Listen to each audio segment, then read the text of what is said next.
SG. So Bougie and Nan, the both of them were previously from RSG SG as well. See. In fact, Bougie has been filled in as the main roster as the mage mid lane role for I think one season after they needed to fill in the gaps that's been put up by Roy at a point in time. But now Roy is back in the roster. So at least it's not so bad for RSG anymore. And there's definitely going to be some kind of a rivalry between some of these players as we have Yon, Jay, Roy, CS, and Closer that is back in here. Yeah, it's usually that kind of scenario, right? If you are up against your former team, you have something to prove here. So we can say it's going to be the storyline here. But, RSGSG as well. I remember last season, season 8, it was Gear actually who really carried the game on the second half of the regular season because they were on the bottom. And then suddenly top 4. So now Gear is not here anymore. Not here. So, well, yesterday's performance, I think Jay proved his point as well. It's okay. Yeah. I think it's okay. But it could have been better, right? Could have been better. I think the team just needed to identify what are their pain points, the stuff that they gotta have to really iron things out. True. In order for them to be, better than great. From Absolute Zero to Absolute Kings. From RSG to RSG, SG. Yes. Okay. Anyway, I'm trying to think of something like super quirky, but I can't think of anything. Yesterday. Anyway. Okay. Anyways, the first game is definitely going to be great. And it's going to be super fast-paced as well. Let's just remember that. Best of 1. And in fact, I think that we will have a total of 10 games that is going to be streamed back-to-back. And after every game, we'll be swapping one team out. So, for example, we'll be looking at Absolute Zero versus RSG, right? RSG stays, and then we'll bring in the next team, which is Sovereign SG. And then Sovereign will stay for the next game, and we will bring in the next one. I think that is going to be the King's Vanguard. King's Vanguard. Kings. By the way, remember we have that discussion yesterday? KVG, KBG, KVG, Yeah. So what's the real score there? What's the actual? So apparently it is not King's Vanguard. It's King Goose Vanguard. Yeah, it's KGV. So okay, we'll go that. In their in-game names, it's KGV. So weird. Yeah, I know. That's their problem. Yeah. Put up a vote comment section over the poll. Like, What's the correct acronym for? Would be great if we have a poll. KGV or KVG. Which one do you guys think is like the better acronym? Okay. The one that wins. King's Vanguard changed their acronym. Instantly, okay? Instantly.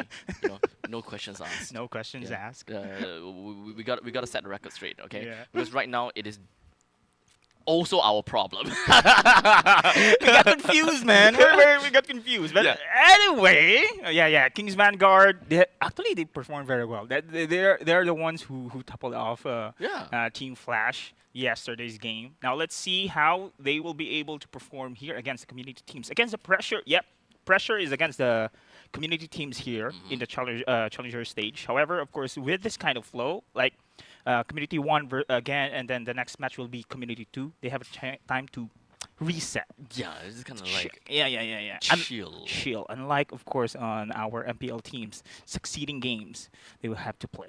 But anyway, they get used to it. Yeah, they're used to it in this kind of situation. Yeah, and one thing to note also, right? Because it's the fact that it is going to be round robins. So they are going. The community teams will have to play with every single MPL teams. But not only that, they also have to play against each other. The community teams, that is. So at least when it comes down to being off stream, the teams have already fought one another. And I think that this sets up a pretty good power ranking for us as to how these community teams are going to do. So the result of that is that we do have Absolute Zero that won their game against Sovereign SG. Yeah, I think Absolute Zero, again, you have mentioned this a while ago, Abstract, that Absolute Zero has a incredible lineup and they are, we can say, be at par as well with the MPL SG teams here that we are seeing right now. On paper. On paper. On paper. That's why I am excited, actually, how they will be able to go up against RSGSG. I mean, on paper, when it comes down to looking at all the MPL teams, right? At least yesterday, we were just thinking, like, this one's going to win that one. This one's going to win that one. This one's going to win that one. 100%. But it... I put my male genitalia on the line. Yeah, kind yeah. of thing, right? Well, I was completely wrong on one of these predictions. Yeah, so it's definitely a very interesting show yesterday. But maybe it would even be the case for today's games. As game number 1, Absolute Zero, going up against RSG. We talk about the bans, right? The bans is pretty much a standard we've seen throughout the entirety of yesterday that pretty much paved the way for whatever that we should be expecting. But Kimmy has been showing up yesterday. So Yes. actually, I looked out if MPL Singapore has this high win rate, actually 100% win rate. I think for now, now, 100%. Yes. Yeah. I look out other regions as well. It has incredible win rate indeed. So it's a phenomenal right now we are seeing here for this current patch that Kimmy is really an OP hero. So it's one of the, for me, a desired ban here for both teams. But first pick is going to go for Absolute Zero. So I'm not sure if RSGSG will be able to ban it or decide to ban it. If not, Kimmy. Yeah, I think the ball is on the court of RSG. They would be the one that wants and needs to ban the Kimmy. Otherwise, the Kimberlin is going to go over to the side of Absolute Zero. And I don't think that they want a Kim Lee there. Let's see. But so far, no bans for Kimmy. Okay, so if Kimmy has been if Kimmy is going to be taken here by Absolute Zero, okay, response usually is going to be Suyo or Phobius here. So now, let's just see Coach Amox here on the side of RSGSG. Will go for the ban on the Kimmy or not? But so far, this is the pattern we are seeing here when it comes to the draft. But no, not around this time. So okay, Kimmy is pretty much open. Kalea is going to be chosen. Your team is picking. Okay, Kalea. Yesterday, Poor performance. yeah, actually, but she has been one of the top bans on yesterday, and when it comes to a win rate, yep, it's very low. So high ban pick rate, right? One of the higher ones. In fact, maybe 100% ban pick, right? But not that great of a showing. I think that the teams are still kind of scrambling around, trying to understand, okay, how do we want to play this? How do we want to do this? What's Kalea best for? This Kalea is not exactly a one hero fits all kind of composition, right? As much as it seems as though, okay, Kalea is great for catch. Maybe we can play around catch. I think that is a very reasonable thing to do. But in the meantime, Kalea also have very good pacing all the way from the start to the mid stages of the game. So I think that is definitely one thing that they can look out into. Is that a Freya that I'm saying? No way. Is that a Vendetta thing? I think that's a Vendetta thing. No, it's a Vendetta thing. Freya Vendetta. Vendetta. Sound okay. Okay. Okay. Your Speaking team of is Salas, I picking. think he's Filipino also. Salas. I have a. Is that how you pronounce it? Salas? Salas. Salas? Salas. Salas. If it's Pinoy, it's Salas. Salas. What does that mean? I don't know. If it's actually it's living room. Maybe it's his name. I'm not sure. I don't know. Wait, what was the living room in Tagalog? Salas. I mean, it's the Like the living area. Yeah. So here's the living area. let's see. But I have, just Pinoy and me just saying he's a Filipino. So anyway, Here's the I'll living confirm. area. He's a living area. I'll confirm later on. But Salas, of course, Team is banned. Living seen area. Living area is now used. Pick the Matilda with the Aegis battle spell. So we all know that sustainability will be one of the prio strategy here for the side of Absolute Zero. Kalea, you mentioned, of course, great on laning as well. Not only the pacing, laning is very good because of her sustain and the capability of using that water zone as well. So So let's see on the other side. There you go. Team Got a is Kacha. banning. Okay, got the Gacha, we got a Hayabusa as well as a Kimi. So at least whenever you have a Kimi Your on your team is side, when it banning. comes down to the Traction Pulse, you will want to play into the Traction Pulse, right? Yep. So having a team fight, oriented team composition will always be great. But of course, once you look at the Hayabusa, you kind of think about it, wait, that is a little bit off the tangent. The problem, I wouldn't say problem, the thing about junglers now is that they don't have to conform to the regular style of what the team is trying to go for. What the jungler generally want to do is try to look for opportunities to win in objectives, which is one of the main point. If you're able to gel that jungler into your main team fight composition, then that's great. But then you are also putting all your eggs into a single basket. Yep. Having a Hayabusa on their composition right now enables them to be able to go Your for split team is pushes and banning. having wide control all across the map. True. And I think that's it. Yeah, Right? yeah, That's it, yeah, right? that's true. I That's it. agree, which is counterintuitive here for the side of the Alpha. Alpha Right. is pretty All in. going all in. That's the thing. So, unlike Hayabusa, can go for a split push, can go for a flanking maneuver, but yeah, Eh? yeah, Oh, wait, What? yeah, you talked about Matilda. yeah, Matilda. And That's there's a why, she's Kalia. Clea, yeah, Kalia EXP? yeah. I mean, Okay, yeah, sure. The water zone. Okay. Clea. That's Sure. I mentioned a while ago. Clea is very strong on the lane. Yeah. Water zone. It has the level 2. It's gonna be easy for this hero to roam in Your the mid team and is go back. picking. Okay. Because of the enhanced level skill 2 of that one, she has the the kind of jump, the jump tidal, one. Yeah, the correct. tidal strike into Yep. the rolling wave. Exactly. Yeah. So it's So gonna I be call easy. it like tidal Yeah. wave. Sounds Okay. better, Yeah. right? The tidal wave. Tidal wave. Yeah. Yeah. So You learn something new every day, guys. yep. Combine them all together is tidal wave. Cause rolling strike doesn't sound right. She doesn't seem like she rolls very well. She dives.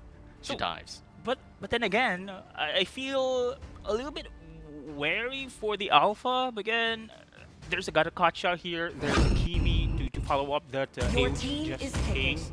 But then again, there's a Matilda to save with the guiding wind. So let's see on how they be able to execute. But again, Alpha is, for now, vulnerable here on the strike spot with this kind of lineup coming in from RGSG. Well, at least what they have got working for them is that they do have the standard duo of how you want to play an Alpha. Yeah, Alpha's main problem is that he's a very commandable hero. Yeah, that's true. As Yeah. such, drafting a Matilda for themselves kind of eliminates that Your commandable team is problem. picking. They are no longer going to be overcommitting into battles if he wants to go for a spear of the Alpha. Yes. So with that all said, we do have the final 2 picks that's out, the Loi as well as 1-1. So what do you make out of this? Okay, 1-1. We've seen a 1-1 pick yesterday once, if I'm not Once, mistaken. yes. Yeah. 1-1 by Team Flash. I think it was Vanix who won the game using 1-1 in the first game. Yeah. Ah. So 1-1 is okay, but with this kind of lineup, okay, 1-1 can be given a space because Alpha very strong in the early game. You have a Matilda as well. These 2 heroes can really harass the side hero of RSG, SG, and provide a space here for the 1-1. 1-1 can scale. If 1-1 can scale, then again, this is one of their victory conditions here for the gold lane. Okay, so in terms of drafting for both of these 2 teams, do you have any bias as to how it has been drafted You so know, far? you guys talk about how the meta really reflects MPL SG, right? It's more of a standardish, like team fight, committal, blah blah blah. But when it comes to other regions, especially PH, it's more of a micro. Somehow they go for a micro now, like assassin Oh. junglers. You can, which gives a little, big difference when it comes to a team fights. Before season 8 here at MPL SG, it's more of Tigreal Vexan, just simple Yeah. execution. But Yes. now with the Hayabusa and everything here, now the single shots, single shot or the player mechanics is a big difference right now. So Right. let's see when it comes to their lineup here, because Yon right now is on the Hayabusa. I go much to their favor here. Plus the Kimi as well. We haven't seen a loss on the Kimi in the previous games. That is true. So I guess the odds are kind of stacked against absolute 0. But maybe we just kind of like dive down and take a look at how the laning phase is potentially going to go, right? Because we do have a CC that is down in the bottom lane. So I think the CC is drafted in a pretty nice way because they will want to dominate the EXP lane as much as possible. Because one of the main core things that they drafted Kalia into EXP is because of mobility, right? Being able to be around the map as often as possible. If you have a CC that generally is able to really just punish the Kalia, I think that that is going to put Kalia's main point about being drafted into EXP completely taken away. Plus, of course, the CC right now is kind of had an advantage here when it comes to 1-on-1 against the side of Kalea. But I really thought it's gonna be a par fight. Okay. But we have seen, of course, Vendetta trying to back away for now. But when it comes to a battle spell, abstract, there's 3 purifiers right now here on the side of RSG, which means if ever the committal, again, the strategy committed for the side here of Absolute Zero, they are prepared here to counter that one. I guess that this is a very... Oh, hold on a second. Take a look at Buji. Hey, he's not looking great, but unfortunately, Yawn failed to get that luck of the draw to get a final hit down onto Buji. Yeah, I think they still need the ultimates here for the side of RCSG, especially we have discussed regarding the combo of AOG plus the Destruction Pulse from the Schemies. Now the turtle is up. It is RCSG controlling the spit for now. Ultimates are not yet ready for the side of RCSG. I think the Absolute Zero, however, in the middle lane, is going to rush into the dash. Oh, yeah, that is kind of crazy. As such, Buji will not be available for this upcoming fight for the turtle, but it's not going to be a problem. Vendetta is just going to be jumping right in, knocking people right up, and that is more or less going to be great for them. As Yon, he was not around the vicinity trying to contest for this turtle. I would say that is most likely because he's going up against a Matilda plus an Alpha. Going in, more or less, is going to be practically called a suicide. Yeah, plus they are not really ready on that kind of situation right now. But Jay right now has the AOG. Yon also has the ultimate ready. Oh! There we go. That is going to be the rotation that we're going to be talking about. The diversion just works out perfectly. As now we're going to Absolute Zero. It's just going to be right behind RSGSG. We do have the circling eagle that allows Nan to pick up the second kill onto Roy and Jay. Wow, that was beautiful. That was a surprise attack indeed for the side of Absolute Zero, and RSGSG will cannot afford that kind of situation once again. So they have to be very wary of that Louis. Speaking of which, Louis was not picked even once yesterday, and we see now it is still very powerful mid lane. Still very viable. In fact, there we go. A quick little stun coming in from the tidal wave and into the Tsunami Slam. Picks out Roy out of the turret. Now that is what we want to see. 3-0, less than 4 minutes. Now this is a great momentum building up for Absolute Zero. Now RSGSG haven't seen yet the combo that we are expecting them to execute. But now here in the middle lane, it is now going to be Nan going to force this team fight. This is definitely going to be a tough one for RSG. But 3 members in mid versus 4 members. There But you go. somehow Nan still wants to go for the fight. But he did manage to get a clip off over to CS. Now rest on to 3 versus 3. But we do have the guiding win to yoink Nan out of the fight. Yeah, this is what you want. Again, Absolute Zero here, just taking advantage of their draft. Very strong in the early game. Nan 3-0 on the Alpha. Has a killing spree here. And now the activization. I believe Nan has the damage already. We have seen how he can zone out RSGSG. Now this is the second turtle in the game. They are going to commit. Ooh, perfect initiation right onto Jay, but unfortunately Jay is not dead just yet. This gotcha is a lot tankier than you expected. Yon actually managed to get himself in the spot shadow to get himself right out of the dodge, but Vendetta at the back, he managed to get the snipe down to the closer and potentially just push Jay further away, allowing Absolute Zero to take absolute control over the Turtle's Pit, and RSG cannot even possibly fight for this. OMG, Nan was saved, the guiding wind, and this is why Rapidot here on the Matilda is very perfect for this duo, plus the zone from Vendetta on that Kalea. RSG cannot penetrate in that moment. That's scary. Oh, 2 men speed off the Alpha. Deals enough damage, and even when it comes to the guiding wind, it just clipped onto Roy. But Roy, unfortunately, he did manage to get himself a quick jumper and run away. But Nan still managed to find 1 kill, 1-for-1. As a matter of fact, it's a Roman Boy jungler, so not exactly that great.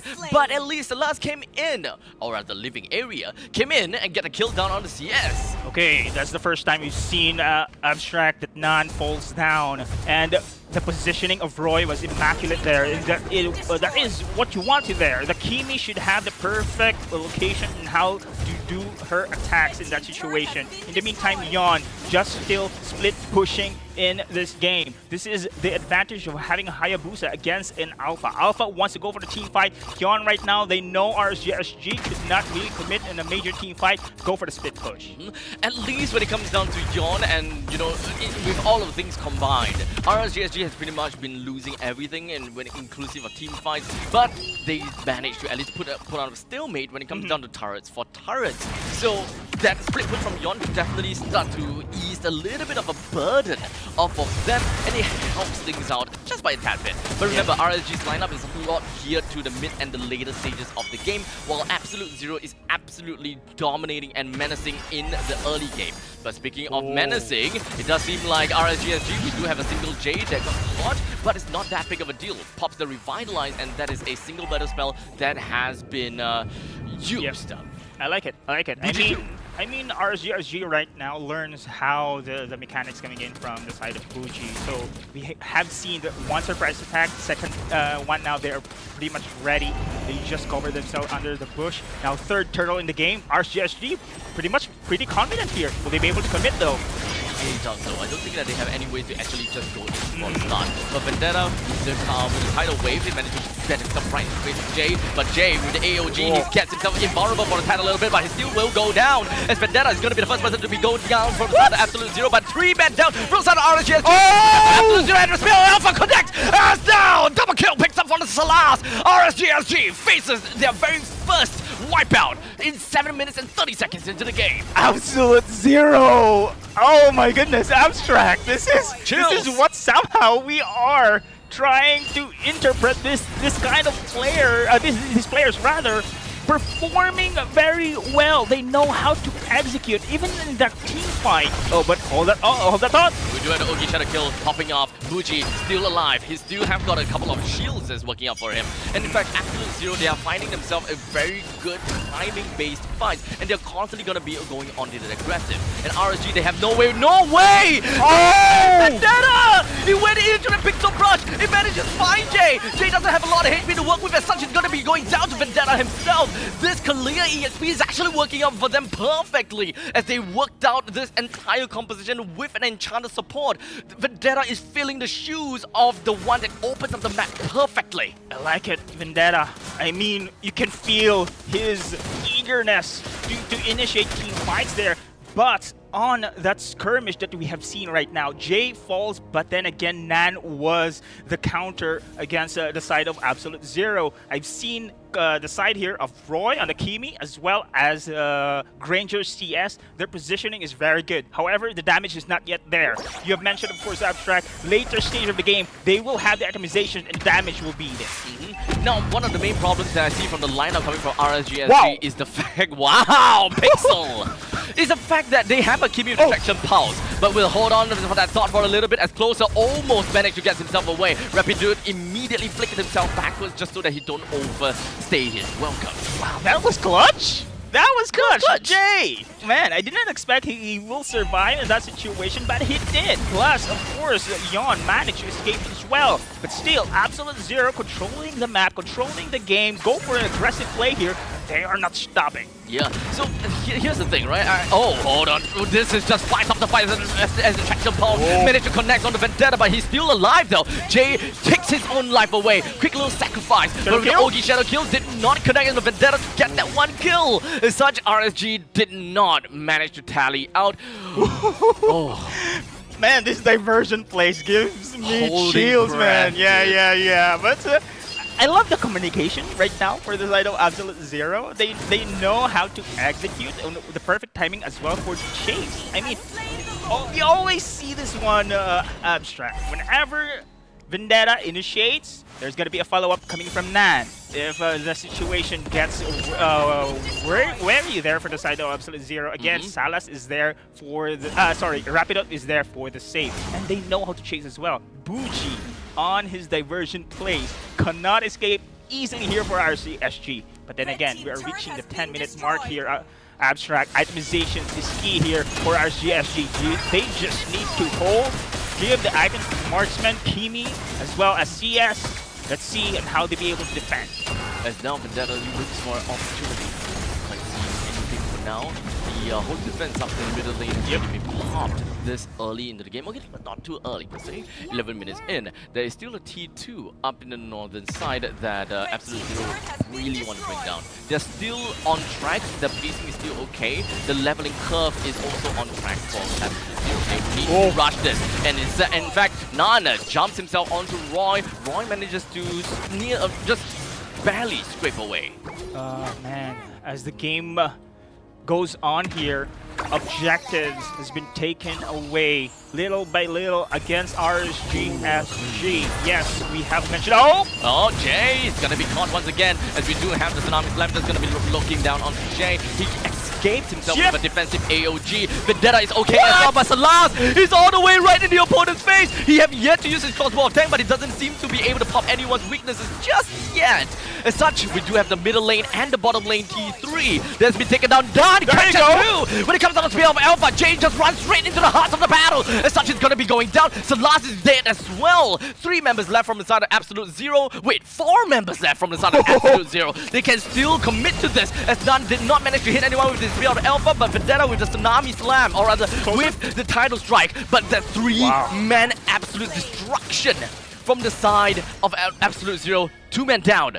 And now the rest of Absolute Zero, they gotta have to go back home. Oh yeah, diversion save was committed there.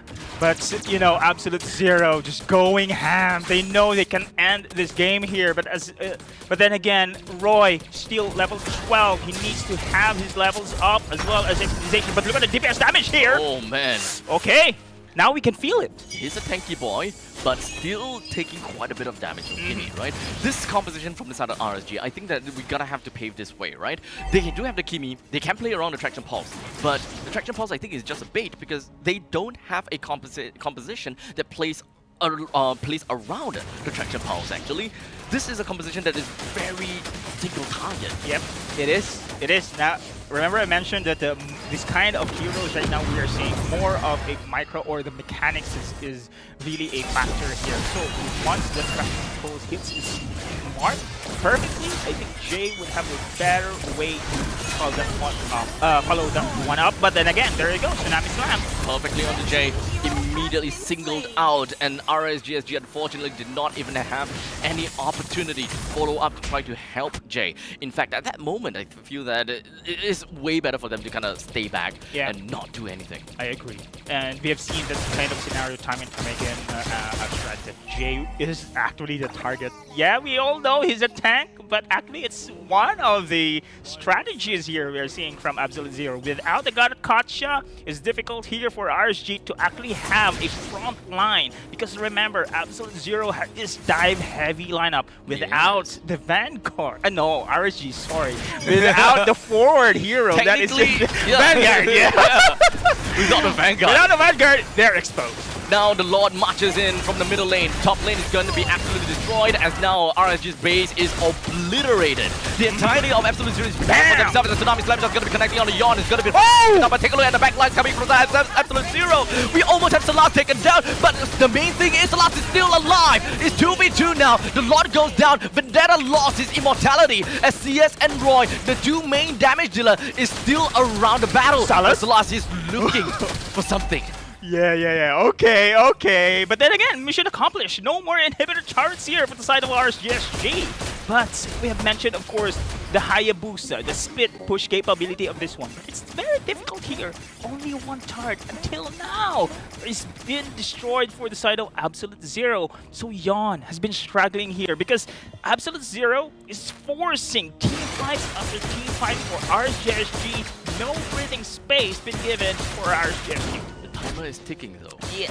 Timer is really ticking. So now Absolute Zero, they need to formulate a game plan. No longer that front to back is going to be working, because all that RSG is going to be, or rather whatever that is going to be on RSG's back, they no longer have a wall on their back. Normally you would just kind of like back off. Oh, I'm at a wall. I'm screwed. But this time they have a fountain that is at their backs. So whenever they have received a little bit too much damage, go back to Fountain and out again. Reset, yeah. Just completely resetting over and over again. And unfortunately, that is not something that Absolute Zero could do. Fortunately, though, they do have a bougie. They need to find that perfect game plan, and they need to give RSGSG that fake sense of security like that is one of the main things, right? And this, Again, same the scenario. fake sense of security, forces the members from RSGSG out of their base and look for the opportunity to kill. As Closer, he manages to get himself away, or maybe not. It's the last. He finds a kill down onto Jay, and then, onto Closer. That is super important. But unfortunately, they do not have the Tsunami Slam to actually pull Yona in, but it's more than enough for them to be able to win. The main thing and the main point that I wanted to make for Absolute Zero is to get RSGSG out of the base. They managed to. They found the opportunity, and this is now a lost cause for RSG when it comes down to winning in the Lord. As a matter of fact, if they want to end this game now, this is probably the best time because frontliner is gone, jungler is gone. Then again, they decide here to take the Lord instead, but we have seen the defense coming in from both marksmen, Kami as well as the Granger. They can manage to hold, but with this evolved Lord right now in the hands of Absolute Zero, it's going to be a challenge indeed for RSGSG. Yeah. But Abstract, again and again, Jay been picked off, cannot escape using the No AOG. choice. Yeah, Way so too much control. We're talking about Vendetta. We're talking about the Kalia. You think that the tidal wave, you think the tidal wave and tsunami strike is the only, tsunami slam is the only CC? No, passive is a CC too. exactly. This crazy amount of CCs, especially now that we're thinking about Vendetta as an EXP laner who have more items now. The tankier she will be, and the longer she will stay in combat. Oh man, there you go, Jay is the target once again. And he's just being absolutely melted down. Did you see the amount of damage? The beta is just dishing out over to Jay. The core is now down to 70% HP. The Lord is still hammering down. The rest of the members from the side of RSGSG, they really want to hold on. But Absolute Zero, they obliterated RSG. They played to their timings, they played to their leveling curve, they played to everything best to their own extent. And in fact, remember I said that now's the time for them to end the game because there's like 3 members out there. Now that I think about it, that was a horrible idea. Whoever that is their shot caller to say that, okay, let's go for the Lord. Yep. Definitely have way more experience. Definitely made the right call. Yep. Because like I said before, they can always just go back to the base. Yes. They can always go back to the fountain, heal back up, wave Then clear, defend, and now we lost all opportunities. We can't even get the Lord because Yon is back. Yeah, and again, we've seen Jay's been picked off on his gutted Kacha. I can, as a tank, of course, as a tank, you need a vision also where the enemy is. But at that kind of scenario right now, that moment in time, I think it's pretty much better to be safe. I mean, you need your AOG. 3, 4 scenarios, AOG has been used just to escape, but he can, then again, he still died. Defensive AOG all the time. And I think that I've kind of harped onto this yesterday, right? Gatakacha is not necessarily a hero as an initiator or the one that opens up the map. Normally, you want to let it to the EXP laner. In this case, the Kalia did a perfect job on the flip side, right? But unfortunately, we're looking at a CC. Right? CC, technically speaking, can do that. But after looking at the fact that a simple Gatakacha will be just taken down at a whim, I think that even the CC will be a little bit afraid of just opening up the maps like that. They don't have the tools that enables them to open up the map, look at the brushes, so on, so forth. So it's definitely tough for Jay, and it seems as though like Jay's feeding, right? But no, there is this composition that has been drafted. Jay have no choice. He have to be the one that opens up the map. He don't have any escape mechanism, which makes it worse. So the only form of escape mechanism, AOG. So open up the map, oh crap, I'm dying, AOG out. He literally have no other thing that he can do as the roamer, but to do that.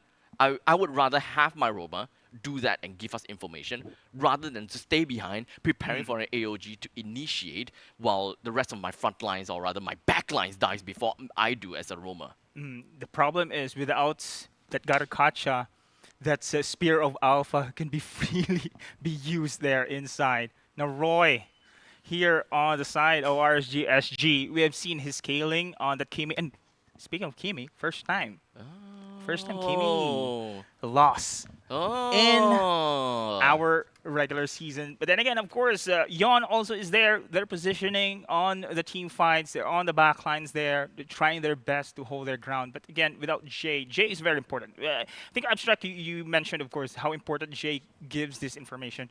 But one of his role also is to be the front line here. So without Jay, it's very easy for this lineup. Very dive heavy here Yeah. for the side of Absolute Zero plus Salas here. She's scaled right now. This hero 1-1 scaled already into the later stage of the game. It's really, really difficult here for the side of RSG. Plus, I've highlighted during the draft that Hayabusa pick.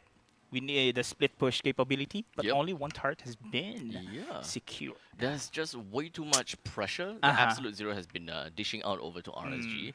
So I would understand why Yon felt the need to constantly be around the team, right? Somehow, yeah. I definitely want to explore the options of an EXP laner to take over Jay's role in that game. But Yes, specifically because of the fact that this is number one, a CC that's drafted. CC is a skill reliant hero. So in order for you to be, well, tenacious, you gotta have to get your stuff to hit. Because the items that you build as a CC, such as the War Axe, Yep. no more Bloodlust Axe, but War Axe, we've got the Brute Force Breastplate, and I think that even have the Oracle, right? So all of these are all based on how much damage I deal, and that's how much I will sustain.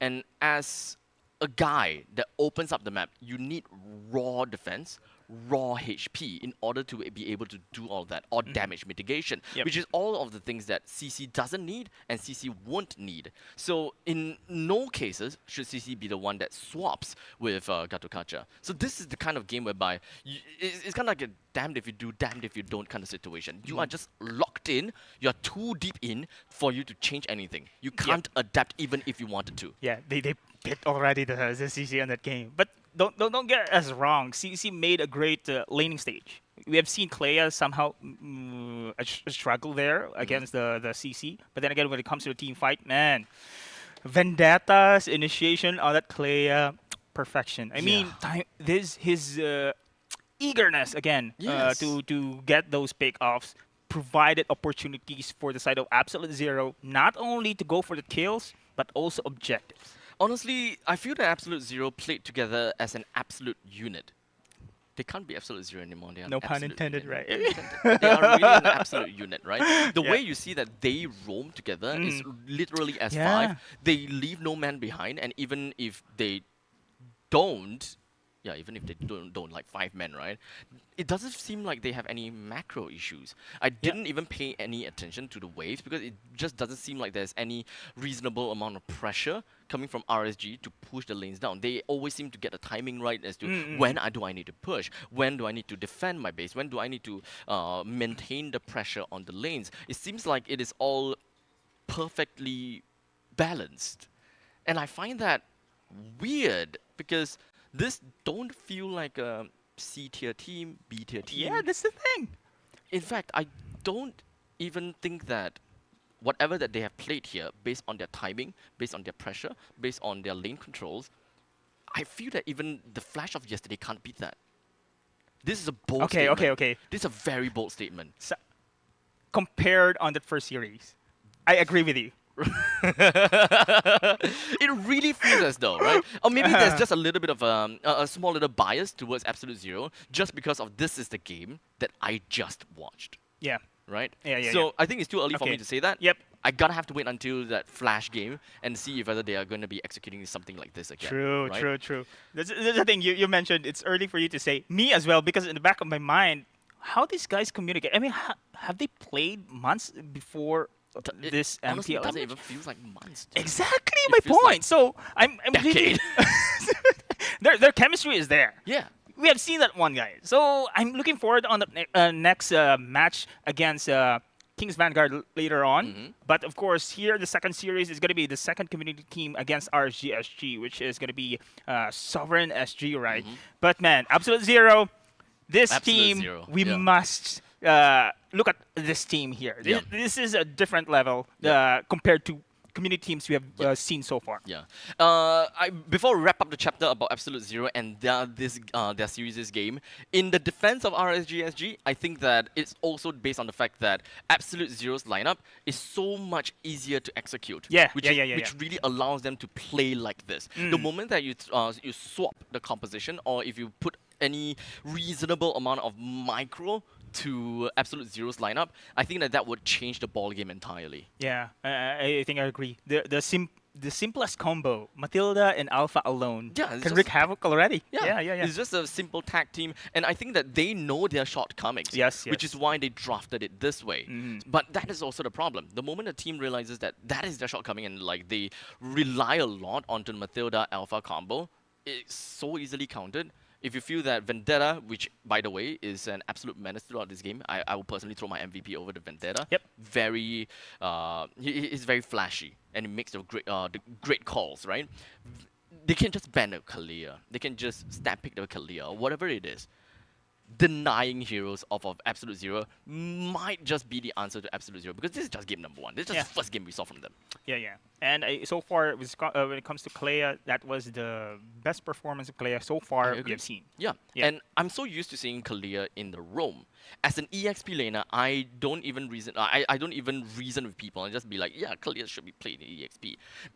Probably just because so many people play it in a row. Yep. I don't think I've seen a lot of EXP Kalia. So having an EXP Kalia, make a debut here at MPL SG, and make such a performance. Yeah.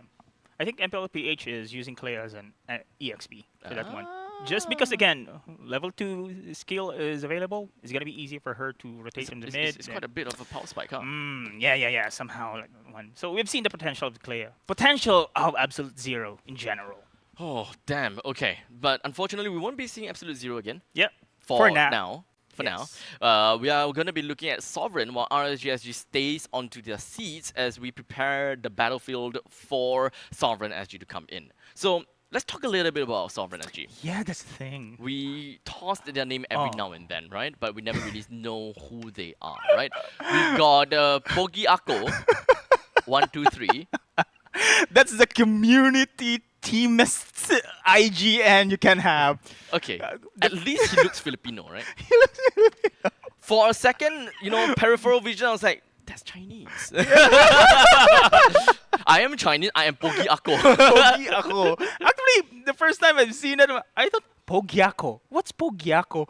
It's Pogiako. OMG. At first, I was like, Pogiako. Pogiako. Pogiako. Okay. It's mean handsome. Pogi means handsome, guys. So Ako means me. So that's goodness. Filipino slang.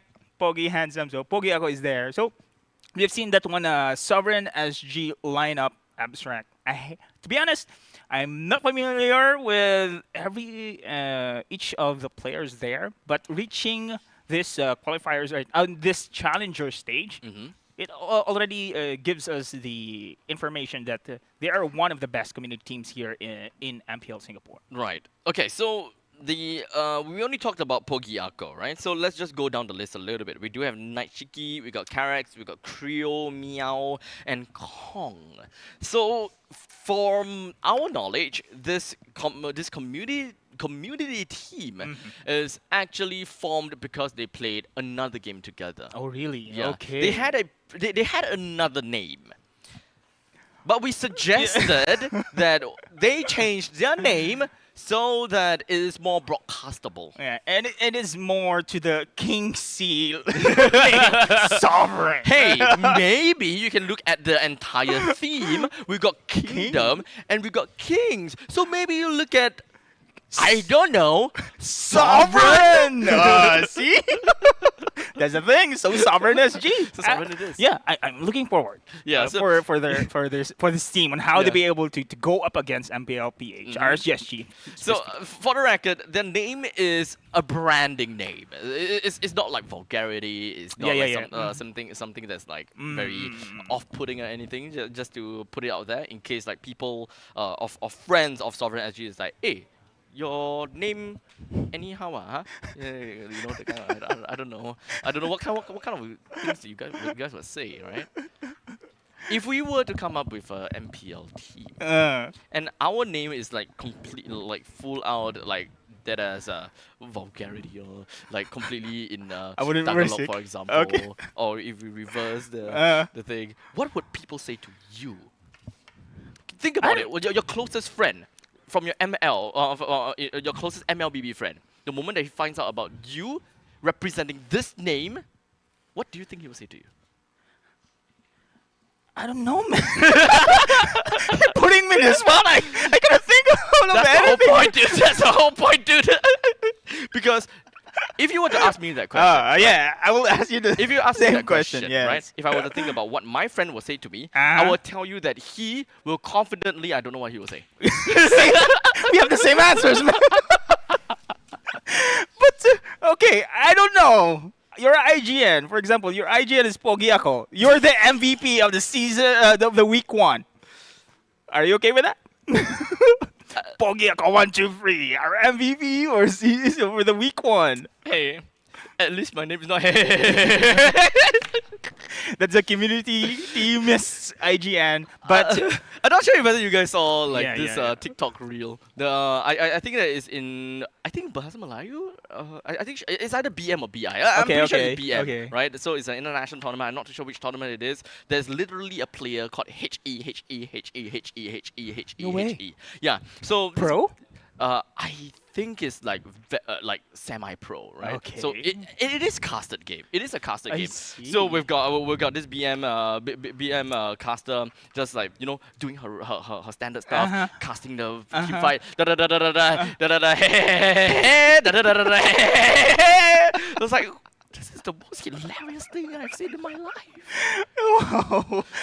That's the I've got most to, hilarious I've thing got in to my watch life. that clip, Yeah. man. Oh my goodness. That's so good. Like to the point that it's not just confined within like the MLBB sphere. Yep. Mhm, It got out of that sphere. Like people Wow. that don't play MLBB, they looked at that and they were like, "That's bloody hilarious." Yeah. Speaking of hilarious, okay. I'm not making fun of the Pogi ako 1, 2, 3. Well, it's funny to me. Actually, it's funny to me. But we have seen Absolute Zero Abstract and how they dominated that game against RSG. So who am I to judge the second community team, Sovereign SG? The only difference is we know the players of Absolute Zero. We know their history when it comes to professional scene. How about Sovereign SG? You mentioned, of course, they just formed this team on a different game because they have a common hobby here. But now they reached the spot. Sovereign SG, what can we expect from them? So usually when it comes to community, I've tested community games. Usually it's the meta picks or the comfort picks. Or the cheese picks. Now that's the thing. Jace wanted blue cheese yesterday. You wanted I want a Swiss cheese. Swiss cheese. So are you gonna say Filipino cheese? Yeah, Filipino cheese. Filipino cheese. Filipino cheese. Let's say Pinoy cheese. Pinoy cheese. So because Pogi ako is there. I'm expecting a Pinoy cheese here, but Right. I'm not sure what kind of cheese it is. But I don't know, man. Whenever I think of cheese, it's just Freya. hmm Freya Don't is get like me the wrong. cheesiest. Don't get me wrong. Freya is very strong in solo rank. Don't get me wrong. Freya is good against people that don't know how to play against the Freya. Thinking that Fair enough. Yeah, thinking that Fair enough. you know what? I can ego fight a Freya. Look at the amount of health he has. Then And suddenly, then suddenly, why does this guy have so much shields? Oh my god, I'm losing. And then 2 minutes later, I think I can win this. Maybe 4 minutes later, I think I can win this. Let's see if that's the kind of cheese we are going to see here in this game. And here we go, ladies and gentlemen, the second game of our Challenger stage. Now, this time around, second community team, Sovereign SG on the red. So they'll be taking the second pick. First pick here, RSG. Okay, so right off the bat, we are already looking at Lucas as well as Kimmy that joined into the banning pool. So what's next now, right? Okay, so let's identify some of the key heroes that we gotta have to ban. Number 1, Chip. Lucas, Chip, Kimmy, Your team Suyo. is banning. Joy, Fanny, Yes. Kalia, Phobius, Kalia, yeah. okay? 2 more to make it 10. I mean, it doesn't have to be 10. Yeah, Gattaca can also be banned here. I think Gattaca has been banned a few times, Yeah, yeah. right? But maybe Yes. Is it Your first team phase is banned? banning. No, really. I don't think so. We just put Gattaca, and for the fun of it, Hayabusa, because Okay. it's been banned a few times before. Yeah, yeah, so, yeah, yeah, yeah. So Mm. what's next now? Does RSG want to, kind of take some inspiration coming in from Absolute Zero and pit a Louis. Kalia, Louis. a Luo Yi Yeah, yeah, even? yeah, yeah. Because when we think about Roy, he definitely played a lot of Luo Yi before, Ah. right? But this will also mean that their playstyle will be completely different because, as you said before, that lineup was a lot more of a micro-intensive lineup. They're not geared for early game, but they got smashed in the early game Your because team they had is no banning. choice but play into the hands of Absolute Zero. So it's not a flawless lineup. I think that they put too much eggs in one Your basket this time. team is Instead of picking. everything diving onto the traction pulse and playing into the traction pulse, they dove in and played into single targets. Yes. Hayabusa single target, CC single target, Granger single target. There's just so much difficulty for them to deal with Your a team is picking. clump like that. Yes. And it played so perfectly because that's exactly what the opponents want. There is no punish for them to clump up together like that. Speaking of plan up, we forgot about the Joy. Yeah. Actually, Joy is one of the contested heroes as well. So it's been secured here for the side of RSG. We know Joy fast clearing on the jungle, and whenever you clump up, it's gonna be a disaster for the opponents here because the bit is Your counter, team is which picking. now the Phobia is a great counter against Joy. So this is a great counter pick for Sovereign SG. This is good. This is a good sign for this community team because they know how to counter pick as well. Okay, so at this point in time, it kind of seems as though they are playing into area denial. That's one thing. Area denial. Right? I mean, normally, honestly, when I see the name Yon, I kind of see Karina Karina. in him. If I'm not mistaken, he used Karina. If I'm not mistaken, he used Karina. You used Karina before, and I think that Season 8. it was not. Was it actually season 8? I know that when he used it, it was actually not too bad. In fact, I don't think it's that soon, or is that recent.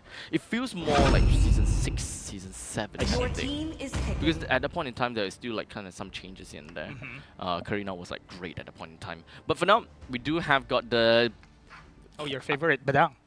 the Diablo. Eh? Hmm? Eh? Diablo is Badang. Jump. Oh, okay. Your team is banning. He used Badang way back. He's like known for the Badang. Oh. So now whenever I see a Badang, I call it Diablo. Accidentally. Oh, And then now I'm team just is like banning. sinking in and just be like, you know what, manifesting, that's a Diablo. I see. Yeah. So they picked up Diablo as well as Granger. Okay. I've known Diablo when he set the meta for the Benedetta. Ah, okay. Around the time. Mhm. But I didn't expect he's the one also highlighting He's the one that Badang. highlighted the Badang. He And went to the guy. international series, and at that point in time, he played non-meta heroes such as Khalid Mm, and Khalid Badang, also. Yes, right? Yes, yes, so yes, these yes, yes. two are like his best hero, and these two are like not seen in the Your scene at team all. is So the banning. moment that they went international, people were laughing at the picks and like, what the hell, Badang? What the hell, Khalid? Only to realize that, yo, Singapore got 4th place. Was it that one? I Yeah, think yeah, it's yeah. that one, right? We got Mm, 4th place, yes. and people were like, yo, this guy's a god. This guy is legend. And everyone just started to follow him. Everyone started to look Your at him, team and is because banning. of that Yeah. competition, Mm-hmm. it got great. Which is now we are Your seeing team- Actually, the they same. even nerfed Badang right after Right that now. event.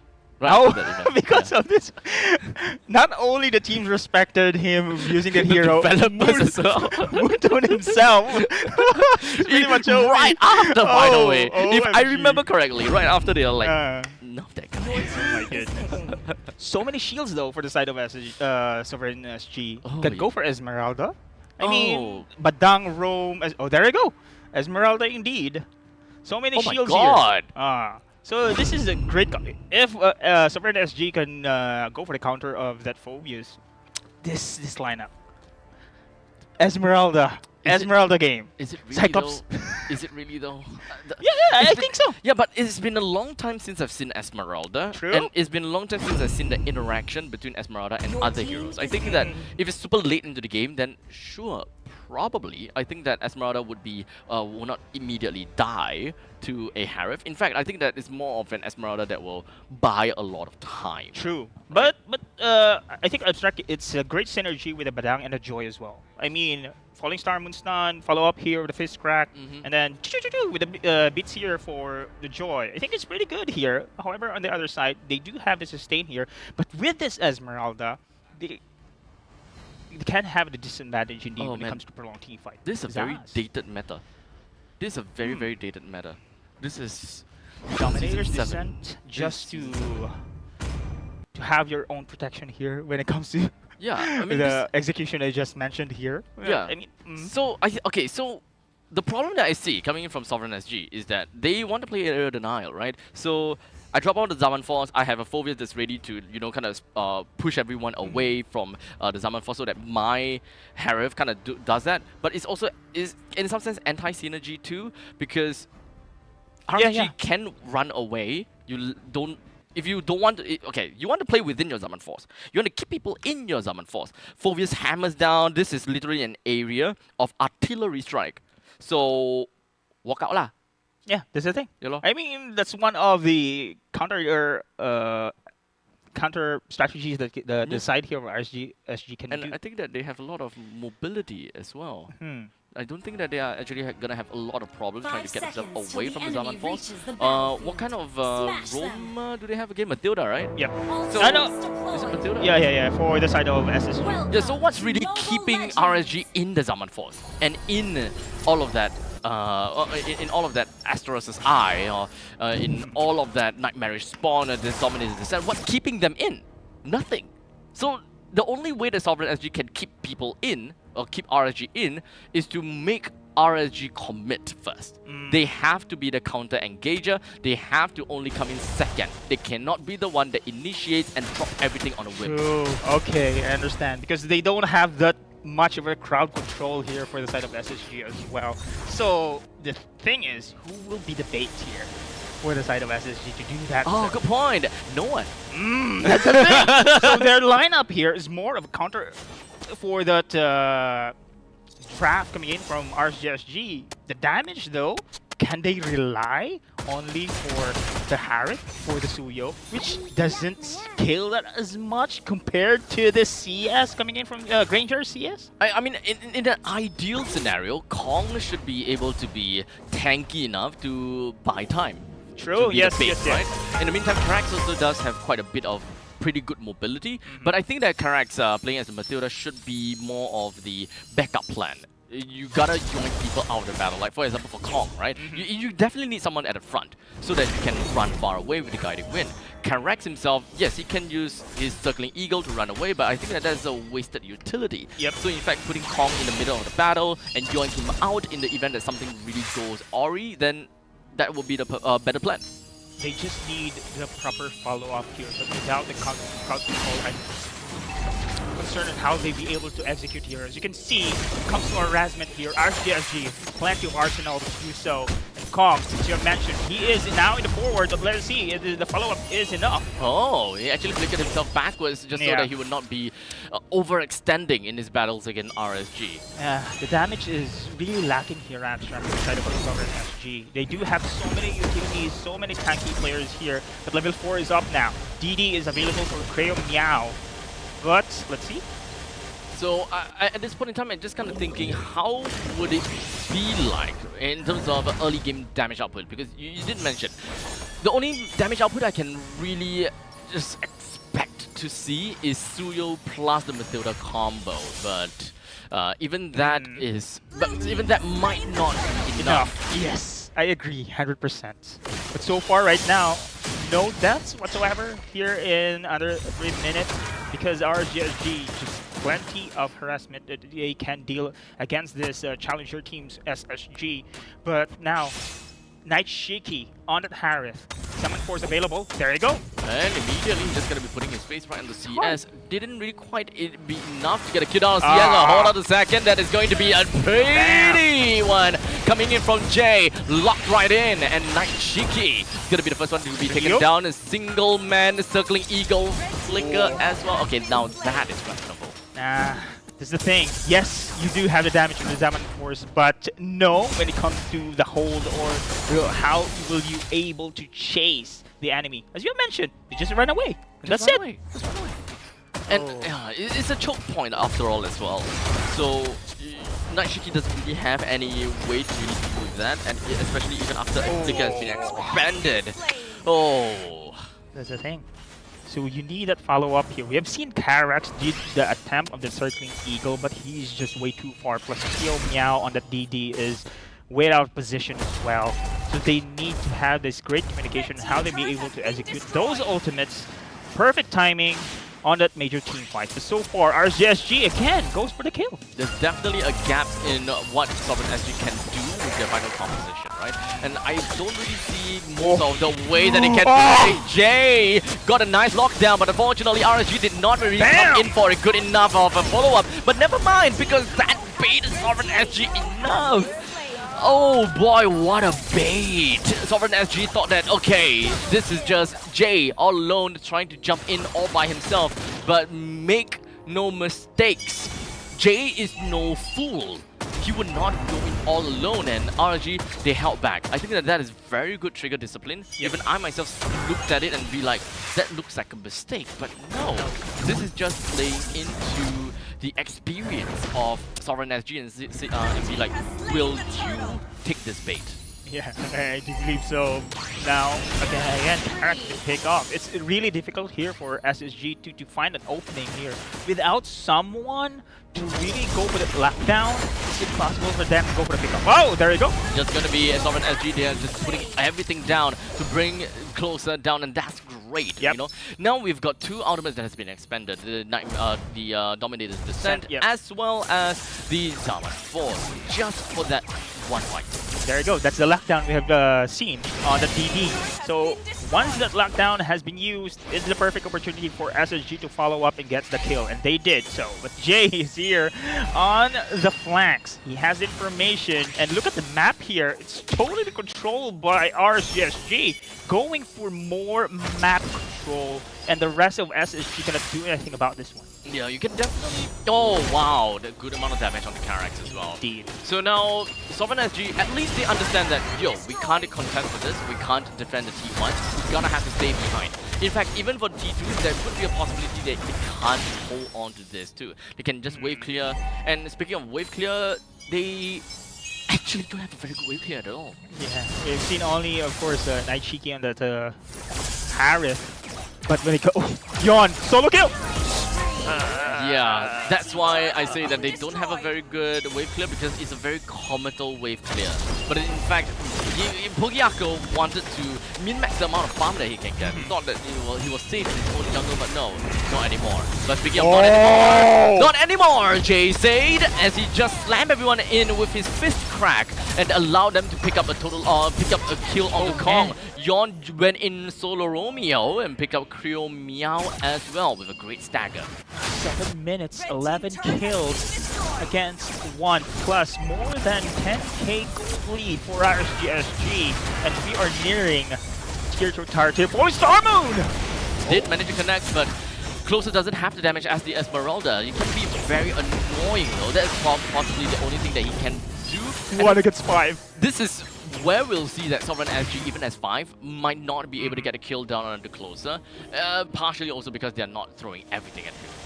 Okay, now if you're SSG, think about this one. Yes, the moment they had a kill there, it was perfect initiation coming in from Kyo Meow on the TD. But then again, will they be able to do the same thing here? Because Closer on the other side, Jay on the other side, the space is just congested here for SSG. There's no opening, I can see. I'm just concerned as to what items Kong actually bought, because I don't see a lot of HP on him as the EXP laner, as he should be the one that opens up the map but not leave it to Mathilda.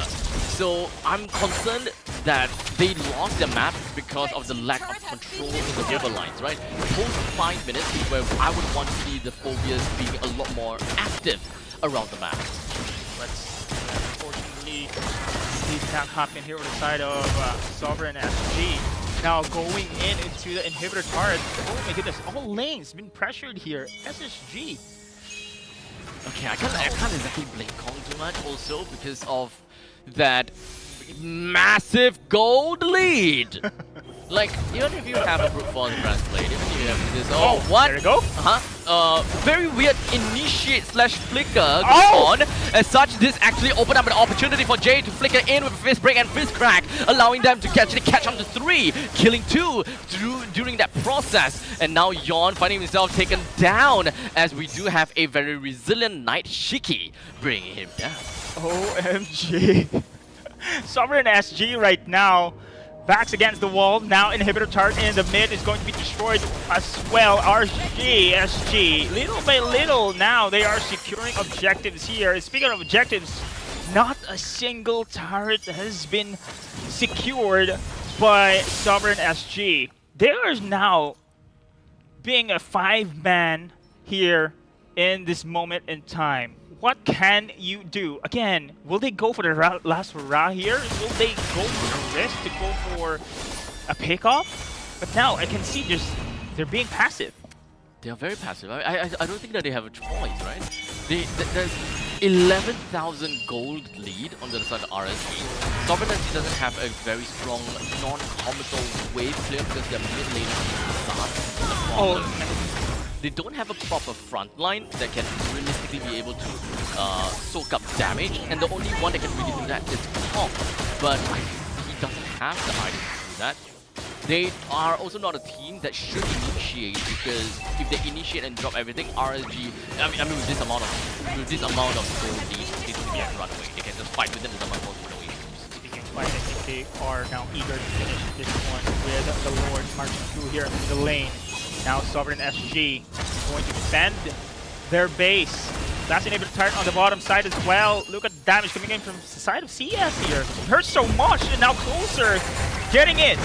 Immediately, we do have the Lord who's just going to be marching in with a single strike with a trident onto the core. I don't think that RSG is going to be caring too much about the kills, as the main thing is the core will now go down. And we got Sovereign SG, unfortunately, that did not manage to take a win from RSG, while Absolute Zero did. Yeah, man, that's very one-sided game we have seen from RSG. Different. It's a different ball game, right? Yeah. Between the two challenger teams. Indeed. This time around, Sovereign SG, their picks okay in the first phase of the draft, but however, they're more. Phase. No, the first phase. Sorry, the first phase. Their picks is pretty much okay there. The Phobius is actually very. Phobius is okay. Good, yeah. good pick. However, as the draft goes on, they concentrated too much on how to counter the RGSG lineup, not their own synergy in that sense. Yeah, it comes down to the point that there's a little bit of an anti-synergy going on.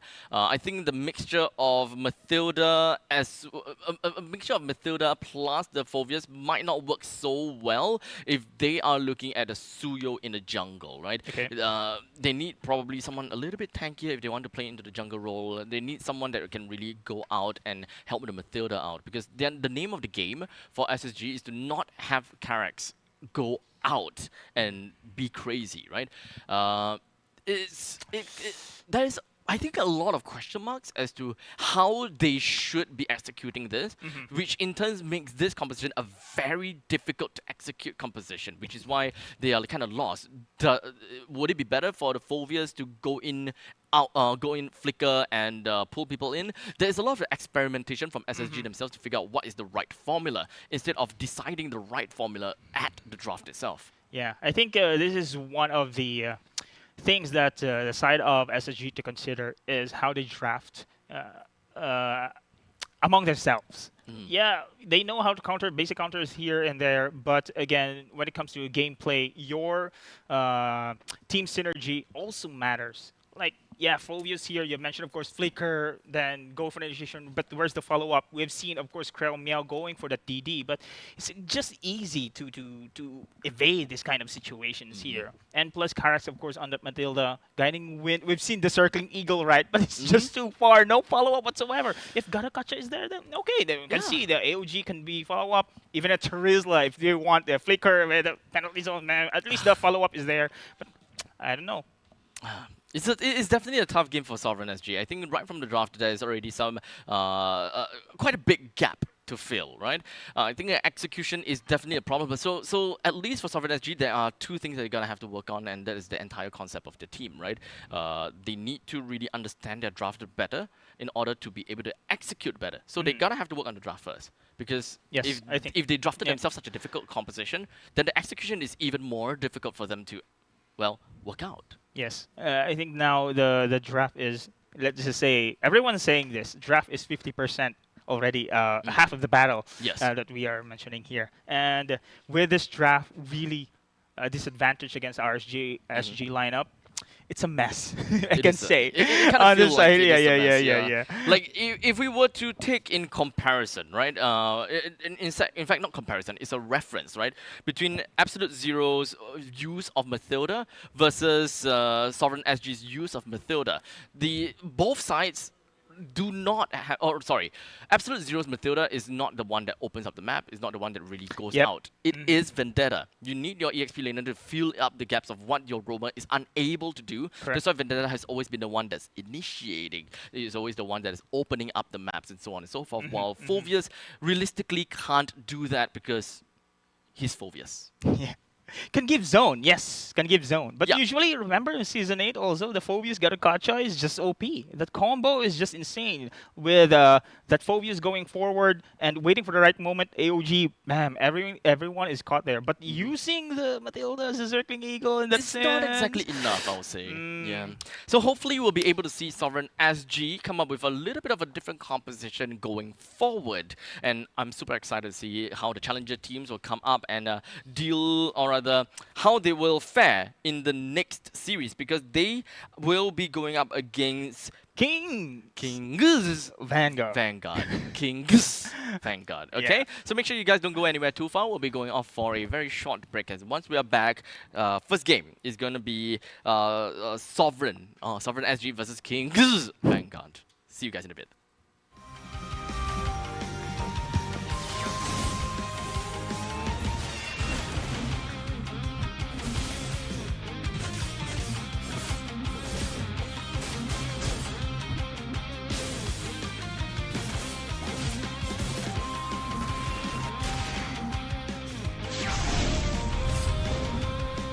相変わらずやかましい奴らだ。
相変わらずやかましい奴らだ。今度は背中合わせでいくわよ。よっしゃ第7班ここに復活だってばよ。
ここは俺に任せて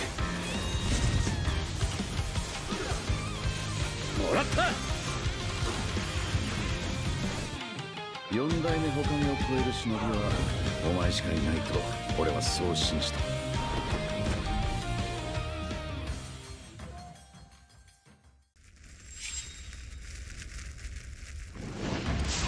みんな渦巻きナルトが帰ってきたぞ。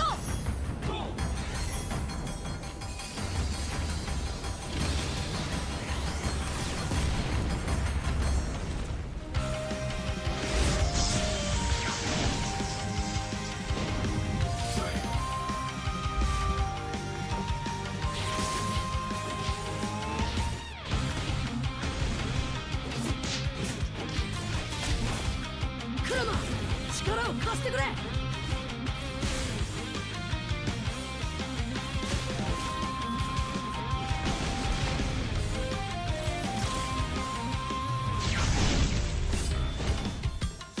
っしゃ第7班ここに復活だってばよ。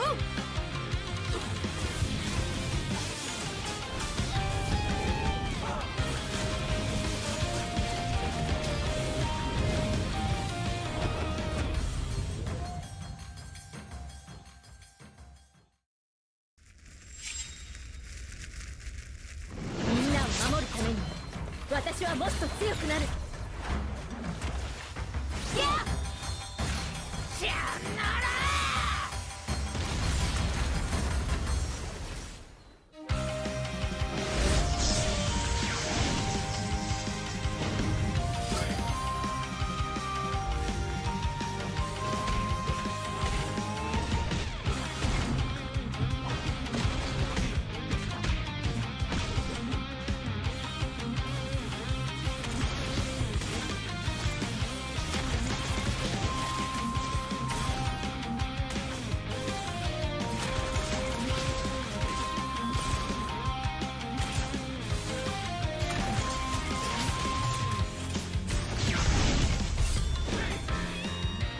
今度は背中合わせでいくわよ。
MPL Singapore Season 8 ended with Flash securing a three-peat. But this season, everything changes.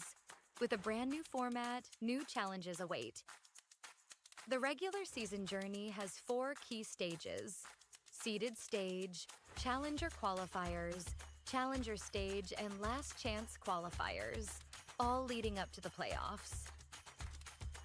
In the seeded stage, 5 MPL Singapore teams from last season will compete in a best-of-3 round-robin format. Meanwhile, the Challenger Qualifiers give community teams a shot at the big stage.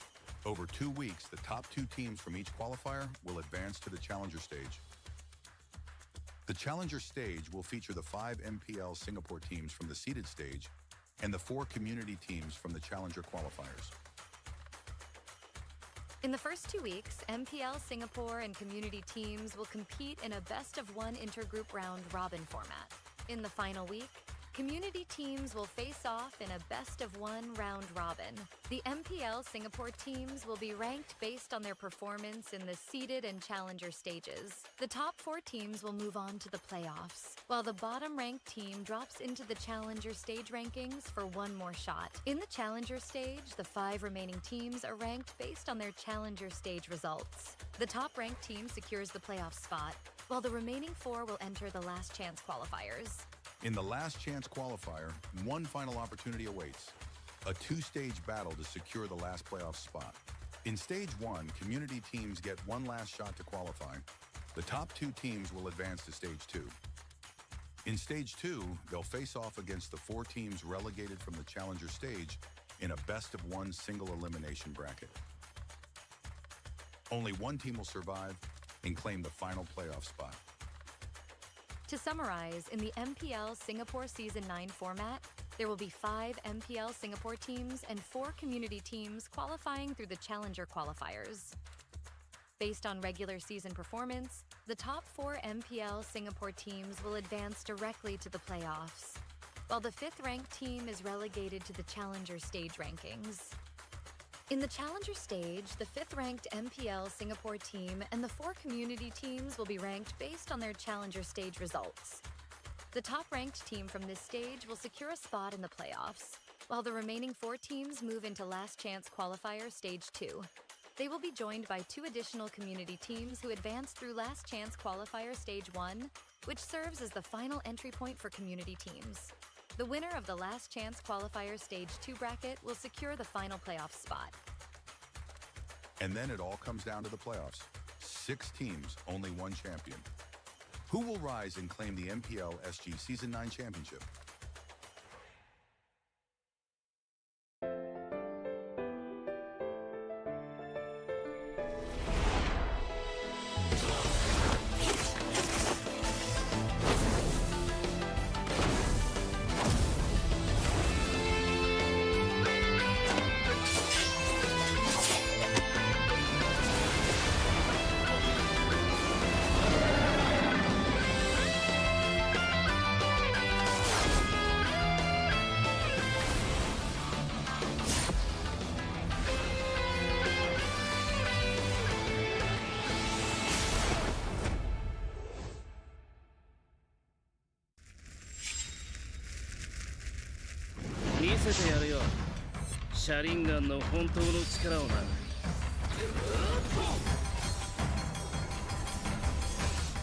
Alright, ladies and gentlemen, welcome back to MPL SG Season 9. We are here today, 11th of May, Mother's Day, by the way. So make sure you guys go out and say thank you to your mother. And of course, say all your appreciative words, because in case you didn't know just yet, an epidural syringe is probably this long and probably like thick.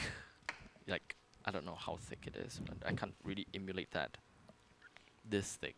All I gotta say is Happy Mother's Day. Happy Mother's Day. Yeah, you deserve all the love. Yeah, Happy Mother's Day to my beautiful wife as well. Yeah, mine as well. And his beautiful wife as well. Happy Mother's Day to everyone. Okay, so the main thing is we have just concluded the very first series, and that is the entirety of RSG SG's games. So we will only see them next week afterwards. So RSG so far in the Challenger stage, 1 win, 1 loss. And I will say the same thing for each of these teams. In fact, for Absolute Zero, they won 2 games because they fought against Sovereign SG as well. Yeah.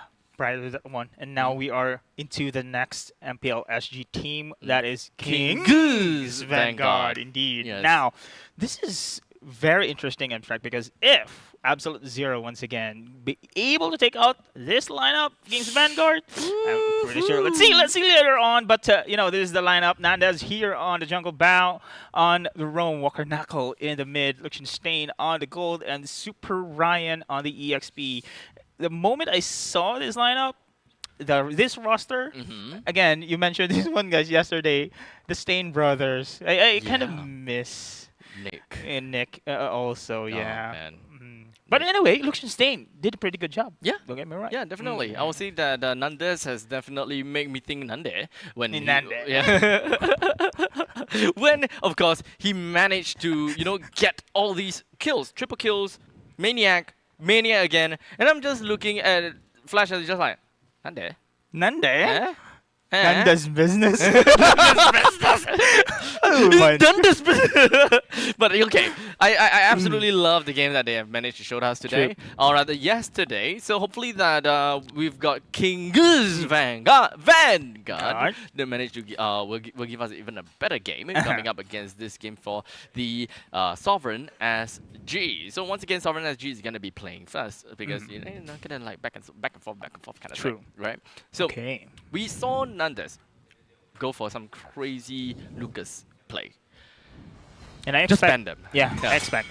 That's true. I expect it's going to be a respect ban and meta ban also for the side of Sovereign SG. But this moment in time, again, Sovereign SG, we've seen their game previously against RSG SG, and we have a concern on how they just come up with regards to their drafts. So at this moment in time, they could have learned in that situation. Now here against KGV, of course, Lucas, it should be banned there.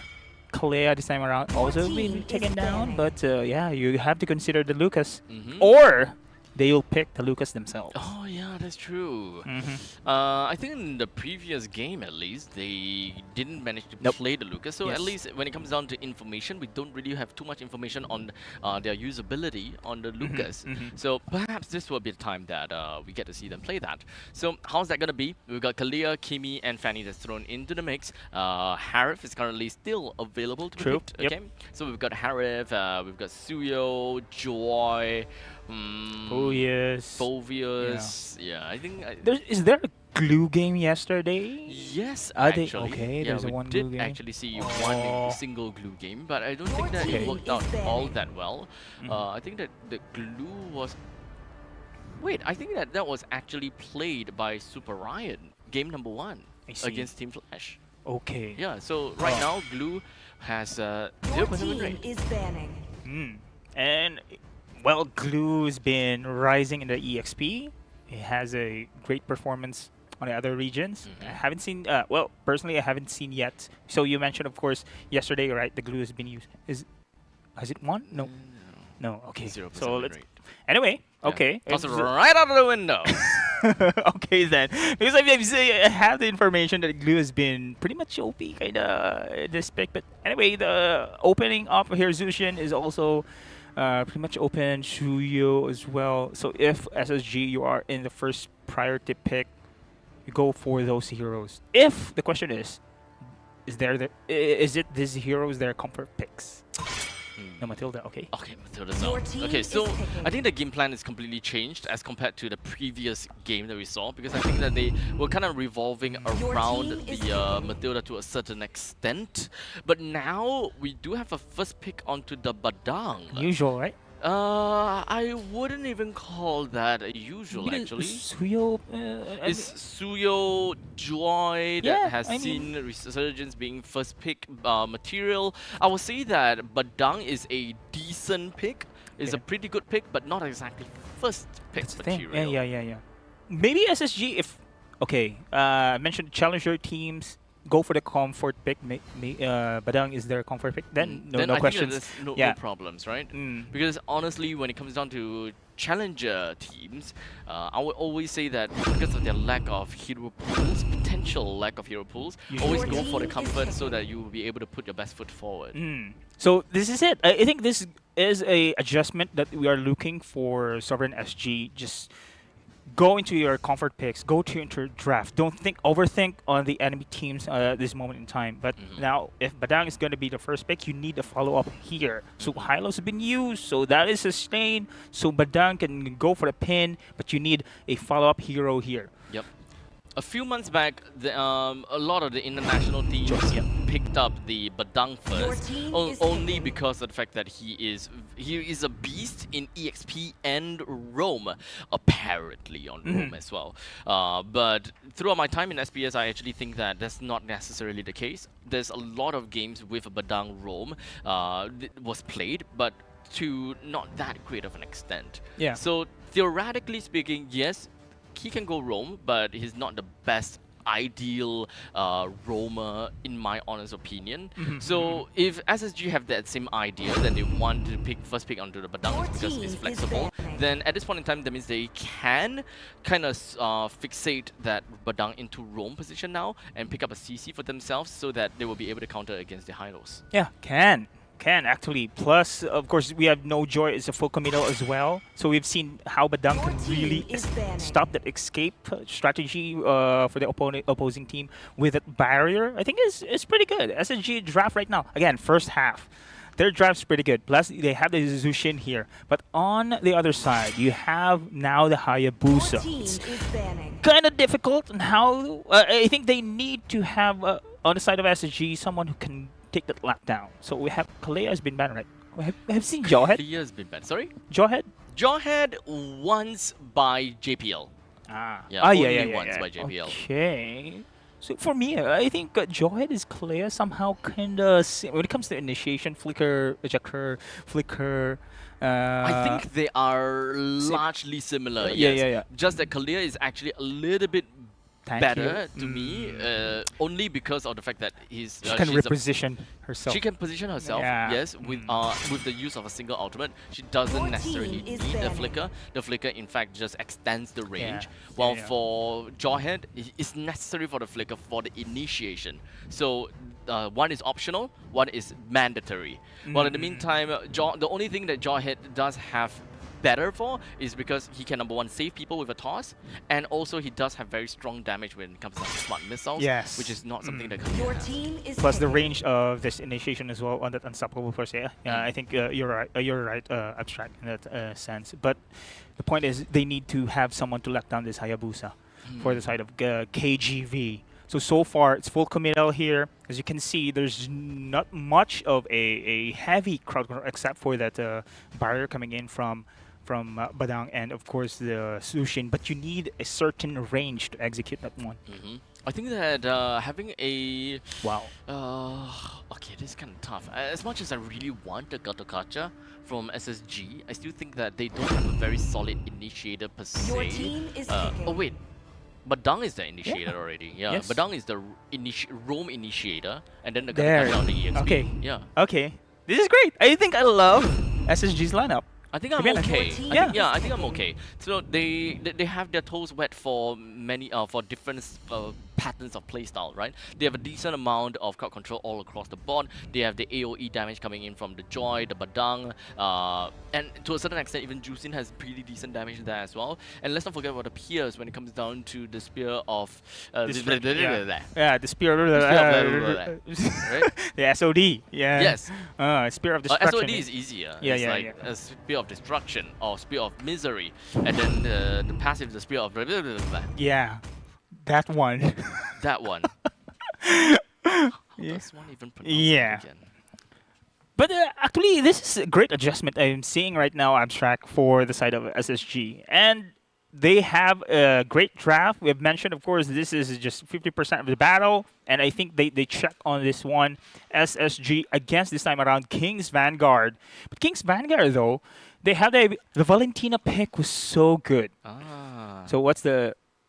Spear of... I don't know if I'm going to pronounce it right. I'm probably going to butcher it. Spear of Quiescence. I'm probably wrong.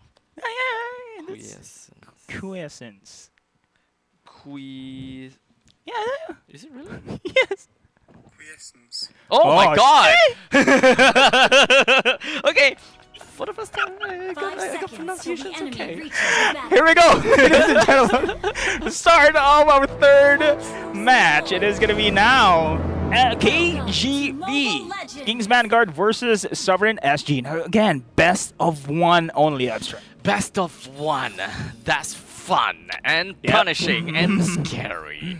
But for now, let's take a look and kind of break down the lanes a little bit. Did I walk me through how middle lane is gonna be like? Middle lane, okay, Walker Knockout, he's pretty good on his role yesterday, and now with his Valentina, mentioned this one, it's really, really good against the trap here for Sovereign SG. There's so many things that you can take, like even the AOG you can take, even Badang's ultimate face crack also you can take, and here we go!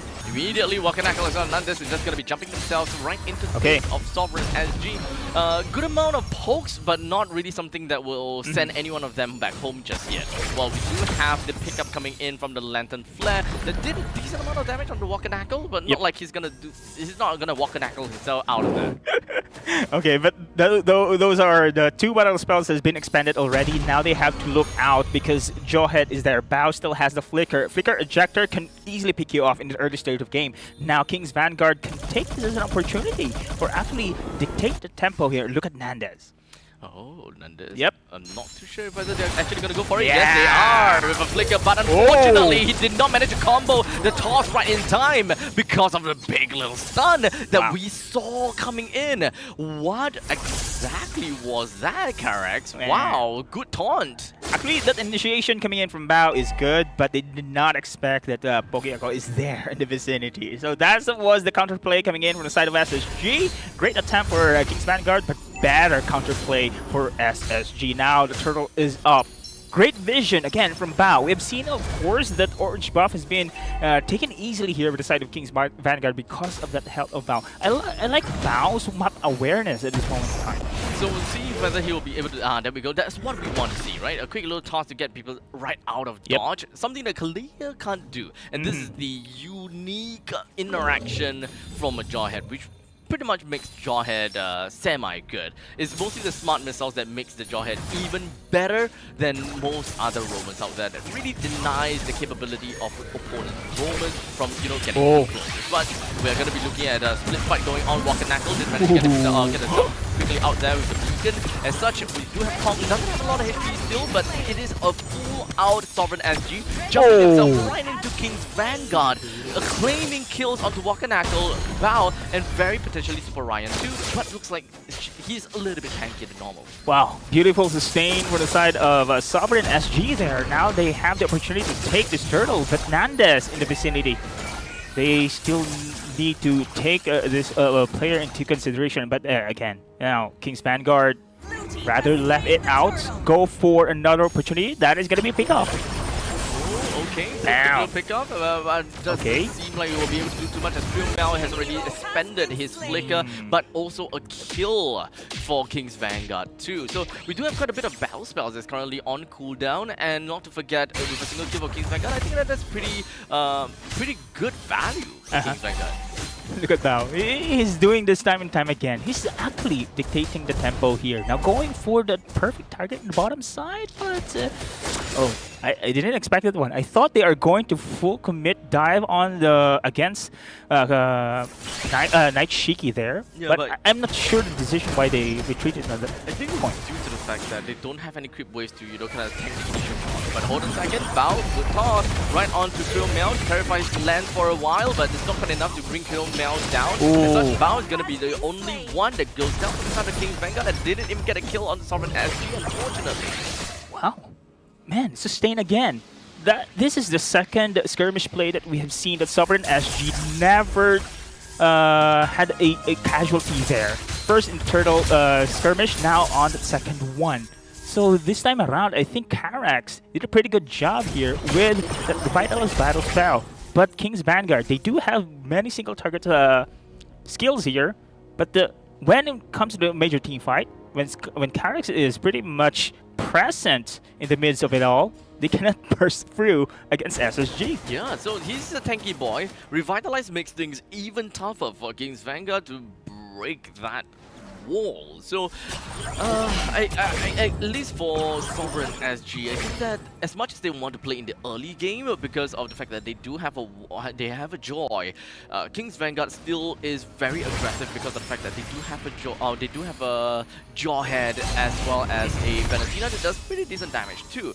But so far, I think King's Vanguard, they have been overly aggressive, and they have been trying to gamble on some of these trades, which in the end of the day didn't work out well for them. Yeah, twice already. Now this is going to be the third turtle, second turtle in the game. So Bao, so far, it's not the aggressive Bao that we have seen on the first 4 minutes in the game. It's actually now Sovereign SG trying to control the pit. Oh, they are going in actually there on the top side.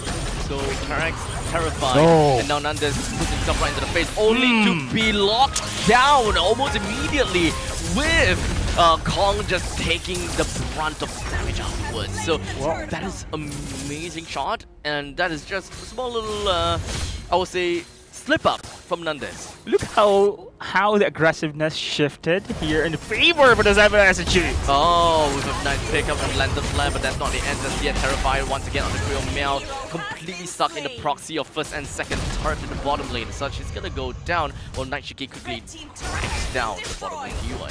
Creo Meow, of course, death there is okay, but Kong, he's also been picked off there. Giving space for Nightshiki though. I don't know if Kong's death is necessary there, but Creo Meow, his death is giving space for the turret on the bot side. I'll take any day. I'll take that any day here. But King's Vanguard right now, they need to be very wary on how this momentum shifts against them. I think that the momentum will severely shift against them the moment that the middle lane T1 is cracked open. And I think that that is exactly going to be the game plan for Sovereign SG. They want to be a little more mid-heavy at this point, as much as possible if they're able to keep their minions alive or create a diversion somewhere to, you know, kind of pull attention away from middle lane. That would probably be the best case scenario, just so that all the T1s taken down, then they would have very good and better controls of the river the moment that happens. Oh, Pogiako is just doing his thing there, trying to go for the split push on the bot side, going for his levels, while the SSG trying to go for that mid turret as well. Now, this is the moment they want. You mentioned, of course, this abstract, that how important this turret is. And now they're still controlling here for the side of SSG. All flickers pretty much available here for the King's Vanguard. Usually in the first 4 minutes, they're going to initiate the team fights, but now they are very cautious here at this moment, trying to go for a counterplay if they can. One thing that I also realized from the start of Sovereign SG is that they are not exactly a competition that's very good at sieging, right? They are a very committal team. The only way that they can really realistically take turrets is only because they have won a fight. The opponents have lesser members, or they manage to take attention away from the turret that they want to take down. They can't just brute force their way onto a turret. But in the meantime that we have it, we do have all of the members from Sovereign SG that just clumped up together. King's Vanguard actually don't have any answer to that, and they are not punishing that at all. Karax splits the battle up into two, taking Wakanackle as well as the taunt from Luxion Stain. But unfortunately, in the end of the day, it is a 2-for-2 trade with Creo Mel quickly flickering herself aside, but not enough to run away. Pogiako with a triple and almost very potentially a maniac for themselves. Wiped out the entirety of King's Vanguard and Moskov, by the way. All the way down to the bottom lane, cracked open. The T3. This is double objective, full wipeout. Are you kidding me? Abstract, that was a 4v5 with Moskov doing his thing there. Nightshiki on the bot side. How did Pogiako? Okay, there you go. There's the replay. Yeah, the sustain is there. That was the key that this team fight prolonged here. KGB did its best to go for the counter play, and look at Pogiako just dancing around here while the rest focusing. Karax, the support, Creo Meow as well. Look at the timing coming in from Pogi. He knows when to go in, to go out, and to go in again and clean up the team fight. I think that they have a very specific role that they are sticking to, which was one of the main problems, right? Nandes, okay, so this entire lineup is very similar and reminiscent to what Sovereign SG had a problem when it comes down to the previous game. But hold on a second, that is going to be Sovereign SG that is going to be banking right in. Oh, to King's Vanguard as they are taking the pot shots right underneath of the enemy's turret. Naishiki overly aggressive, but he's punished. Now only then he's punished as Nandes does have the Ogi Shadow Kill that brings him down. Karax is dead as well. 3 men down from the side of Sovereign SG. The Lord is knocking onto the core, and unfortunately, if not for such an aggressive play, I think that Sovereign SG could very potentially be able to take more turrets down. I agree. That was an overcommitment coming in from Sovereign SG, but at that moment, we see how powerful Pogi Ako 123 is right now on that joy. He's just diving in. He doesn't care. OMG. And now, King's Vanguard. This is now alarming to them. Super Ryan, he has the Revitalize, he has the Glorious Pathway, but the damage still coming in from Sovereign SG overpowers that sustainability coming in from the side of Super Ryan. So they need to find a way on how to be able to negate that kind of damage output, especially coming from Pogi Ako. This is still kind of the same thing that we saw for Sovereign SG is the problem, right? Which is technically single target. Right now, Nandes has been looking for this one thing and one thing only, to look for where the Moskov is and assassinate that backline. It's either going to be the Drusin or it's going to be that Moskov. So the difference and the problem is that junglers have that one backline. They want to go for the backlines, and it just means that junglers are out of the picture. They're not going to be fighting. They just want to look for the backlines. So, in terms of that 3-man from Sovereign SG and the 3-man from King's Vanguard, it's very easy to say that the combination of Kong, Creo Mel, and Karax, they have way more damage than Super Ryan, Walker Knuckle, as well as Bao combined in an AoE context. AUG! It does seem like the AOG did not manage to touch on anyone just yet. As you can see, we do have the Ogi Shadow Kill that dealt a decent amount of damage, but not enough to get a kill down onto neither Karax nor Naishiki. Wow, Walker Knockout is down, opening the Lord takedown here for Sovereign SG. Nandes backing out. Wow, SSG, they are in a good spot here, Abstract. I think this is also very alarming here for King's Vanguard. MPL teams right now are in a hot spot. We've seen Absolute Zero taking down RSGSG. Now Sovereign SG here is actually overpowering King's Vanguard. Nandes, he needs to find a way on how to be able to pick up the backliners, the damage. If you mentioned Naishiki, right? But Naishiki's positioning is very good as well. It's very apt to say that this is alarming, right? Because we are starting to see a very weird relationship and interaction between the teams, right? What is called a King Slayer has been, you know, taken down by 2 different teams with very separate and different power rankings. The scoreboard is all over the place. The power ranking is all over the place. We can no longer have a very good idea as to who is going to be the one that actually wins in the entirety of MPL SG Season 9, which makes this even more interesting. Yes. As now Nandes is just going to be putting himself right into the fountain. The rest of the damage side of Sovereign SG is just going to be pouncing themselves right into the King's Vanguard with the core currently lower than 50% HP, but unfortunately the Lord is not attacking the core at all. Hey! Creo all dead! King's Vanguard picked up a maniac right in the head of Luxian Stain. That defense once again. Luxian Stain bang bang bang his way into the defense against Sovereign SG. I did not expect the damage, man. And look at this replay here. Lord is in disadvantage coming in from Sovereign SG. They did his part here to go for that fight. Sustain is there for the side of King's Vanguard. But look at Sustain going to the fountain, just going to defend, just free hit on the back line. No one is going to target him there. Oh man, I'm not too sure about that fight, right? It kind of feels as though they're in the heat of the moment. It's very difficult to make the choice. It's kind of a gamble. Do we fight the players, or do we try to end it? And at one point in time, I think that that is one point that it becomes very adaptable. You feel that the Lord has been under the core for an extended period of time. I think for the first 2 seconds or 3 seconds, it's okay for Night Shiki to be attacking players and attacking Bao in that very case. He pinned Bao over to the core and just continue attacking. Only for us to realize, look, number one, the Lord is not attacking the core. Number two, the Lord is surprisingly alive for very, very long. That would mean that King's Vanguard is actually not focusing onto the core, not focusing onto the Lord. They are actually focusing onto the players. So you need to split that damage, and you need to, you know, allocate your resources aptly. In that case, I think Night Shiki, for the first half, aim the players. And then you realize, Lord is alive. Let me just aim the core now. Because at any point, if Night Shiki were to switch the damage over to the core even 1 second earlier, that could have been game. Yeah, so much likely that is. But now Sovereign SG, this is a sign that they cannot easily just take this game against King's Vanguard.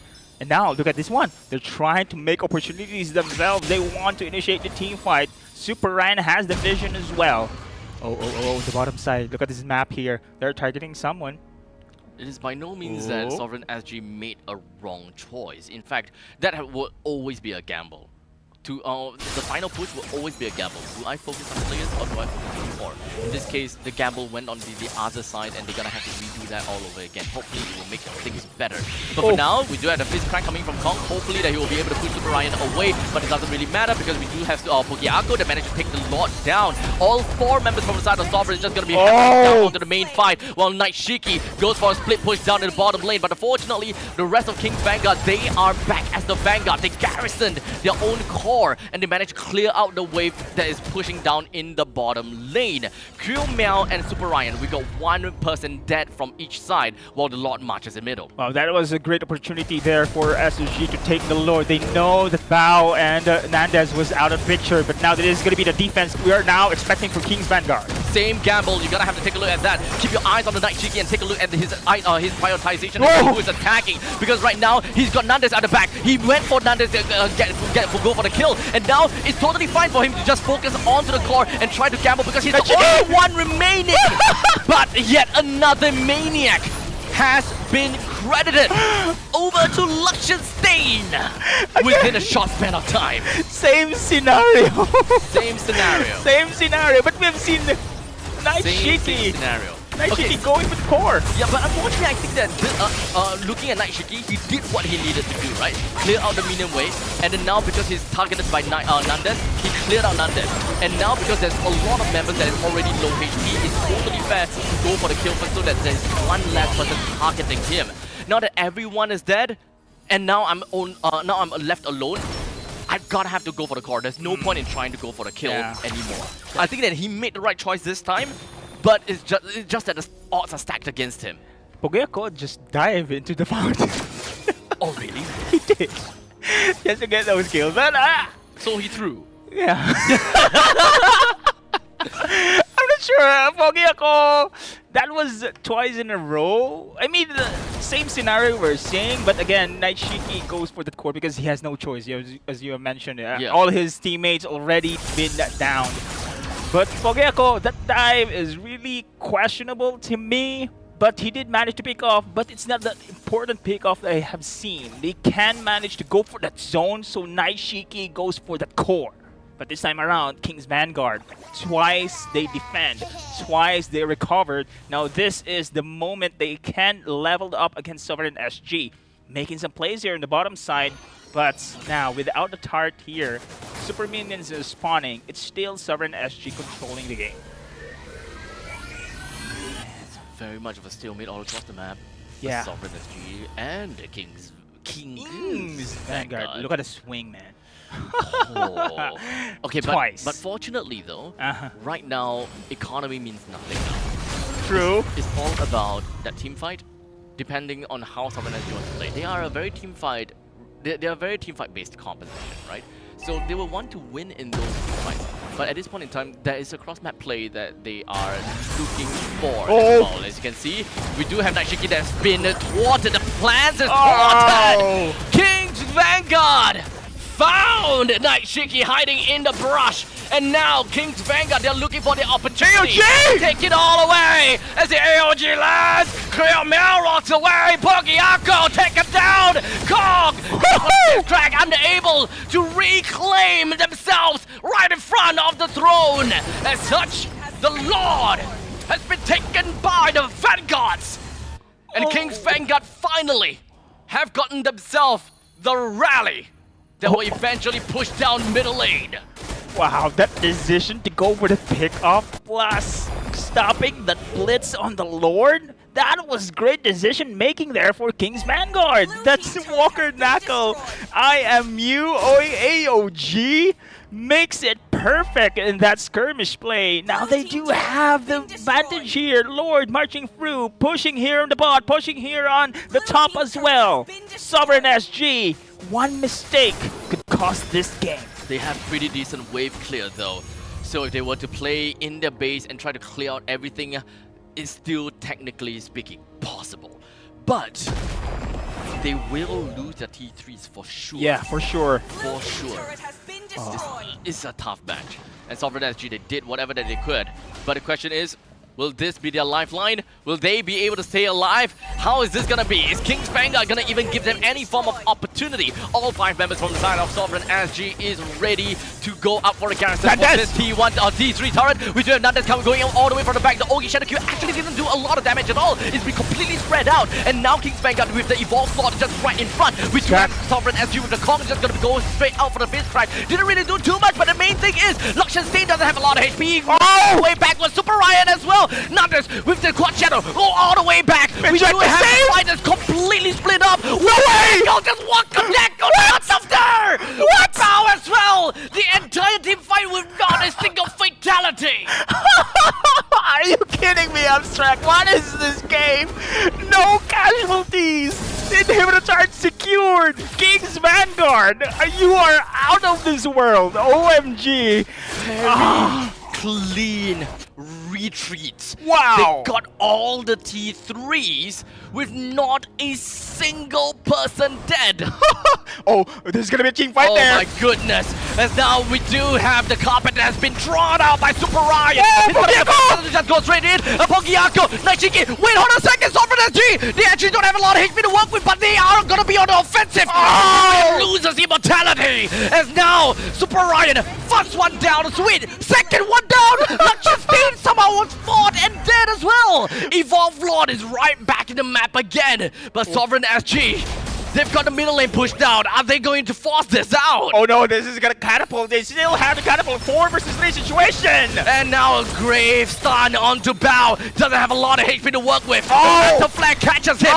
Immortality pop. CC immunity, but he's not gonna go anywhere at all. 5 men from side Sovereign SG. They don't have a lot of HP to work with, but now we do it untargetable when it comes down to Fruit the Trunket. And Rockanackle, he does have his he got it done, but not quite enough to do anything at this point in time. Kong lost immortality, always cleared out. One-man defense only to be thwarted by Night Shiki. Luxian Stain joins back into the fight, and now, as a solo, he kept the wave clear. Sovereign SG, they are back onto the Lord. What is this game? Abstract, I don't know, man.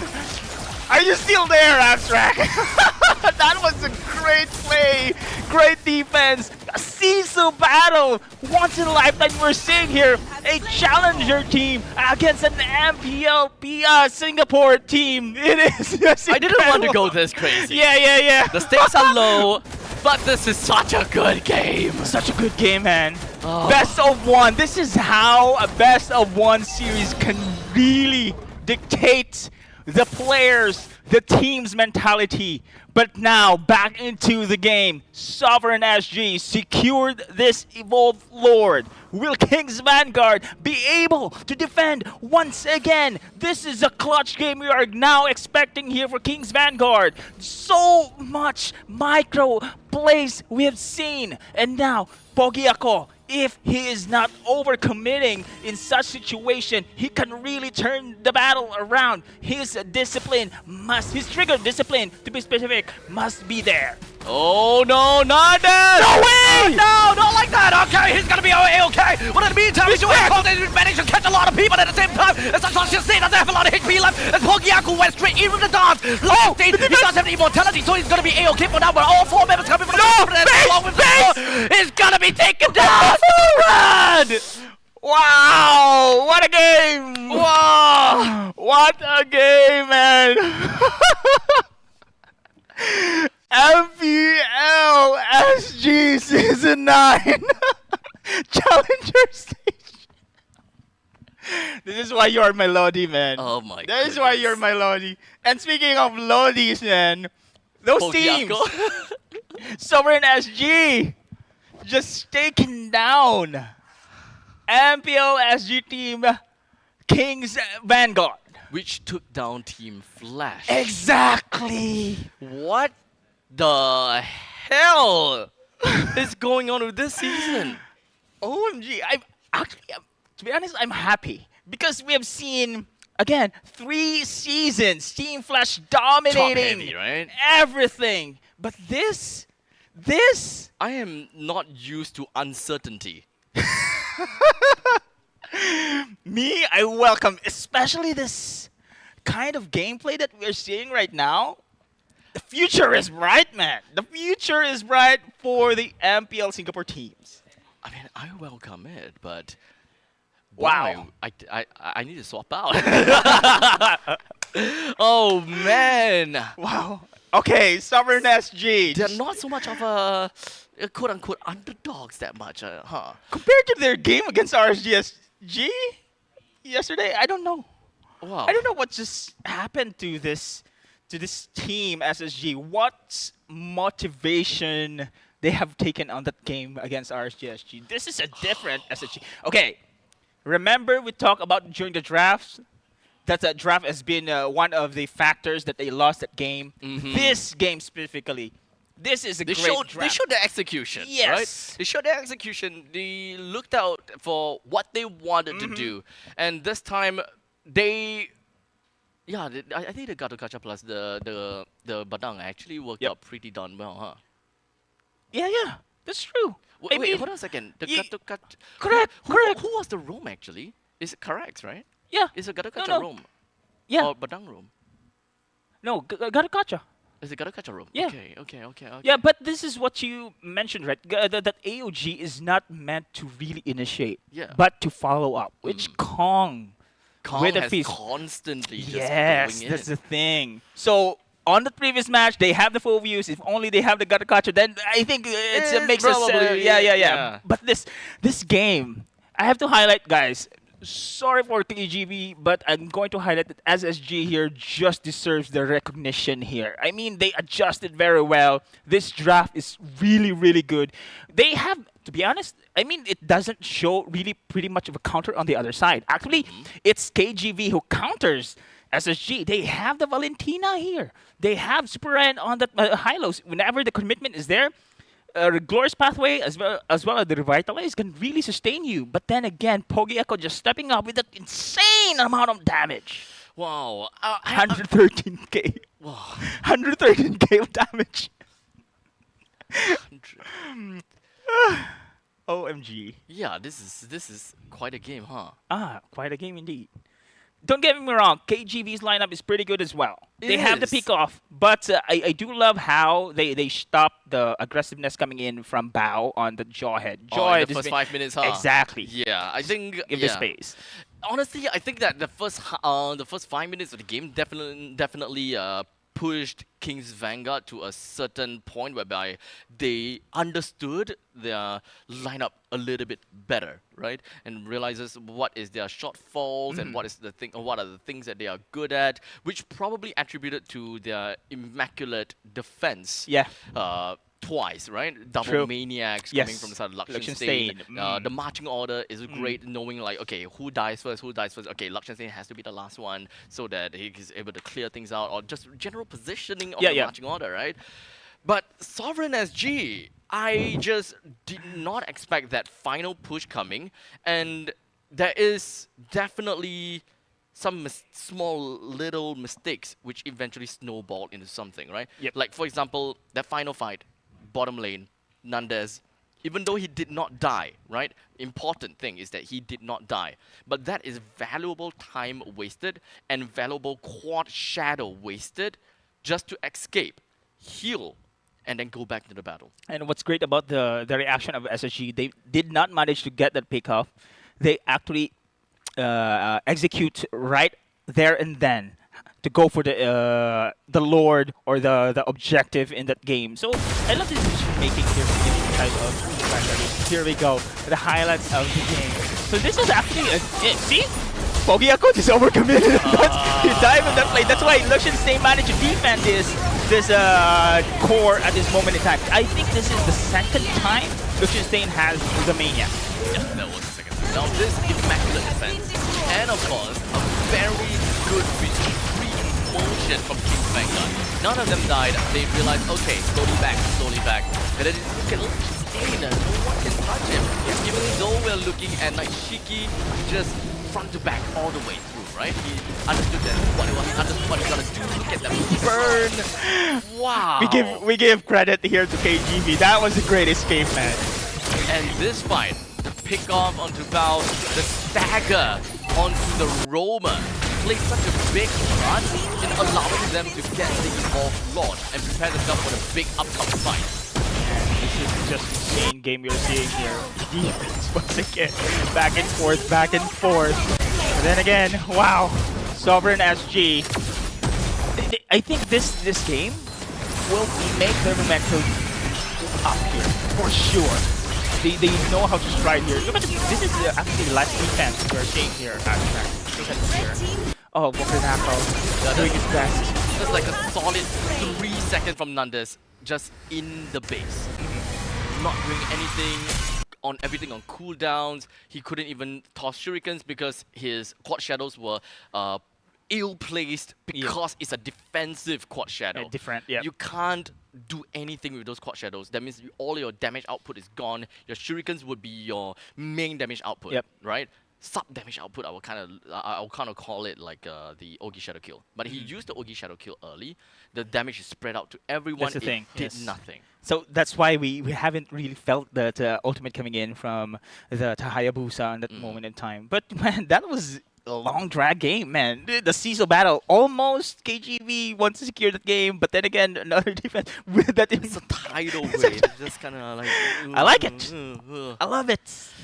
I want it. I want to see another kind of intense game, but I'm not sure if you'll be. My heart probably can't take it. I probably need to take like my heart medicine now. But to be honest, Abstract, you have been here since season 1. That kind of, I mean, the Challenger team's really rising up. I think it's fresh new. For me, I'm happy for MPL SG, like really growing in this kind of sense. Yeah, that's actually a pretty good point, right? Because I completely and wholeheartedly agree. From the start of season 1 of MPL SG, that it has always been very top heavy, and there has always been this very obvious gap between community / challenger team in this case. They just can't hold a candle against MPL teams. Like we can very clearly team, they are inexperienced. So it's like, don't need to talk lose walk over just let it go kind of thing, you know. And it has, remember like the EVOS days, RSG days, big names, all the big names, constantly being the same team over and over and over again, and even until season 8, right? Flash. I don't know how this is gonna be like for season 9. I have never been this uncertain before in week 1. Normally by week 1, you kind of have a decent understanding, okay, how the power rankings is, and then we're just like, okay, for the next few days, we have a prediction, and we are mostly like, what, 60 to 70% correct. But now, I think that we are like 40% correct from this point onwards. Exactly, with now Absolute Zero stepping up, Sovereign SG stepping up. And speaking of Absolute Zero, they are next in line here. To fight against King's Vanguard as well. If King's Vanguard won against Absolute Zero. Yo! So basically there's this thing, right? Yeah. I've seen before this one team. I can't remember what team it is, right? They are an absolute monster. They are so good. They beat all the big teams. But that one guy at the bottom, they can't win them for nuts. no way. That's I think that's their MPL MY actually. I think that was MPL MY. only specific team. They Yeah, can it's take like them the down. kryptonite. It's They're like the kryptonite. Yes, right? yes, yes. Your kryptonite happens to be like the bottom feeders. Yeah. They're really unusual. Yeah, Ah. the planktons. But this time, oh my goodness, you guys talk about yesterday regarding the snaky thing. Snake thing. But yeah. now this is like a pit of snakes. Yeah, Everyone's eating everyone. Eating everyone. I Like, don't know. what is going on? Do we have an apex predator here or not? Yeah. Wow. I like it. To be honest, I really like this kind of pacing they're Yeah. seeing right now coming in from MPL SG. Speaking of apex predator, you know, I had like this marine talk that I had with Churros. Told him, was it Churros or Jays? I think one of them. I was like, do you know that orcas are apex predators? Yeah, the whale, the killer whale. The killer whales. Yeah, killer like whale. literally, they are like a-holes. Like this is the exact same thing I said yesterday. Like they are absolute a-holes. They kill for fun. For fun. They kill for fun. Yeah, I you know like great white see. shark, right? We thought that they Ah. are apex predators. They have a they're lot of just- encounter rates, right? Ah. These a-holes quite literally swim at extreme speed just to ram the side of a great white shark for fun. And then they teach the other baby orcas how to hunt, and all they care is like eating the livers of the great white shark, and then leave the shark there. We just want to eat the liver because they are very nutritious. And then bye, your body's dead. Okay. And you know how they hunt for seals? There's on I the ice? imagine. Yeah, you know how they hunt for seals on the ice? Yeah. Yeah, you saw that one, right? Yeah. No, they manipulate the waves. Ah. They Then suddenly, like an absolute unit. No, they don't even come out. I Really? don't know how and why they don't even come out. They manipulate the waves. Uh-huh. They swim together to create that wave, and like the wave will toss the seal off of the ice. Oh. And it's a battle of endurance until the seal got tired and just like, screw it, I'm just gonna go down and die. Thank you for the Marine life is very marine interesting. life. Marine life is very interesting. Yeah. Wow. I didn't know about that one. Yeah. Same as I didn't didn't know as know. well. Yeah. Same as I didn't know SSG could bulletproof. Who is the seal and who's the orca? We and who are used to the have an snake? orca in MPL PH. Echo. Yeah. They were an orca. MLBH. Echo Philippines. It's Orca. They're Yeah, they logos were an are- orca. Yeah. Yeah. Yeah. Really? MPL SG have? We don't. We need one. Pogi ako. 1, 2, 3. Sana all. Sana all. I'm Yeah. gonna rename myself. I'm just Sana Yeah. all. I think. People think that I'm a Filipino, and then randomly just sees this guy. He's Chinese. What's gonna be your name? A Chinese guy with Guapo Filipino. ako. 1, 2, 3. What's guapo? Sana. Guapo. Pogi. Oh, guapo is equals to pogi. Yeah. You learn new things every day. This is why having a Filipino on the broadcast is always great. Although I would like to say that my extensive knowledge of Yeah. Tagalog is Pretty good. not to be showcased. Pretty good. I know, guys. Some of it are censored, so. Yes, exactly. I taught him well. Yes. Is bald like sensitive word? No. No. No. Panot is okay. Oh, not this way. Unfortunately, we don't have any podcasters, or else I would Yeah. just name that person all the time. Oh man. My heart skipped a bit for a bit. because Yeah. I don't know if whether I changed the words correctly. What if that panot means Should be something another- else? You know, because I remembered Depends wrongly. on. Yeah, that's the problem, right? Yeah. Because it depends on different scenario. That word might mean a The different thing, formal right? one is okay. The formal one is okay. Yeah. Okay. I'm good. So all the Filipino fans and watchers, I am very well versed in Tagalog, only to a certain extent, maybe the dark side. So if you were to say anything, I would understand. Okay. They Watch out, know. Be careful, They know. Yeah. Or he will just translate for me. Ay, Yeah. I think he will just end up translating for me. He's my resident Tagalog translator. Yeah. I remember last season. they What was that they mean? need me for a translator, but then Oh yeah, again, you're just like moral support. I was just standing there, man. It was fun. It was, wa- fun. It was just was all really out fun. moral support. Wow. Okay. Yeah, We talk about going back. we talk about marine life. We talked about Yeah. language. You know, yesterday we had like a full on course. Oh, yeah. Yeah. We had like we talked about marine life as well. We talked about history. History. We talked about math. There's still one more topic. I forgot what we talked about. But basically, yesterday is a course. Today is a course as well. Eventually, we get there. We covered languages. Yeah. We covered marine life again. Eventually, we'll cover something else. I don't know what. Geography. Geography. Did you know that I didn't take geography? I can't. Let's go for Did you know that Singapore was part of Malaysia last time? Oh, last time. Last time. Yeah. Is that geography or history? That's geography, but it's also history. Yeah. But it's also slightly political. Yeah. Which is not probably. Yeah. No, serious now. Look at the upcoming game. We got the draft of Kings Vanguard going up against Absolute Zero. Okay. No, there you go. Let's back into the ball game. Technically speaking, his history, political history is lesson. It's a lesson, so it's okay. Yes. Yeah? Okay. It's the truth. Yes, It's it's a the fact. truth. It's Yeah, a fact. okay. Yeah. But there are some No. truths and facts that shouldn't be said on live anyways. Correct. But the fact is. The fact is, Fanny's man, Yeah. and Kimmy is not yet. Chip. Yeah, Okay. okay. Speaking of which, Kimmy.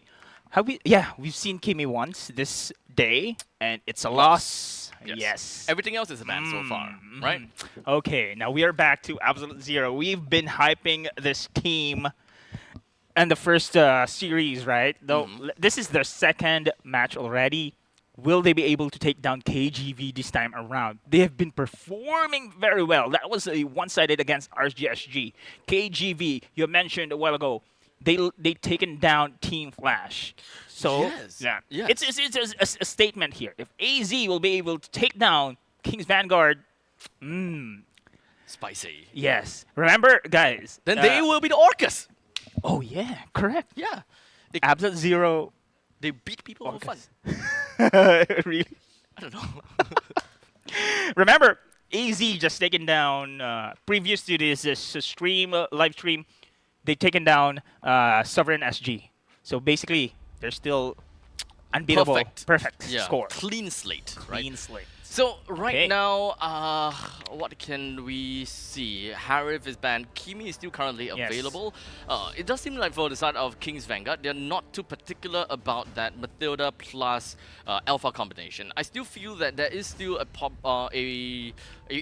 some form of respect that they should be putting out I for agree. the Matilda. I agree. Especially since they drafted a composition previously that doesn't deal with this kind of team fight based orientation, right? And Yeah. easy to execute team fight based orientation. KGV did not punish coagulating. So okay, team is perfect. banished. Okay. Julich, he got it. I think Rapidot played very good Matilda Yeah. on that game. So, well, Rapidot, again, we've mentioned this one that he is a former Onyx PH player. Now he's here right now. Also in Team Abs- SV before. Yes, Team SV in Cambodia, MPL. So Your team is all of this, actually, all of them have the MPL experience. So Mm. easy Challenger team is team. picking. First pick here, Kimi. There you go. Okay, Yeah. Kimi again. So for King's Vanguard. But here on the other side, AZ. Usually Kimi, actually I had doubts. For the first... Me too, actually. I had doubts. Yeah. Because it's unusual to have a marksman slash Mage in the mid mid. lane. When it comes to the... But now it's technically been called a mage now, it feels. They're just like mage. She's a mage, but her skill set team is Feels very marksman's G. Yeah, exactly. So Clea and Hayabusa is there. I think it's pretty good, especially with the Hayabusa pick. They want to take out this Kimi here. Okay. Usually, team fights with Kimi in the proper position goes into their favor here. Now they have so plenty with Clea and Hayabusa can really go in their backline. It's great. But the focus, man, I love this pick. Your I love the team is picks coming in picking. from KGB. They're They know. actually gonna double down on Yep. team fights now. So now a very completely different kind of playstyle. At least this is how it seemed like their direction is going for. They have the traction pulse. They also do have the whatever that Fulvius has, the Yeah, the- demonic force. Yes. all plays around entire areas.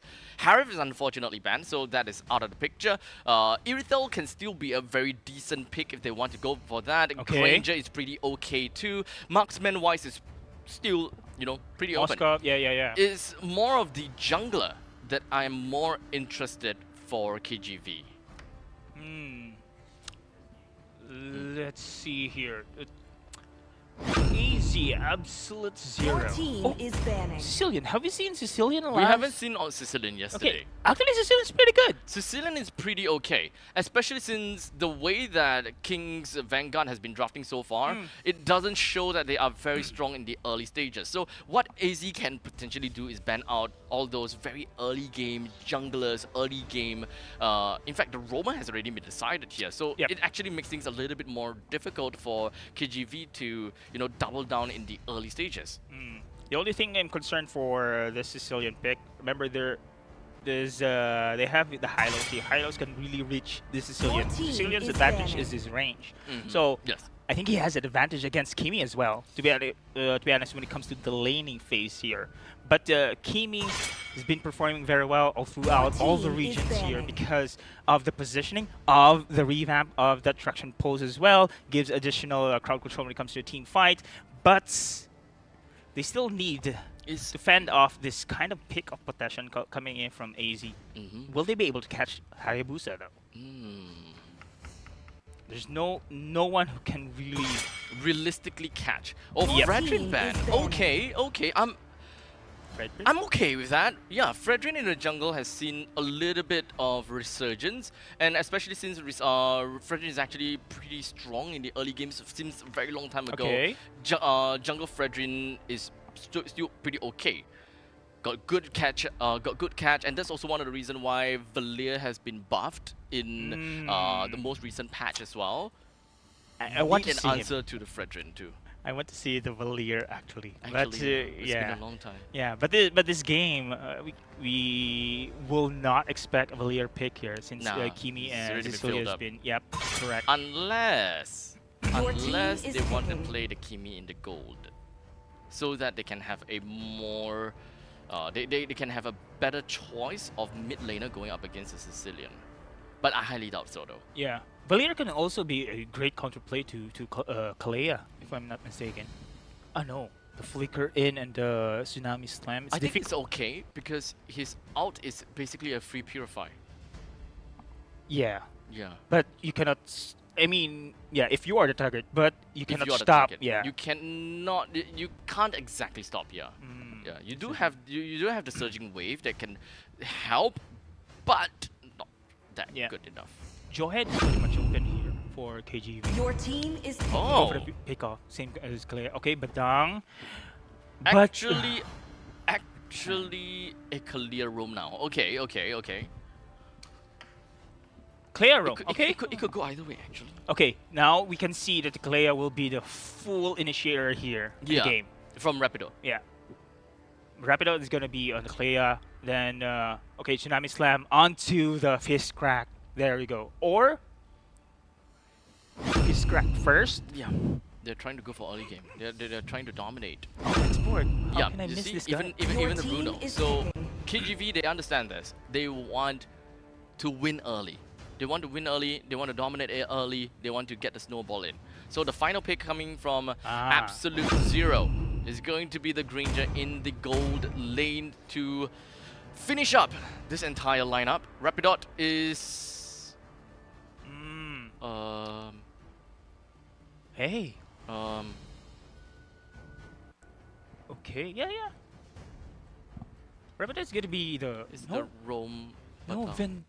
Oh yeah. It's the Rome Batang. Actually, it's Kalea EXP. It's still Kalia EXP. I like Vendetta's Kalia. Not Yeah, don't get me he wrong, did a pretty Yeah. good job there. but I actually. don't like The Badang. Rome Batang. You mentioned this one actually. But still, the combo is there. The Combo combo still is there. because both of them can initiate. Don't get me wrong, both of them can initiate. Just very different styles of initiating. I think that they can swap Whoever. interchangeably. Yeah. Yeah, Like if they whoever- want to play catch. If they want to play catch, then they've got that. And they've got a Sicilian, they 5 can seconds extend the till the cooldown, or they enemy can extend the reaches the stuns even more. battlefield. In fact, the Smash Sicilian is them. actually a pretty good pick here because the Sanguine Claws is such a Ah. AoE as well, right? Can also be used as an initiation if timed yeah. timely well. But in the but King's Vanguard should not be hit by the Sanguine Claws raw. Yeah, if they do, then they okay, once it's fine. Twice maybe okay, questionable. 3 times, yeah, something's wrong. Something's wrong. Yeah, indeed. something's very wrong. But now, you have mentioned, of course, Abstract here, the King's Vanguard lineup is pretty much of the early game dominating draft. I agree with that one, especially with the export pick. How could I miss this one? Of course, the export is one of the heroes who can really reach the back lines here because we haven't seen anything here that the King's Vanguard can able to do so, except for the export, Last Insanity, and the combo with the Glorious Pathway, rather. Yeah, honestly, it's been way too Oh. long since we've seen that. But in the meantime, Nan actually going all out No. aggressive. He no longer has his quad shadow. Nan, Yeah. excuse me. That's man, that's a big blow there, Yeah. especially for the early game. The jungler coming in from Nan, Absolute Zero. Level must 3, no not- Yeah. out. No, Maybe level if- 4 Nandes. Yeah, for Nan is level 3. Yeah, but Nandes are now level Now 4. level 4, yeah. They can actually dictate the tempo here, but bottom side, all is cool. But here, Nan on the level 4, they need to go for the counter pick here, the top side. Oh, there you go. He doesn't have the OG Shadow Field just now. But now we do have got Luxus Stain that manages to barely walk away. Wow! hero has been slain. Oh, I don't know. That I don't know. that was questionable. In that scenario there, I thought he will escape, but he managed to go back, right? He wants to go for the creep there. yeah. Okay then. Oh, But that was, for me, a big blow also to Liechtenstein. But here we are now seeing an even game. So Nan was killed, and then Cold Lane on the other side. Now we are here in the turtle pit. Yeah, and now Vendetta hopefully and looking Okay. for the Tsunami Slam, but doesn't seem like that's gonna be the case. We do have also a pretty good take from King's Vanguard onto the first turtle. So looking good and pretty much on track. Remember the Absolute Zero is actually more geared towards the mid and the late stages of the game, but don't take Buji out just yet. Even though a Sicilian is a scaling hero that excels in the late stages, even in the early stages, he still can deal pretty good damage if you allow him to. And that utility for Sanguine Claws is really important as well because of the team fight. Good too. 1v1. Vendetta usually. Oh! Okay. Now Abstract usually a Kalea could win a match 1v1 there because of the sustain. Well, of course, the Phobius has the shields, Yeah, but I Kalea think Phobius a little bit different here. I Yeah, guess. correct. Yeah. Phobius, Wow. in fact, I haven't seen Phobius going up in a battle against Kalia in the EXP. So now it gives us a pretty good understanding post level 5. Yep. We have that idea that the Phobius kind of wins hands down. Yeah. Yeah. And now he is a level ahead here. Now Vendetta should be very careful here on his laning. But speaking of which, this is the counter play we're seeing on the bot side. Bot side, there we go. Once again, going up again, but Ryan doesn't seem like he's phased at all from this 2v1 thing. I think that's not a great target there. It's hard for Super Ryan to be really picked off now. This is going to be a perfect opportunity for Team Vanguard now to do their own thing, going for invade on this blue. Well, that is awkward. Absolute Zero now having a lot of problems, but it's technically understandable. But that is a very good Tsunami Slam coming from Vendetta, pulling Nandis all the way underneath the turret nose. More than enough to bring the Xbox down. Bao now, of course, will bow out of that fight, and Absolute Zero gets himself a kill.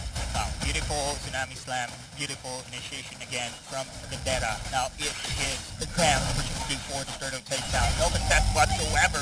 Absolute Zero just recovers from the losses that we had seen a while ago. Now King's Vanguard. They have Liechtenstein on Bruno. First time, I think, in this season as true that we have seen Bruno. Bruno's been hit buff, I'm not mistaken there. I think there is, yes, there is an adjustment on the Bruno. So Backswing. I think backswing is one thing. Yeah. Yeah, I think that there are a couple of adjustments in terms of damage as well. I can't remember Yeah. if that's real or not, or I can't remember what exactly is it. Let me Yeah, just but I do believe they have been buffed together with Brody. Because it's the backswing animation, something like that. But meanwhile here, Liechtenstein is having a time of his life here, trying to go for the farm, but Rapidots having the vision, giving a vision for Absolute Zero. Nandes, I'm really expecting actually here for the side of KGB, but hold on, thought is going to be Vendetta here! Oh, with the final last insanity, Nandes, he can't do anything at this point in time. Bao, he did manage to put up the curtains, or rather pull out the red carpet, only for him to not stay alive, unfortunately. Absolute Zero still manages to claim a couple of kills, and let's not forget, we also do have Liechtenstein all the way down to the bottom lane that managed to claim a single T1, only to be killed now. Yeah, that's unfortunate. I thought that was a good trade for King's Vanguard, but with Liechtenstein also being down, now that is Absolute Zero's advantage indeed. Now, as you can see here in the game, Salas 3-0 on that Hayabusa is filling it here. And this is what you want here for the Hayabusa. You need an early game scaling, and he did pretty much there. 15 seconds until the next turtle spawn. While we are seeing here both teams trying to control this river, trying to control this turtle pit as well. Look at the positioning here for Rapido. This is a pincer movement we're seeing here, but no commitment whatsoever yet. Yep, not yet, not yet. Yep. We do have the turtle that's currently available now. King's Vanguard have got a small little idea as to where the rest of the members from Absolute Zero absolutely is. That is a pretty good sanguine clause, putting Super Ryan already down to half HP. Those pokes are more than enough to ensure that Super Ryan would not be present in the upcoming battle if they choose to rush for this turtle. Salas on Granger. Okay, There we picked. go, Tidal Wave, and of course Tsunami Slam right onto Bao. Wow. That is the Devil Pony that it got melted down in an instant. No frontliner here for King's Vanguard. Absolute Zero absolutely taking this turtle here. And I think they need to convert as well to go for more kills, and they will. Nan hops over to the back lines, hoping that he'll be able to get a kill on the Wakanako, but that wasn't going to be the case. And Rapidude builds up the wall, cuts Nandes off of the main lines of King's Vanguard, not enough to even bring him down just yet. But all the creep waves in the middle lane is gone. Absolute Zero falls back. Okay, they need to chill here for the side of King's Vanguard. They have been in a disadvantage on the turtle takedown, but they are now going for more. No way. Are they thinking for a brawl here? They must be very wary because all ultimates are available here for the side of Absolute Zero. And now going to convert her to the top side as well. All creeps here. They've been cutting off from the side of Vendetta. Oh, they are full commitment. Oh, solo kill! Oh, Wakanako out of there! I love to say that. But in the meantime, up in the top lane, Vendetta going one-on-one against the opponents, but unfortunately, Liechtenstein is going to be the one that gets a kill. Double kill, as a matter of fact. Is he going to stay alive for a little bit long? As now, Salas 1v1. Wow. Liechtenstein picks up a triple. Nandes joined into the battle with a quick little ice retribution on the Bougie, just so that he will be able to catch up to Bougie a little bit longer. And that is almost a full wipeout. Wow, 4 against 2. Great win there for the side of King's Vanguard. To be honest, Liechtenstein stepping up here, Abstract, compared to the Season 8. Usually Liechtenstein is a player who really plays passively. But now, I think he is more of a grown player when it comes to the gold lane. He knows how to go for aggressive plays if had the opportunity to do so. I mean, after all, he is also playing as a Bruno now. So this is one of the power spike that we can expect from a Bruno, especially right after getting it actually really depends. So looking at the items, right? First item of the Bruno more or less give us the idea as to how he wants to play. If the first item is Heart's Claws, he wants to play it safe. If his first item is the Berserker's Fury, that's aggressive. I think so. I have a bet. Maybe it's a Berserker's Fury on his itemization. Okay! Oh, Liechtenstein, he's okay, he's okay. Well, in the meantime, the Traction Pulse did manage to hit, but did not really pull anyone in at all. Last Insanity did not clip onto anyone too. Oh, okay. I was surprised there. Oh! Vendetta! Tsunami Slam, but it does seem like we do have a Purify. No, wait, yep, it is a Purify from the side of Luxionstein. So that Tsunami Slam did not really do anything except to take a cooldown off of King's Vanguard. Oh no, that's unfortunate there. Initiation-wise, that was good, but then again, they will go for the team fight! Oh, Super Ryan continued to fight. He's gonna be the first one to go down as he initiates it all. Walker walked himself out of there. Was the last right in this space. But of course, the Traction Pulse is the one that picks up a double right onto Absolute Zero. The last Insanity is just gonna be popping. What the? That's a satellite! That's a satellite!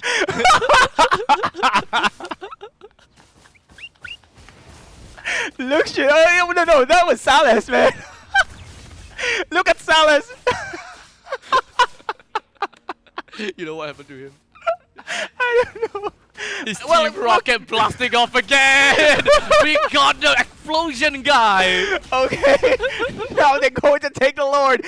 Well, Salas is here right now. Oh boy! And now Super Ryan has lower than 50% HP to work with, but none is gonna go down! He did use his Ogi Shadow Kill, so it's not too bad though! As the Tsunami Slam is just gonna be connecting, Vendetta is gonna be down to the hands of Luxionstein. He did manage to pick up Malefic Gun, so this is gonna be a big power spike for him, as he will be pretty far away from the rest of the members from Absolute Zero. Wow, this is a great team fight and a great player versus player here. Salas against Luxionstein, who is the best gold laner here, and now Luxionstein secures the Lord, and this is big for King's Vanguard. Oh, let's not forget about Bougie though.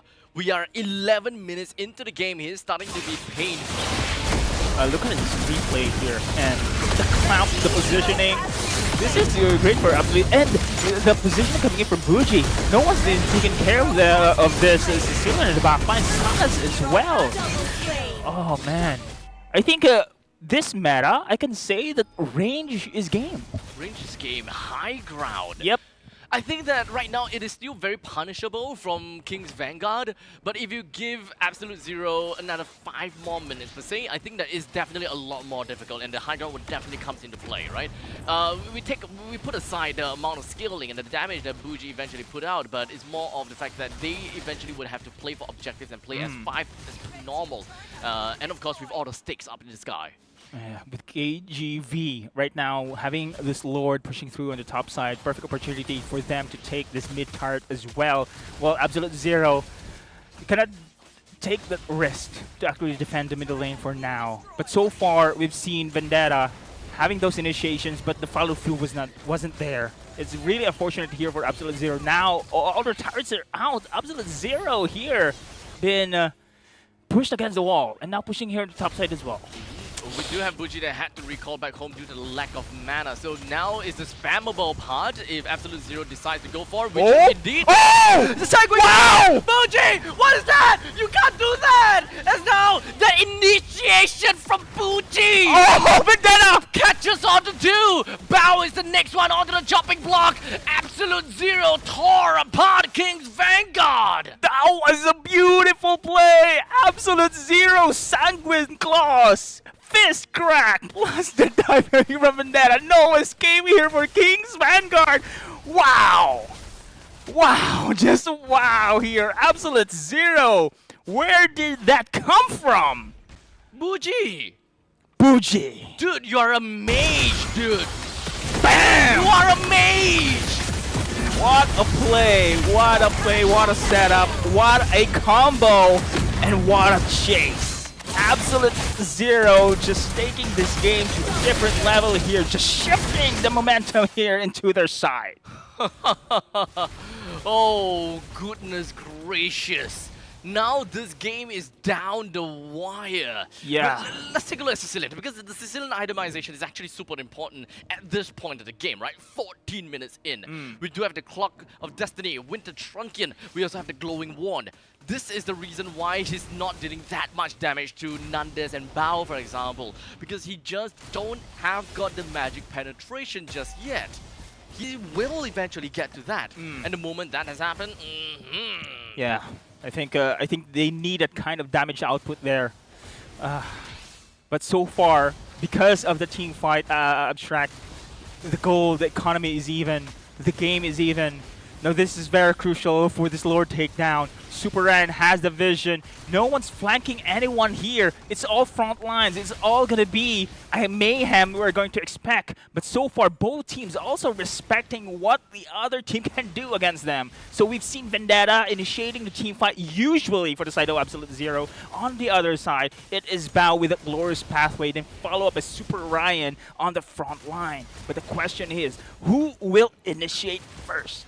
The funny thing is, you can no longer look at Vendetta or Rapidude to initiate anymore. Because Buji can come in with that surprise attack as well. Speaking of which, as now it's just going to be a quick little initiate. We do have the rest of the members from the King's Vanguard pushing right onto Absolute Zero, with Super Ryan just putting himself right in the face of the last, but he will go down first. The rest of Absolute Zero has been forced backwards. It is a 1-for-none though, so this is something really important. King's Vanguard realizes that Absolute Zero can't afford to lose any more people. So the this stun! going in, Salas gets a kill down the bow. There's 2 men down from the side of King's Vanguard, but Lakshastain picks up the kill onto the Lord, eventually trying to equalize the trade that they have done so far. wow, I gotta highlight Walker Knuckle on that Kimi. How did he even pull it that one off? I mean, he dives, he gave the stun rather, then dives forward, then escape, while giving the space for Liechtenstein to take the Lord, and he survived. I'm not sure how this guy managed to do that one, but on the other side, Absolute Zero. The great save of Vendetta, because we've seen Super Ryan chasing Salas in that situation. He did save, but they are very low. The blitz wasn't coming for the side of King's Vanguard, and that is why they managed to take this major objective with the help of Walker Knuckles. Risky play of the Kimi. King's Vanguard really gotta have to do something right now, man. We are 16 minutes and 30 seconds into the game, and Buji is just about to get himself more and more. Buji! What was that traction pulse? Was that a traction pulse? That was Buji out of the question.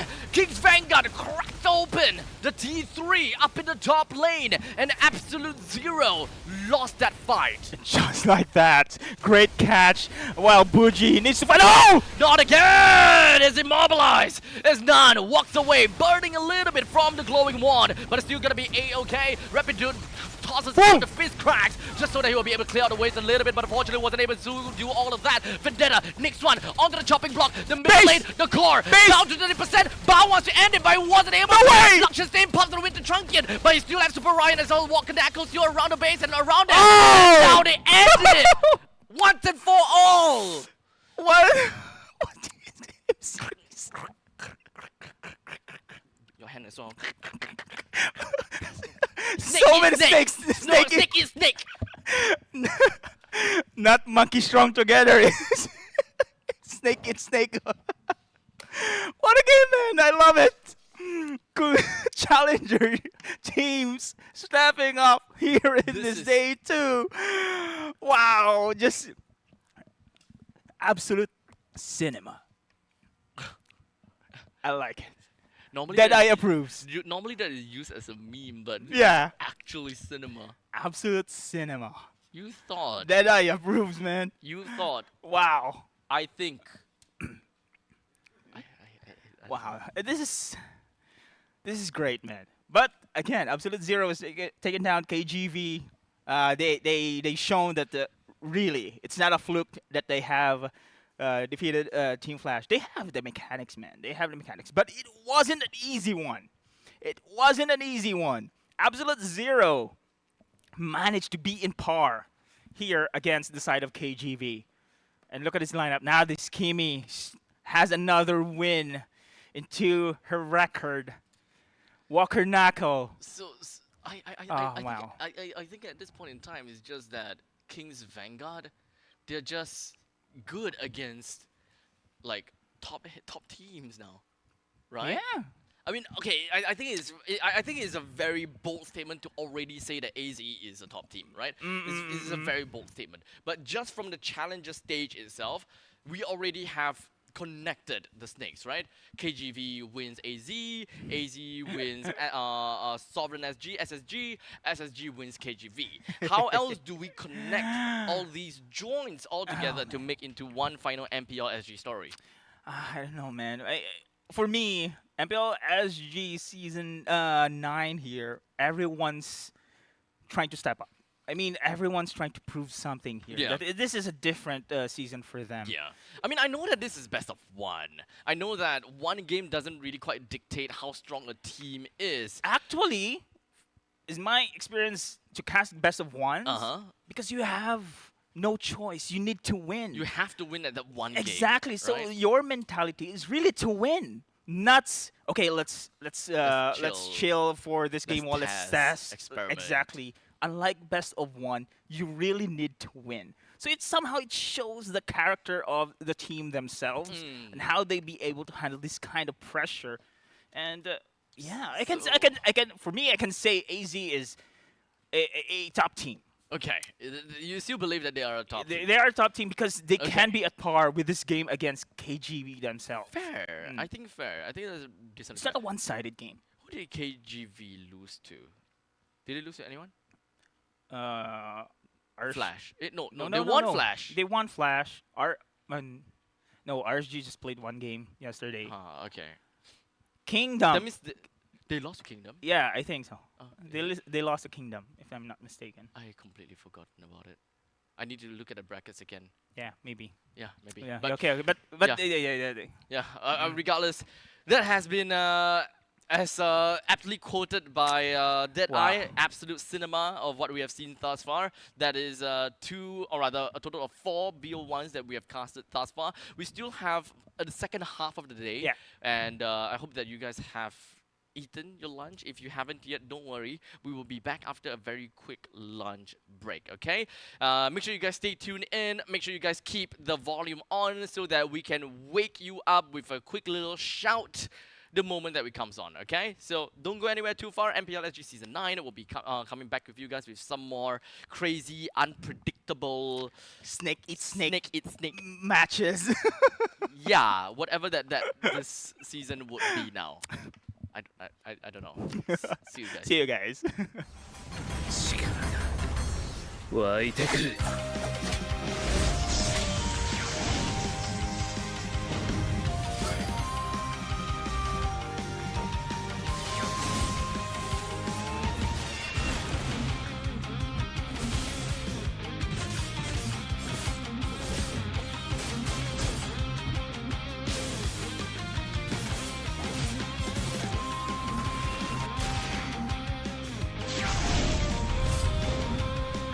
相変わらずやかましい奴らだ 「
相変わらずやかましい奴らだ。今度は背中合わせでいくわよ。よっしゃ第7班ここに復活だってばよ。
ここは俺に任せて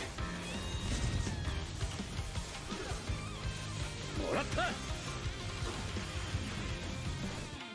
4代目他にを超える忍びはお前しかいないと俺はそう信じた。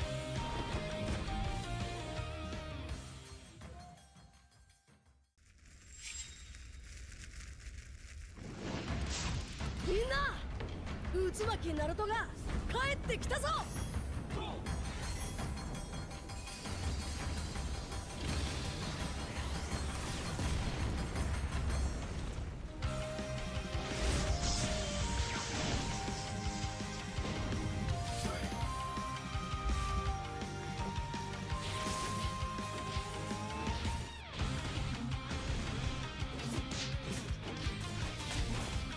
クラマ力を貸してくれ。よ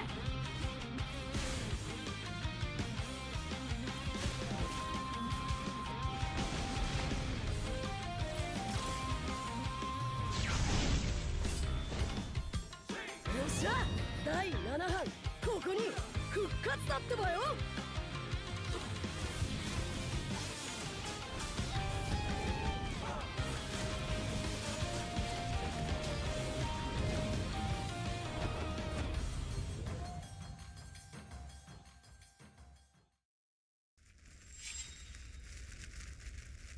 みんなを守るために私はもっと強くなる。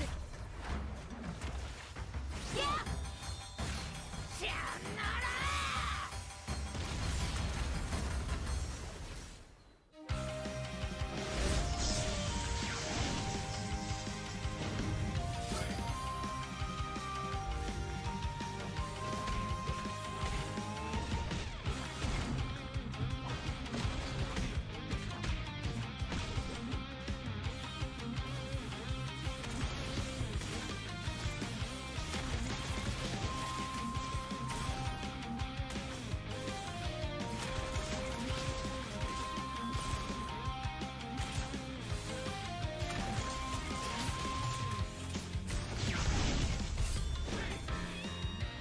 今度は背中合わせでいくわよ。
MPL Singapore Season 8 ended with Flash securing a three-peat.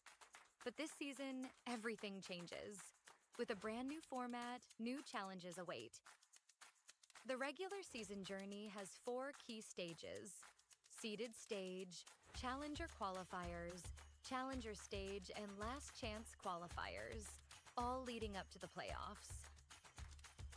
In the seeded stage, 5 MPL Singapore teams from last season will compete in a best-of-3 round-robin format. Meanwhile, the Challenger Qualifiers give community teams a shot at the big stage.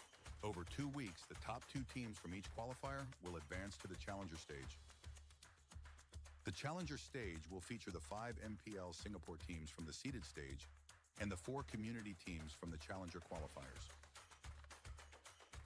In the first 2 weeks, MPL Singapore and community teams will compete in a best-of-1 intergroup round-robin format. In the final week, community teams will face off in a best-of-1 round-robin. The MPL Singapore teams will be ranked based on their performance in the seeded and challenger stages. The top 4 teams will move on to the playoffs, while the bottom-ranked team drops into the challenger stage rankings for one more shot. In the challenger stage, the 5 remaining teams are ranked based on their challenger stage results. The top-ranked team secures the playoff spot, while the remaining 4 will enter the last chance qualifiers. In the last chance qualifier, one final opportunity awaits: a 2-stage battle to secure the last playoff spot. In stage 1, community teams get one last shot to qualify. The top 2 teams will advance to stage 2. In stage 2, they'll face off against the 4 teams relegated from the challenger stage in a best-of-1 single elimination bracket. Only one team will survive and claim the final playoff spot. To summarize, in the MPL Singapore Season 9 format, there will be 5 MPL Singapore teams and 4 community teams qualifying through the Challenger Qualifiers. Based on regular season performance, the top 4 MPL Singapore teams will advance directly to the playoffs, while the 5th-ranked team is relegated to the Challenger stage rankings. In the Challenger stage, the 5th-ranked MPL Singapore team and the 4 community teams will be ranked based on their Challenger stage results. The top-ranked team from this stage will secure a spot in the playoffs, while the remaining 4 teams move into Last Chance Qualifier Stage 2. They will be joined by 2 additional community teams who advance through Last Chance Qualifier Stage 1, which serves as the final entry point for community teams. The winner of the Last Chance Qualifier Stage 2 bracket will secure the final playoff spot. And then it all comes down to the playoffs. 6 teams, only one champion. Who will rise and claim the MPL SG Season 9 championship?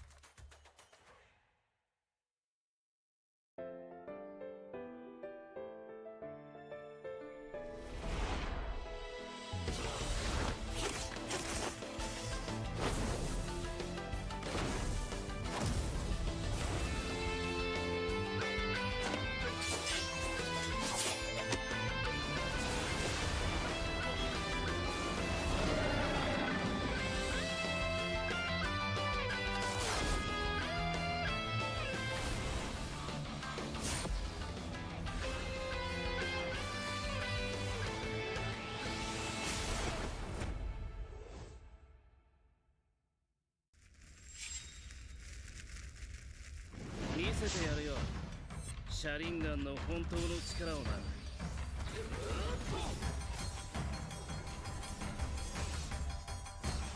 力が湧いてくる。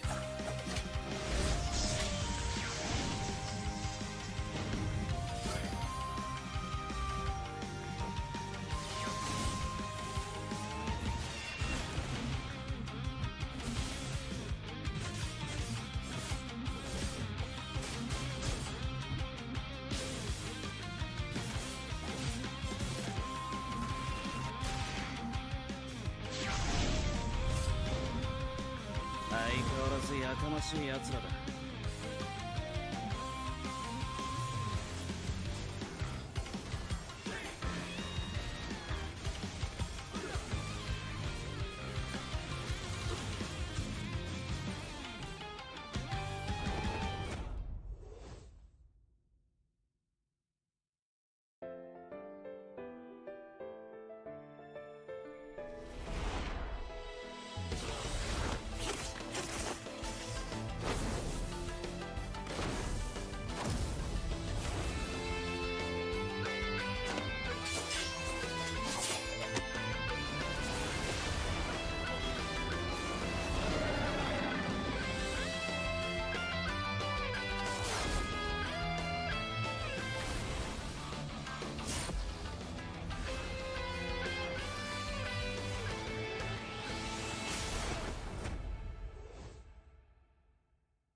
相変わらずやかましい奴らだ。今度は背中合わせでいくわよ。よっしゃ第7班ここに復活だってばよ。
ここは俺に任せてもらった。4代目他を超える忍びはお前しかいないと俺はそう信じた。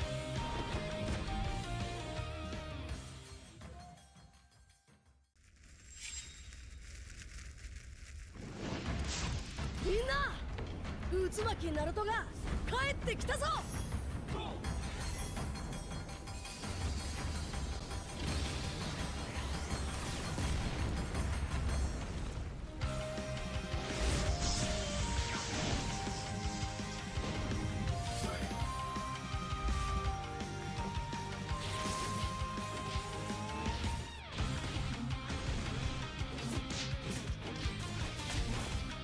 クラマ力を貸してくれ。よ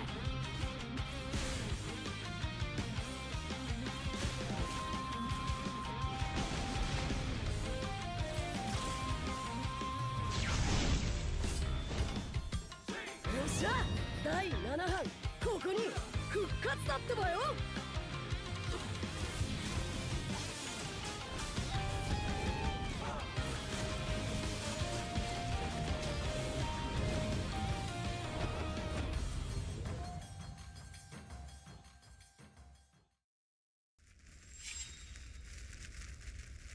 みんなを守るために私はもっと強くなる。やっしゃなら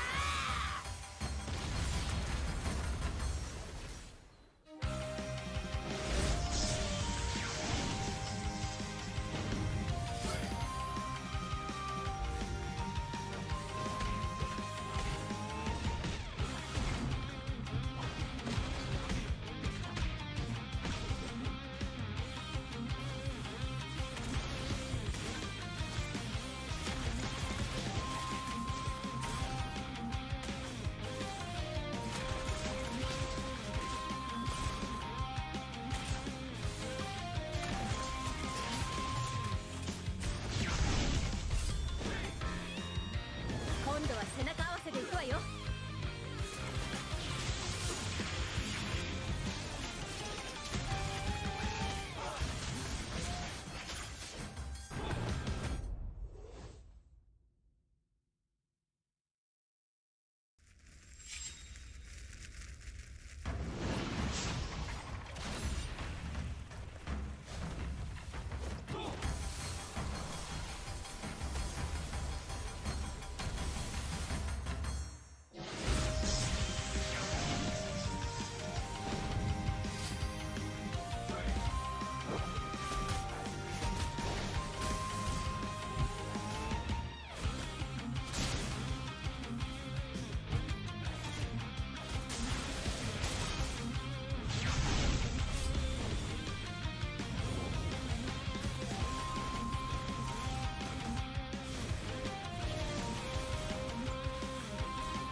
MPL Singapore Season 8 ended with Flash securing a three-peat.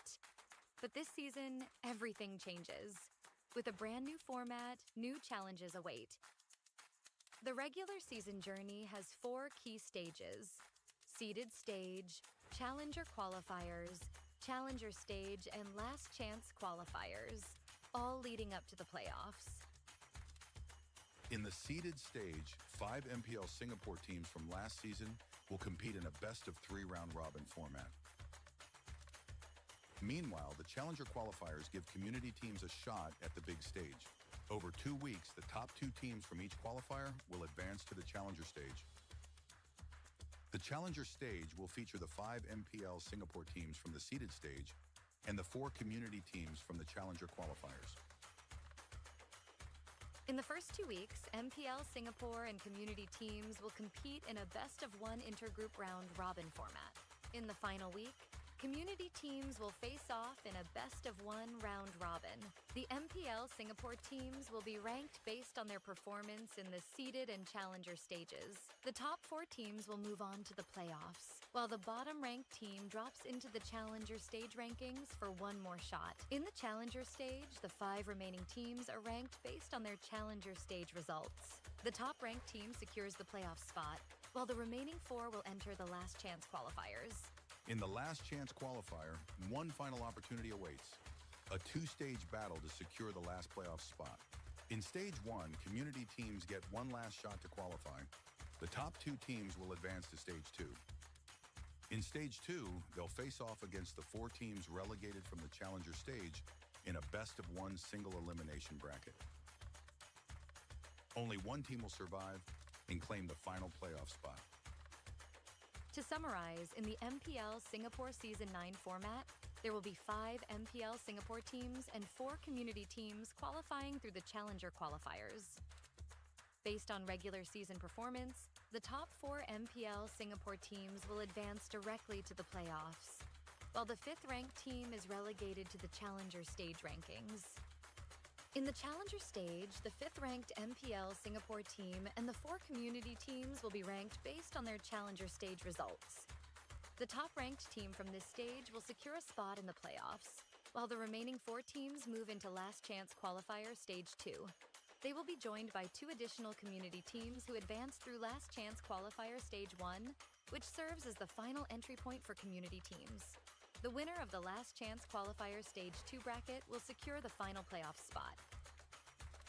And then it all comes down to the playoffs. 6 teams, only one champion. Who will rise and claim the MPL SG Season 9 championship?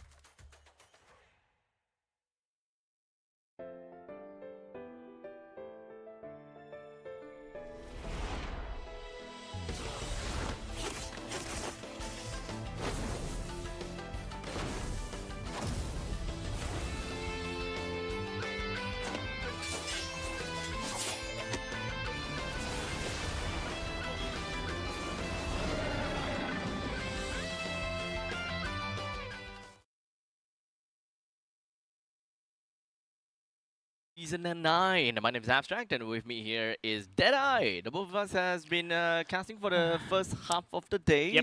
Yep. 4 matches altogether with a snake kind of situation. Yeah. So let's kind of bring it back and kind of talk about what have transpired so far, right? Yeah. Community teams versus RSG. RSG won against Sovereign, while they lost against Zero. Right, absolute 0. Yes, correct. In the meantime, we also do have King's Vanguard that lost against Sovereign, but won against absolute 0. Yeah, so yeah, that's where the snake eats snake, everything eating everything, everyone eating everyone. But this time around, it only shows also that these challenger teams here are in a mission. I mean, they want to prove something, and they did. They did. That absolute 0 just showing up against the RSG SG, it was very impressive, and it was one-sided. Abstract. It was one-sided. It was one-sided, Yeah, actually. that's the thing. It is. So that is a scary thing. Exactly. But there is also yet another scary thing, and we talk about stamina.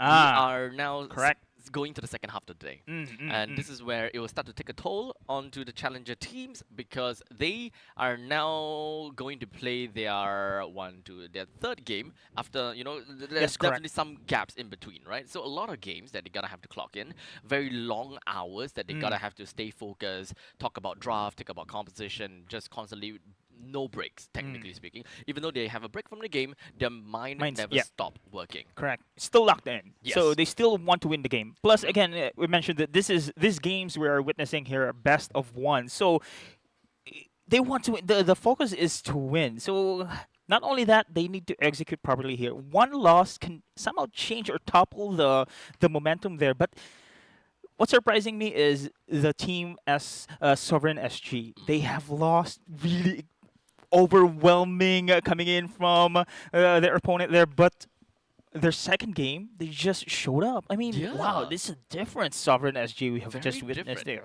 I feel like it's more of the fact that they are starting to learn their drafting a little bit. I'm not too sure whether it's a one-off situation whereby, hey, this draft works kind of thing. While in the meantime, for Absolute Zero, it's like, hey, this draft doesn't work because we don't have our Mathilda. I don't know how far of a stretch it would be. That's why we require a bigger sample size coming in for the entirety of the day to make a better judgment for next week. Yeah, speaking of judgment, I thought we do expect some cheeses strat there. So far, no, though. No, exactly. So, far, no. So it's probably the same meta we're expecting here. So here and there, the priority picks still is going to be Kimi. Like this one, we have seen the Lucas as well being taken out. Wait, we've seen Lucas this game? Lucas, we haven't seen any played yet for today. Banned. Oh, straight out yeah, banned. that's the thing. So I'm looking forward for the Lucas pick actually here throughout this game. Or the Valier we mentioned. That's one of the cheese picks we are going to see. If Valier is going to If Valier. I highly doubt so, though. Yep. But one thing's for sure is that Fredrin, I do Fredrin want to see also. Fredrin back. Yeah, you mentioned. He did have a change, a buff. In fact, when it comes down to one of his skill, I think it's skill 1, if I remember correctly, it was actually 50% damage to creeps, while it has been changed to 100%. Right. So technically speaking, when it comes down to clear speed, his clear speed should be a lot better now, and it should keep him in a pretty good pacing. But in terms of the draft and the composition wise, I'm not too sure exactly where he stands and how good he's actually gonna be. Yeah, if ever. Fredrin is going to be picked. You have now a frontliner. Yeah, the clear wave is there for the jungle, and you now have a frontliner, which is, for me, it's a great synergy with the Kimi pick because you lack the damage on the jungler, but you have Kimi there to compensate that loss. So it's actually fair, good. actually. Yeah. Energy disruption or rather the traction pulse into the energy disruption. I think that would look and sound pretty darn good. But then again, Lucas is there. But then again, he's also a tank picks. jungler. Now everyone is going for damage jungler. Yes. Except for that one off chance where we saw that alpha. We saw the alpha once. It worked out great though. So I'm not sure whether we're ever gonna see that again. So well, we'll just kind of put it up in the air. But we talk about Kingdom Esports first. Louisa, FMM, Melon, Malik TZ, and Bear joins into the fray as they will be going up against our challenger teams. Yeah, speaking of this lineup, this roster, I believe FMM was gold laner previous season 8 on Bleed Esports. So he's now on the roam. He's been on the roam role way back, is it? FMM? I only know him as a gold laner. FMM, he has been playing in a lot of different roles. A lot of different roles. Yeah. Oh, Rapidot for sure. There you go. There's the guy. There's my guy. Rapidot, Buji, Salas? Salas or Salas? Salas. Okay, whatever. Living area. We'll interview him sooner if we have the chance. Yeah, living area. Living area and Vendetta. Vendetta has been a beast when it comes down to his Kalia. So I think that there should be a certain form of respect given on how they will want to play against the Kalia or if they want to ban out the Kalia. Yeah, I think he showed 2 games already that he's really capable of the Kalea. Unfortunately, of course, they have lost on that previous one, but still his initiations are there. So it's still a threat for Vendetta to use this hero. Speaking of Kalea, though, we've seen Kalea on the EXP more this second day, which actually is pretty good for me because on the Rome you can use the Badang showing up here in the second day. It was mostly going to be used at Rome. We have also the Matilda on that Rome. So far we are seeing sustained Rome, which can give a proper set. Like Madame you have mentioned, Kalea can do the same, but what's great about Kalea, it can really bully the lane.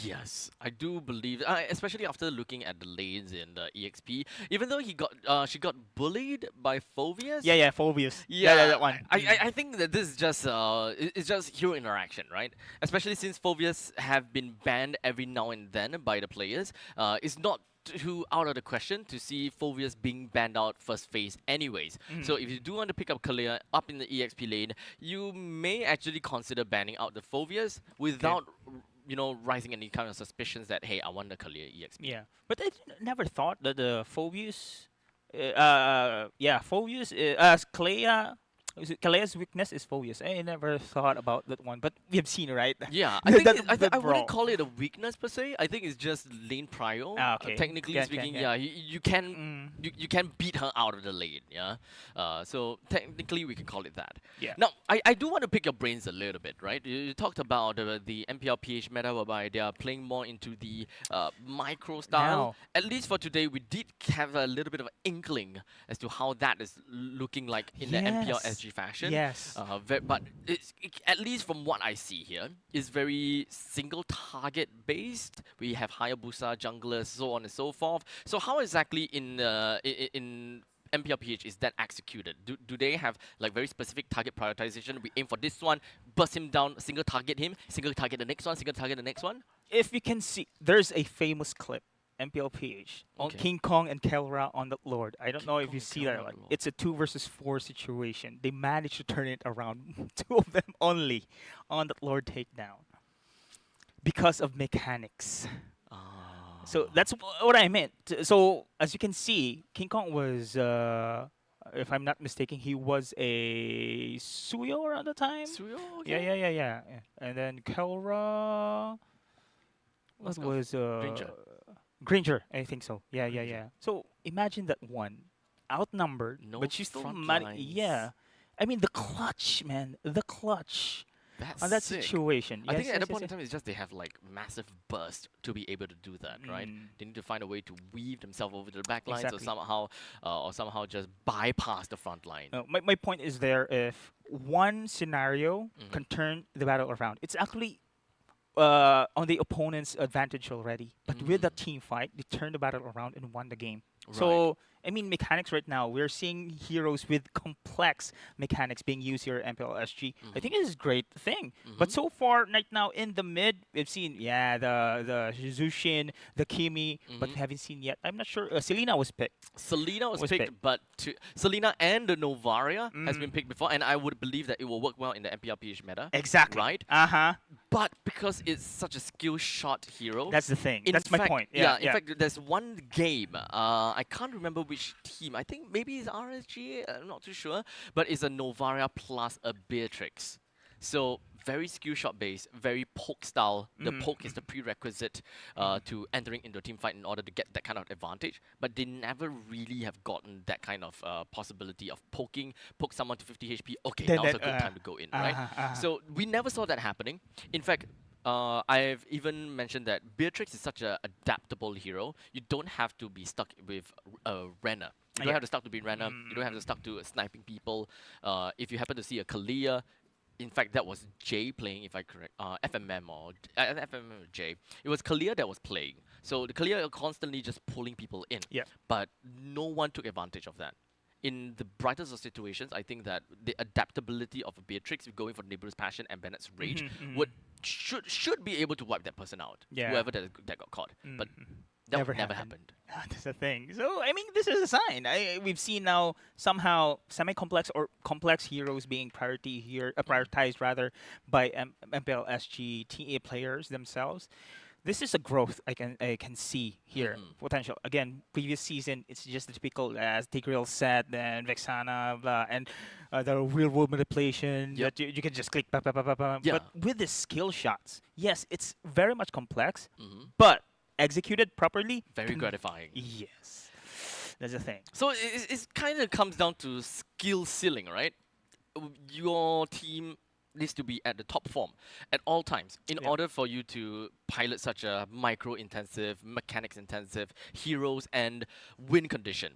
Those conditions and those compositions very likely will beat most of the compositions out there. However, a single mistake from them and being triumphed over by a composition that's so easy to execute, just one mistake could just cost you the game, right? That's it's somehow kind of like a gamble. That's right? somehow the gamble. But I'm not saying, of course, that MPL SG must really force themselves to use these complex heroes, but they are not considering it. I mean, as a pro player, it's one of your job, of course, to widen your hero pool here, to give something, to contribute something when it comes to a team fight. What's most likely to be very viable like this one. But so far, as you can see, I've never seen the Aurora picks, the Vi picks, in the mid. It's always Kimi, Zushin. But it's very viable. I can see Garukacha can benefit on those ultimates coming in from those two. In fact, I think that this is a perfect segue to talk about Hayabusa. We're starting to Oh, yeah. see Hayabusa Okay. back in again. Or I wouldn't call it back in, but he has been pretty steady throughout all these times, even during the times whereby we saw the Aurora, Vexana, Tigreal times, right? Yeah, even Hayabusa was still a pretty good pick. True. Now we're starting to see a lot more priority onto Fannies as well as the Hayabusa, and I think that means a lot. Hayabusa has been leaked a couple of times. It's been played by players a couple of times, but I can't help but feel that the Hayabusa play today is just scratching the surface. I think I think it's not really performing very well. Right? Yeah. There's yeah, so it's- many things that a Hayabusa could potentially do. Right? True. Cross map plays, that's one thing. Quad shadows with some insane I guess mobility or insane True. Yeah. positionings, those kind of outplay situations. We haven't exactly saw that before. It wasn't given them that. We haven't given them the opportunity to show. But it also comes down to the point whereby I think the overall team lineup and composition just doesn't allow the kind of space for Hayabusa to play that way. As you can see, speaking of which, sustain is one of the game here and range as well. So if Hayabusa couldn't even reach the target with the sustainability coming in from the back lines as well as the range itself from the players, how can you pick off? How can you make a difference there? So the flanking maneuvers is somehow not an option right now for the players. Yeah, it feels like in Singapore meta, because we don't have an answer from the main 4 players, aside from Hayabusa, right? We don't have an answer from these 4 main players to split up a team fight composition just yet. And until a team in Singapore finds the solution and they find find a way to split people up, there's no point in picking a Hayabusa because we will just see an OD shadow kill spread around everyone. Actually, when it comes to cross my plays, I only see Team Flash, especially Vanex's game. It's actually Vanex doing And the, Hades. and And Hades Hades, as yes. well. Yeah, the backdoor play cheeky again boy. yesterday. Oh. Always. Whenever you're going up against Team Flash, always look for backdoor. Exactly. And here we go, Abstract. Now we are the second half of our match here in the Challenger stage. Kingdom Esports versus the side here, Absolute Zero. First pick here on the side of Kingdom Esports. Matilda, there you go. Sustain, and they are going to take this one out. Joy on the other side, but Kimi, I think, is still going to be the one viable pick here. Kimi was picked, yes, last game, right? Yeah. In the previous series, it was picked up Yeah. for both games. I wouldn't call it definitely. series, but in the previous times where King's Vanguard King's played, Vanguard, King's yeah. Vanguard played, both of their games were leaked Kimi. They did. So there you go. So Fanny, okay, you mentioned this one. Hayabusa can also be one chip. Okay, how can we miss this one? Speaking of chip, Louis is also pretty good, right? We've seen the Lois seems pretty good. yeah, Absolute Zero did a pretty good job there Yeah, on I the loved side it. of RSG. But let's see if they be able to use the same strategy here. But I Kingdom doubt so, is though. yeah, Yeah, because I mean they don't have the Matilda. I feel that if they want okay. to play that, it has to be a Understandable. combo set. Uh-huh. Unless they find a way to kind of replace the Matilda, put someone in here. So at the very least, losing a Matilda means that you have to change at least 2 heroes. Yeah. because of the heavy dive, you have a saving grace. Mhm. But without the saving grace, So Alpha is not possible. So Mhm. it's technically speaking a completely different game. Technically, you can still play the Lucas, the ban out now already. Kalea. Does the Suyo also still work? Because okay, Yeah. Suyo is not super comical because at least your can your have third dash out. skill is a dash out, right? It's a very tiny little dash, but Mhm. it's still something. And Kalea is pretty much open here, Abstract. So For now. you don't want. Oh, there you go. They're going to ban it out. Okay. Okay. Okay then. So what's available? Speaking Hayabusa, Phoveus, Badang, Hylos. Mhm. They're all still okay, but in terms of first pick material, we saw Badang being first pick Yeah. before. As a roam. Yeah. But Uh, knowing the players of Kingdom. Kingdom, Yeah. I don't think that Badang is the thing for them. First pick here, they can go. Yeah, Phoveus. I think Phoveus is pretty good. We've seen how. Phoveus for Bear is okay. Mm. Yeah. I think he can rock Phoveus pretty decently. Oh, yeah, Hylos. Unless you also, want if to first pick Granger. Granger is also okay for first pick. Eh? I thought Eh? Kimi was I banned. thought Kimi was banned. So-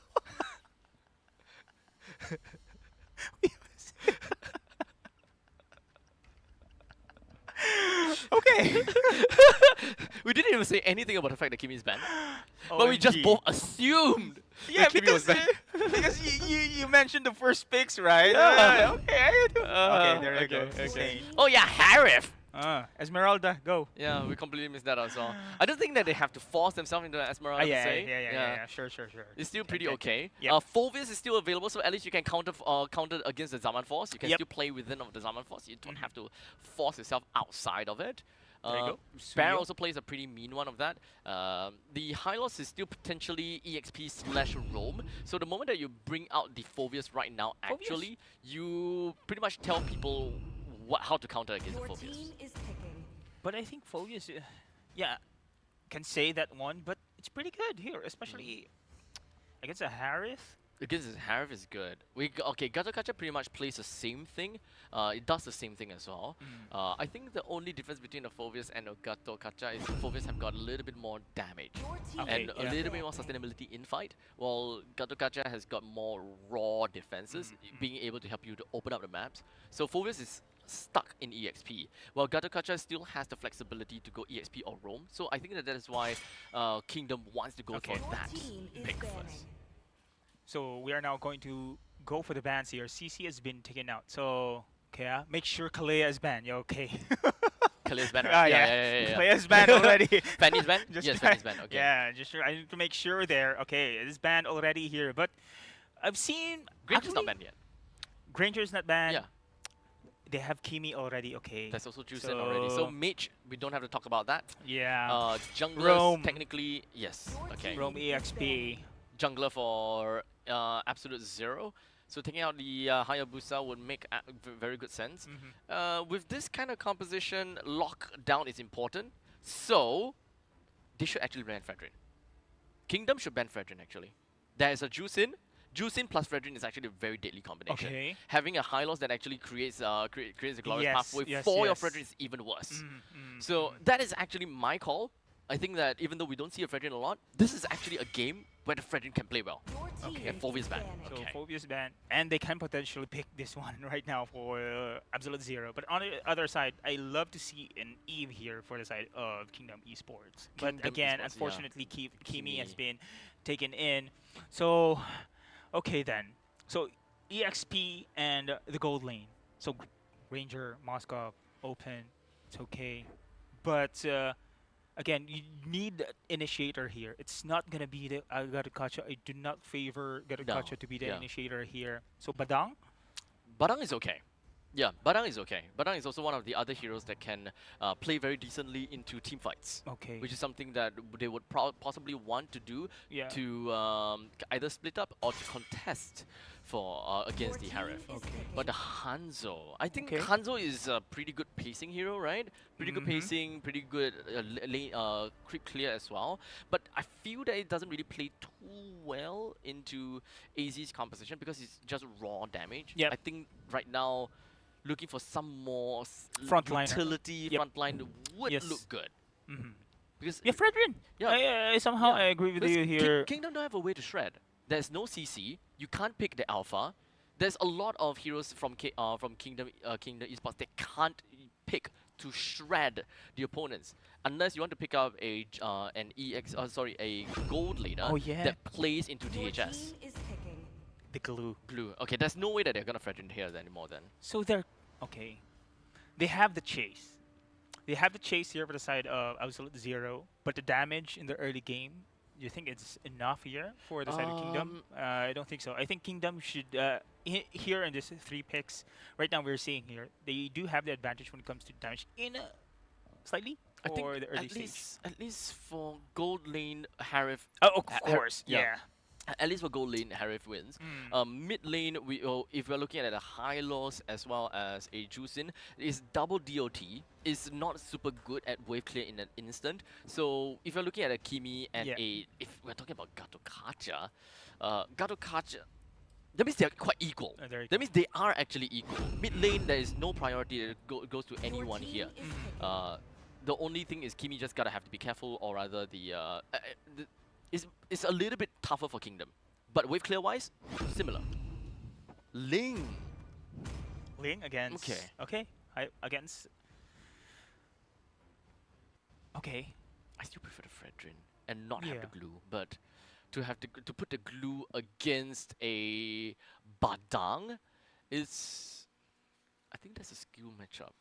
somehow interesting with regards to these drafts we're seeing here, Abstract. I mean, each team has their own synergy, right? But Yeah. how to finish the other graph here? Because we have Hylos, you have the dash, you have the chase, you have the crowd control there. But on the other side, Badang has the defense mechanism as well with the barrier. If ever they can go back away, they have the mobility as well on the other side here. And again, run and gun.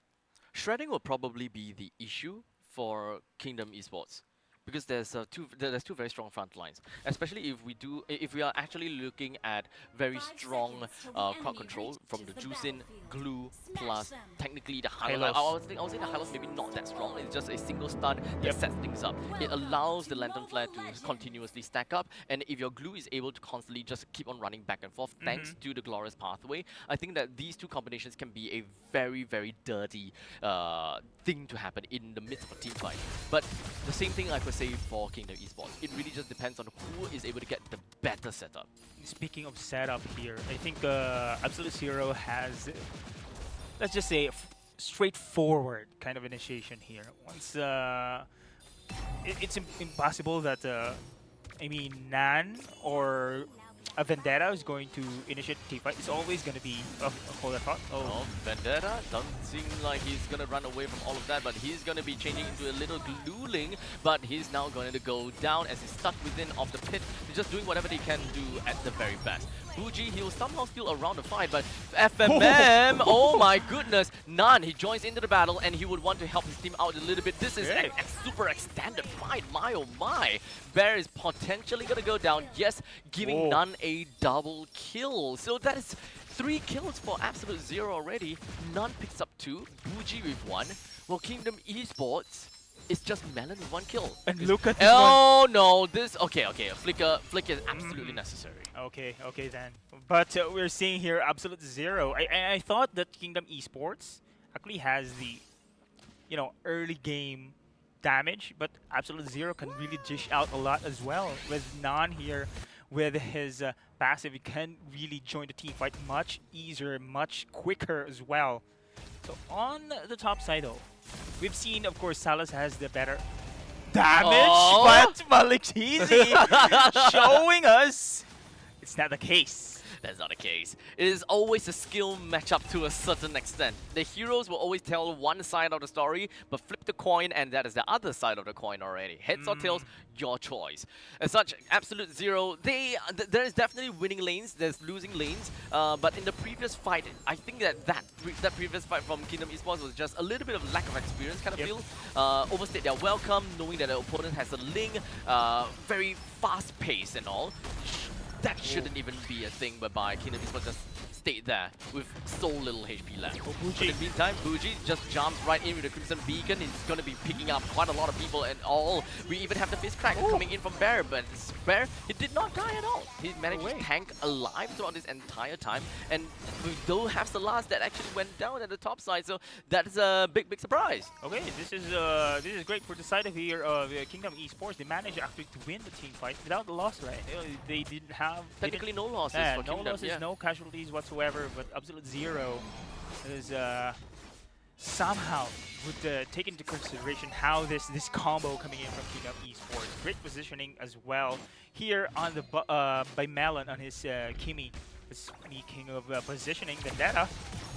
FMM managed to catch down Vendetta with a quick little taunt, but now of course to the glorious pathway, quick stun. It does seem like FMM is taking the full brunt of the damage with a defensive AOG. Wasted all of the time the Absolute Zero spent on the FMM. Okay, I think aggressiveness here from Absolute Zero is showing now in this game. And so far, Bear, we haven't seen him really initiating the team fight. Yes, his crack is there to counter, but when it comes to initiation though, I'm really expecting him with this flicker could do its thing here. But so far, he's out of position now. This is the call right now we are seeing here. Let's see if he's going to initiate. Nope. Not yet, Nope, not yet. Nope. He's definitely looking for the opportunities, but he's constantly just clearing up his lanes and he's just ensuring that his lane is going to be a-okay. But he's always on the edge, ready to jump into action if he really needs to. Yeah, it's really hard to go 1v1 against a Glue, man.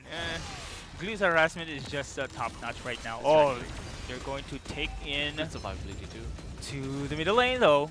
I don't think that it's going to do much, but at least that one thing's for sure, they know that they have managed to pop Buji's Flicker plus the Crimson Beacon. Okay, This that's is- big. This That's is big. Yeah, that's very big. So now coming up for this upcoming Turtle, if Kingdom Esports really wants to aggress for this, they technically can. The moment that they find Buji, that is all good. Oh, this is going to be a Turtle Pit to showdown once again, but Malik TZ needs to be very careful. Wow, great map awareness coming in from this guy. I love it. I really expected that Malik TZ will be harassed. Right? I mean, he's being harassed because we have the Ling, we have the Harith, and I thought this is going to be a great advantage lane here for Salas, but it's not. Malik not too TZ much, yeah. holding his ground. Yeah, so it's pretty okay. It's a Granger going up against the Harem. But Okay, there you go. Back onto two members. What is that insane amount of damage and how long they stayed in there?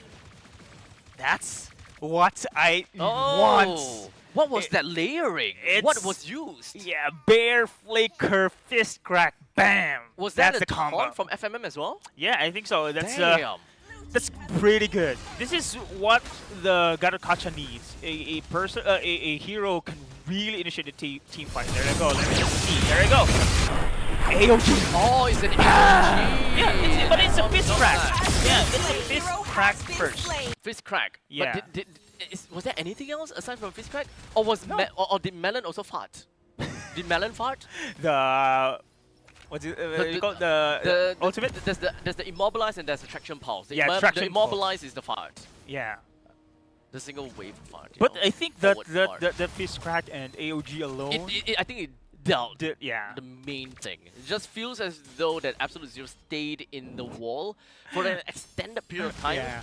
That feels illegal to be a single combo from a Badang. that was a great team fight, and I want that to happen every time here for the side of Kingdom Esports. I think it's one of their aces with this draft right now. I'll say in the early stages of the game, that is the ace. But once it comes down to the late stages, I'm not too sure what kind of damage realistically this Badang can potentially bring out. True, but it's going to be Melon and Malactizio is going to step up when it comes to damage output later on. But they need utility. That combo, they need one. So here we see Absolute Zero right now trying to even this game here. But Buji cannot easily, of course, burst through as well into the middle lane. They need a target. Loisa? And the target might be Loisa. Okay. But Absolute Zero, they're not really looking at anything just yet. Just zoning out is probably the name of the game. As now they immobilize down onto Bear. Fist Crack just going to be connecting down on Vendetta only for him to latch on over to Bear. Allows them to get a single kill. Even the Zaman Force being expended, basically telling Kingdom Esports don't get close. But for now, two taunts, immobilize, a quick little fart from Melon. Did manage to connect down on the Bougie as well as Rapidote, but just gonna let them go and be fine for now. Wow, look at the zone coming in from Melon there, and the rest of Absolute Zero just walking back. And not only that, on the skirmish play, Malik Teasy just secured the turret on the top as well as in the mid, and this is gonna be team fight now. Oh, Vendetta, unfortunately, cannot stay alive long enough to be playing a little bit of running around for that team fight. AOG did not manage to clip anyone, but that is good enough for Kingdom Esports as they managed to claim yet another turtle for themselves. Wow, Kingdom Esports just playing this clinically against the side of Wait, hold on Absolute a Zero. second. Who got the turtle? They have, I think it's Absolute Zero. Rapidot has that. Is that that's the turtle's shield from Rapidot? Oh yeah, right? yeah. Was that the one? Yes, yes. It's So Absolute Absolute Zero took the just turtle. taken. Yeah. Okay. They have. But I think the big win is still going to be Kingdom Esports because of the turret takedown on the top as well as on the mid. I mean, it's a great trade there, but it's a beautiful trade if you ask me. Plus outer turret here on the bottom as well. Okay. Yeah, man. Sometimes it gets a little bit confusing, but there's that full ring around none. That is the indication that the turtle went down to them. So at least now we know Kingdom Esports, they didn't lose too much, but a turtle. I think that this game is still fairly even Stevens, except for the fact that Kingdom Esports, yes, they do have about 3,000 gold lead, but how far is that gold lead gonna extend? That is probably the main question, because we are looking at a little bit of difference when it comes down to gold positions, as Nan as the Ling is cost 1, while Salas is more of position 2. So it will definitely take time for Nan to eventually get all the item that he needs, because this is a very greedy composition actually. That is true. But Nan right now, what's great about this guy right now, he has no deaths. So at least he's still on track here. But I did expect him to actually respond on those split pushes coming in from the side of Malik Teasy, but did not yet happen. It's one of the advantage of having a Ling is, of course, your mobility here. And as you can see, they're now going to conspire. Go for this priority split push on the top side. 4v5 situation on the Lord though. Okay. Oh, Vendetta caught, fist crack, and immediately busted down before he can even realistically do anything. I don't think they can contest this one, Abstract, but they are trying to do so. As we do have the red carpet, which is going to be dropped down by the High Lords, but it's not going to do anything when it comes down to slowing or even slowing down them taking the Lord. And I thought it's going to be Nan going to go for the split push on the top side, giving away that Lord, but he did respond. And look at this one, defense coming in from Bear. So they cannot manage to take this outer turret on the top side. Still a good defense here for Kingdom Esports. Oh, man. The game 1 of Absolute Zero just seems so much better that this Actually. game pales in comparison, right? Actually, yes. So, it's really unfortunate that in this case, macro plays is a little bit more lacking now. They do have the Ling, but yet so many of these turrets are still alive. I don't feel the pressure coming from Absolute Zero, despite the fact that it's 11 minutes. Yeah, speaking of which, I think they spotted already Ling on the top side here. They still do have the Lord. Soyo is going to be recalling back here to defend.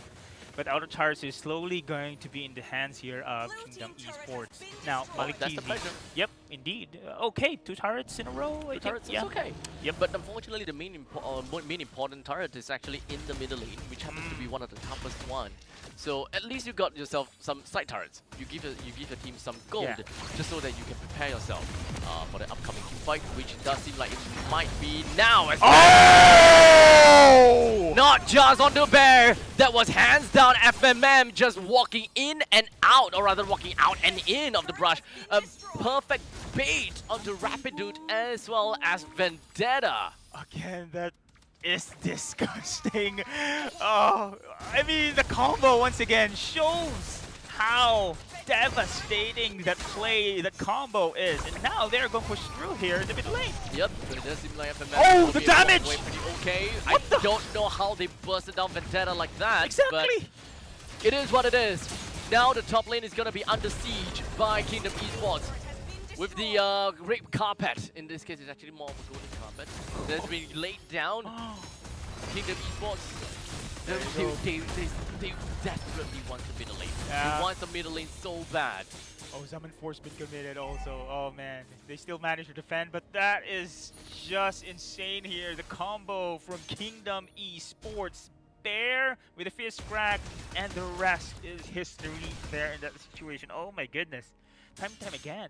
I think Absolute Zero here. Yes, they do have this Purify. They do have the Revitalize coming in from Rapido as well as the Glorious Pathway, but it wasn't enough. Damage output. The burst is insane here from Kingdom Esports. 10 seconds left until the Lord eventually spawns. Now that is where the game truly starts. Because Nan is already at level 15 with the cross-map possible plays that he can be pushing up to the top lane and then joining into the mix in the Lord's Pit. This is where the fun begins. Yeah, Vendetta, great positioning here. I love this push. And Bear, notice this one. Oh! Break Fist Crack lands down on the Vendetta once again. Another time when Vendetta dies without being able to do anything. FMM takes the front shot. The AOG did not land on anyone. Nan joins over the backlines, hoping that he will be able to get a pretty decent hit. But unfortunately, Tempest of Blades is defensively, and Melon gets himself one. Rapidon is the next one, but unfortunately the quick little part did not manage to do anything. Salas is still holding on when he comes down to the secret and he clips right down onto Melon, picks himself a triple. This is possibly going to be the mechanics play we're looking up for, but Louisa came him from the back. Brings down and chopped Salas down for good. That was the beauty, Abstract. That flicker and as well as the beam stun. Oh, that was insane. That was a great pick off as well. And everything was just a surprise here against the side of Absolute Zero. But now the Lord is up. Louisa is here. Bear as well. Great positioning here. But again, during team fights, always Vendetta is going to be the first casualty in the game, not even giving so much contribution during the team fight. Will he be? I mean, will he be a great factor if he survives longer in the team fight? I think he needs to do so. He needs to, yeah. This is, I feel that Glue doesn't really work so much on his playstyle. He's very much of an engager and he's always the first one in kind of guy. But Glue doesn't feel like he's supposed to do that. Yeah. Oh, Glorious Pathway here on the other side. Oh, that's a wasted Glorious Pathway. But there's already Kingdom Esports gonna blow into the sky. The Summon Force has dropped down. What's the last? Just continuously going up for all the damage, but somehow the creep, the Ricky is the one that died. And now, oh, there's gonna be a stun. Buji backs away as well. He had to burn the Crimson Beacon. Yeah. Oh, poor Ricky. Oh, poor Ricky. Ricky the Red. Was that actually Ricky or is that the Golem Ricky? Oh yeah, that's the Golem Ricky. That's a go. That's the Golem. Okay. That's the petrified Ricky. Okay. And the Blue Wolf is the Bob the Blue. He's Bleaky. Okay. Balloon is getting back. FMM, they all flew up the sky. They all were in that choke point, but there was no form of damage. Even Salas, he's doing whatever they could, but that's just not the best place for the Zaman Force, and he can't go completely ham. I think he's very cautious with how he dashes as well, because he can't go overly aggressive and back as well. Bear, unfortunately, his break did not land on anyone. All 5 members from the side of Kingdom Esports, they are all just right in the middle. Louisa down to the bottom, he did manage to take down the turret. Nan doesn't have a lot of HP to work with. Most, if not all of the members from the side of Absolute Zero, they gotta have to go back, especially for Vendetta. You wouldn't want to lose your HP at this point in time. You wouldn't want to lose your life. As the fist break lands on the Buji once again. He wants to go for the flag, and hopefully they will be able to get a kill on the Bear, who will be able to. 3-man down onto the side of Kingdom Esports forces Louisa and Melon to go home. Wow, that was a prolonged team fight there, Abstract. I mean, Kingdom Esports wanted to finish the game already there, but they cannot able to do so. Vendetta that time around made a great target. That is Bear. Bear was actually picked down there with the ultimate coming in from Vendetta. Now Rapidon giving some space, going for a second target as well. Would they be able to do so with the Zaman Force, I guess? Not without the creeps. Not without. There's a completely barren wasteland over to the side of Absolute Zero. As much as they have won fights and they would want to push in, it is not that easy. Namely because of the lack of wave clear. Yeah. Now is a time where they start to feel the pain of their composition as they are unable to wave clear fast enough to be just sieging through the mid. If they do find that opportunity, it's not gonna get them far. Speaking of opportunity, I mean, Vendetta, again on the glue. He needs to find some opening here. He needs to find some target, not just being the first casualty during the team fight here. And so far, Kingdom Esports managed to take down inhibitor turrets, and now for sure controlling the map here. But 15 seconds until the next Lord spawn. This is major here, Abstract. I think whoever takes the Lord here can really turn the tide of the battle. Or if Kingdom Esports will take this one, it could be ending this game here. But Absolute Zero, they have the combo. Rapido is here. We have Nan as well with technical plays. We've seen how the damage it can dish out at this moment in time. And look at the critical damage here coming in from Nan. It only shows here that he is pretty much online. Slowly look for angles of attack. There has been a very good guy when it comes down to battle. I think they spotted the link here on the top side. This is now an opportunity for Bear. Bear right now initiated one. Bear, he's right in the face of Vendetta, but for the first time, not the first time, but the first time in a long time, the latch on happened. Yeah. Bear is the first person to go down, and Kingdom Esports realizes, yeah, we can't take this fight anymore. Quick little retreat, and let's not forget about the pushing and marching wave up top. Actually, that was the second time, Abstract. Second time that Vendetta targeted Bear on the ultimate. So it's effective now. I think that's a proper target here for Vendetta. And now they're trying to control or contest this Lord. How about FMM though? He's right in the middle. He's tanky, but not tanky enough. Immortality has been popped. We also even have the Glorious Pathway that's popped right in. None can go for contribution very soon. But Malik Tizi, he gets a kill down on Salah. And None is down as well. Malik Tizi finds it. 3 men down from Absolute Zero. But the Lord is going to be fighting in turn for Absolute Zero. How well is this going to work out? There's a bottom lane push, middle lane push as well. Absolute Zero only have Bougie and Vendetta to defend the lane. Only Vendetta and Bougie. How is that gonna work out? Spell fight. And now Vendetta. He still have immortality, but he don't have the wave clear. Kingdom Esports take the game. Oh my. Okay. And I thought that the side here of Absolute Zero find their specialty already when it comes to the team fight. Just speaking of Bear with Vendetta's ultimate here, but that wasn't the case. Malik Tizi out of nowhere, dishing out incredible damage. Oh man, that was back and insane. forth, back and forth. Today's games are long. We haven't seen 11 minutes game. Do we have 11 minutes game? Nah. I feel we don't. I feel these games are best of 3.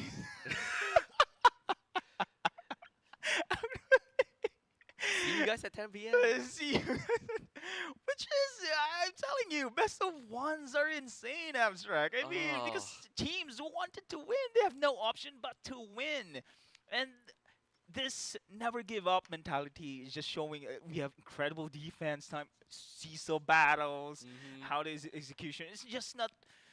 Okay, let's. We lost this fight. Let's focus on the next game. No, not that one. Let's focus on how to defend the core. Wow. Wow, indeed. Oh man, Absolute Zero defeated this time around by Kingdom Esports again. So. Okay, somehow we see a pattern here. So where the hell is the power rankings? Wait, what's the yeah. I mean, the pattern, we see how incredible we hyped Absolute Zero on their game on the RSGSG. Now, and then afterwards, 2 games in a row. Yeah. But I thought I kind of shook off the jinx already. Maybe it's you. Maybe it's you. Maybe it's me. Next game, KE versus SSG. Tell me. Who looks good? Sounds good. Yeah. Who? KE or SSG? Come on, tell me. KE or SSG? Yeah. Okay, based on the pattern? Based on the pattern? Sure, pattern, whatever it is. If SSG wins. No, it's not F. It's not if. Okay, no if. Okay. Yeah, just from power Kingdom. rankings. Kingdom. Okay. Kingdom. I'm sorry, Kingdom. Okay. Yeah, I'm sorry, Kingdom. But you go for SSG, yeah? No, they got jinxed by you already. We shall see. Okay, SSG versus K. We'll see how that goes. Okay. If whether it's my jinx So or is basically, it your I jinx. can predict the game, but it's the opposite in the result. Yeah. Oh no. So we shall Yeah. see. Let's take a look at the entire lineup. Or rather, we'll take a Yes. look at the entire statistics, right? Damage to tower, Nan definitely did do his absolute best when it comes down to knocking down all of the turrets in the top. At one point in time, there has been a very heavy wave up top, while they also got a kill down on the bear. We thought that that could be the turning factor to Yeah. allow Absolute Zero to win. But within just a single snap of a finger, when they recongregated again and tried to go for the fight, it just didn't work out. Yep. One thing's dropped after another as they dropped like grapes. Like grapes. Like Okay. grapes. Yeah. what? Singaporeans, those people that's around, wow, how many years ago is that? What's the context about the grape thingy? So were you here when Singapore had their had its first hail? Like the snow. Hail. Did it happen? It happened. Really? Yeah, I think it's Okay. very localized hail. Okay. And then there was a news interview of this Indian lady, and then she's just saying, "Wow, the hill, scary. Got eyes, drop like grapes." And it became a meme for a long time. It Okay. became a meme. So drop like grapes. yeah, drop like grapes. Oh, Or something along those lines. okay. Maybe I'll show you the video Yeah, after yeah, yeah, broadcast. yeah. I'm It's curious very- about that one It's now. very funny. It is very, very funny. Somehow we see that Absolute Zero like drop grapes Drop right like now. grapes, yeah. Like grapes right now. I think We honestly thought that Absolute Zero could defy the odds and show us what a top heavy Correct. challenger team would look like. yeah. But no! It was just game one. Yeah. I mean, best of one. I mean, on paper, they do sound good. On paper, they looked good even for game number one. They worked in tandem. Their composition is easy to True. execute. And it was against RSG, so it's no amateur. It's a veteran team, experienced team. Yet they walked over them like they were ants. Okay. I will not follow through that.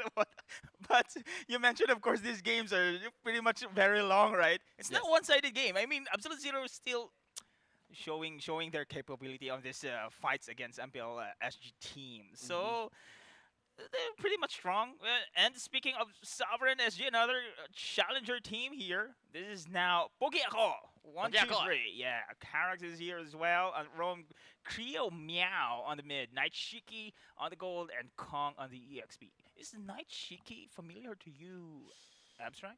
Not really. Is he a KOL streamer or I'm not too sure actually. I don't Some remember seeing his kinda face before. okay, never mind. Yeah.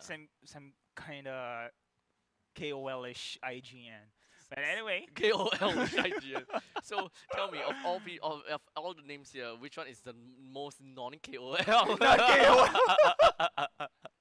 must be one. Non-KOL. There must be one. Yeah, Abstract. The Lodi name. The Lodi name. Type abstract on Google, and that's the worst thing that you can happen because Why? it would never be me. It's It's a painting yeah, it's such bad SEO. for now.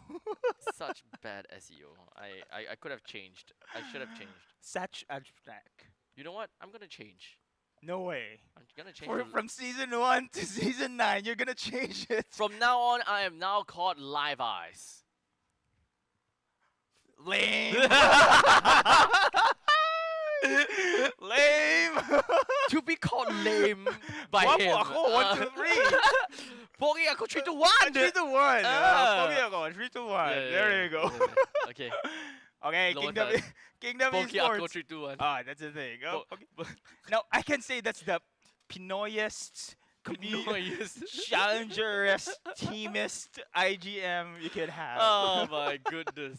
Pogi ako 1, 2, 3. Just I'm like Chinese. I should make it Chinese. Ah.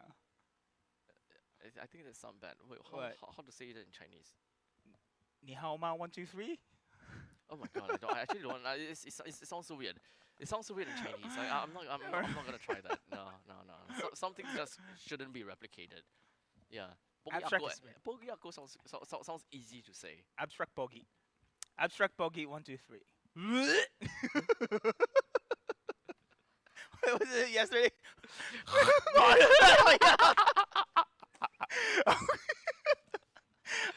We haven't seen a situation where we need to Yeah. yet.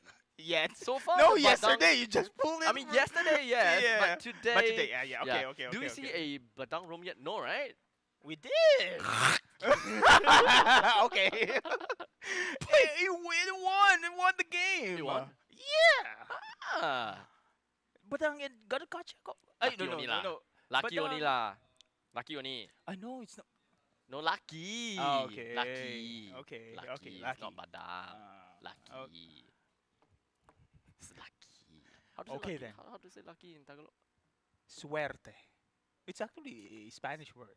Oh yeah, that sounds very Spanish. Suerte. Suerte. Lucky. It sounds like you're trying to, what's the word? It sounds like you're trying to, be flirtatious. It's Yeah. suerte. Suerte. With a wink. Oh goodness. And now, Sovereign SG. Okay, there's the pattern. Sovereign, not the incredible performance in the game 1, game 2. They Game stepped 2 is up. okay. Yep. It's Maybe pretty they're good. rising. Yes. Maybe so they're let's rising. see. Let's see against KGV if they'll be able to topple this MPL SG team this time around. But you know what? KGV, they're in pretty good standing. Let's see. They won. They won 2-0. No, wait. No, Kingdom. Sorry, Oh, Kingdom. Kingdom. Not KGB. Kingdom is a pretty good standing. Okay, Kingdom. they defeated KGB yesterday. Plus, of course, they won. They still did not have any loss. That was a game 3. They have game one 3 loss. yesterday. I'm Game pretty 3. sure that KE have one loss. I think 1 loss, 1 win, right? By RSGSG. They lost to RSGSG. Yeah. Oh, okay. Yeah. Okay then. Yeah. Let me just double. Okay then. Yeah. Sorry, mom. I have very weak memory nowadays. Yeah. Yesterday. Yeah. So KE lost 2-0 Yep, to RSGSG. RSG. Yeah, that And is then- correct. Yeah, and then they randomly just pick up a 2-1 against KGV. KVG. Okay. King Goose. Kings, KGV. Vanguard. Yeah, Yeah. KGV. Yeah. Now they won against Absolute Zero. This time around, it's gonna be Sovereign SG. Now we are going to talk about Sovereign SG. That was incredible, just glow up on that second game. And these players, again, on the roster itself, I do not know any history individually with this. They mentioned that this is really came from This is scratch really here. from scratch, right? Yeah. They built it. They built this team and they put it on the tracks. Yeah. And they just send it. Okay. I just Yeah, realized yeah. that it's an inside joke only for the both of us because only Oh, we yeah. know the meaning behind their team. Yeah, that's Yeah, the thing. yeah. Senate. Send it. Yeah. And now they're here, actually winning. Oh yeah. Again, yeah. Yeah. So they are trying to be the stars. Wow. Yeah, they're trying to be Imagine the stars. now on the Not playoffs. only, not only the both of us would know, but I think the 5 players would know what I'm trying to say to a certain extent if they know what their Stars, yeah. old name was. Correct. Yeah. Trying to be the stars. Trying to be the stars. Yeah, correct. As much as possible, I think that they have a chance. And this is we're coming to the 3-game part. So, you know how to say first one's a fluke, second one's You and Jace yesterday did this one. Okay, first one's a fluke. Second one's a pattern. What? pattern. Is it pattern? Uh, Third one's a confirmation. Fourth one is. Double confirmation. Fifth one is. Triple confirmation. So it's so he didn't complete it until the triple confirmation part. I'm so I disappointed. see. Yeah. Okay. All right. So we are now going into the confirmation. Yes, they're going to Stage. the confirmation stage. If they Yep. can be able. Technically, it's not exactly because in order for this to work, they have to be all wins. They have to win everything. So pattern. Yeah, so now it's pattern. Yeah. So we're trying to catch the pattern, if whether their pattern is losing or the pattern is First. winning. Mhm. Yeah, and then the third one, then we'll find out if whether it's still another Confirm. form of pattern or if whether we are confirmed it's still They're- what they're- they are. Yeah. This is a great team. Yeah. Like this one. Wow. I mean. Holy crap, that is actually a pretty good rubric. Okay, I'm going to. This is a little bit like an epiphany. Like, okay, Yeah. okay, how? But still, man, coming out from a Challenger qualifier How to to go- rank MPL teams? how to rank MPL teams. First is fluke. Okay. Second is pattern. There Third should be habit as is well. confirmation. Okay. Then fourth is Fourth is double confirmation. and so and so forth. Yeah, man. so on and so forth. Okay. Okay, so I got it. Confirm. Okay, Okay. we'll find out if whether this is a pattern coming in from SSG. Yeah, correct. And then in the meantime,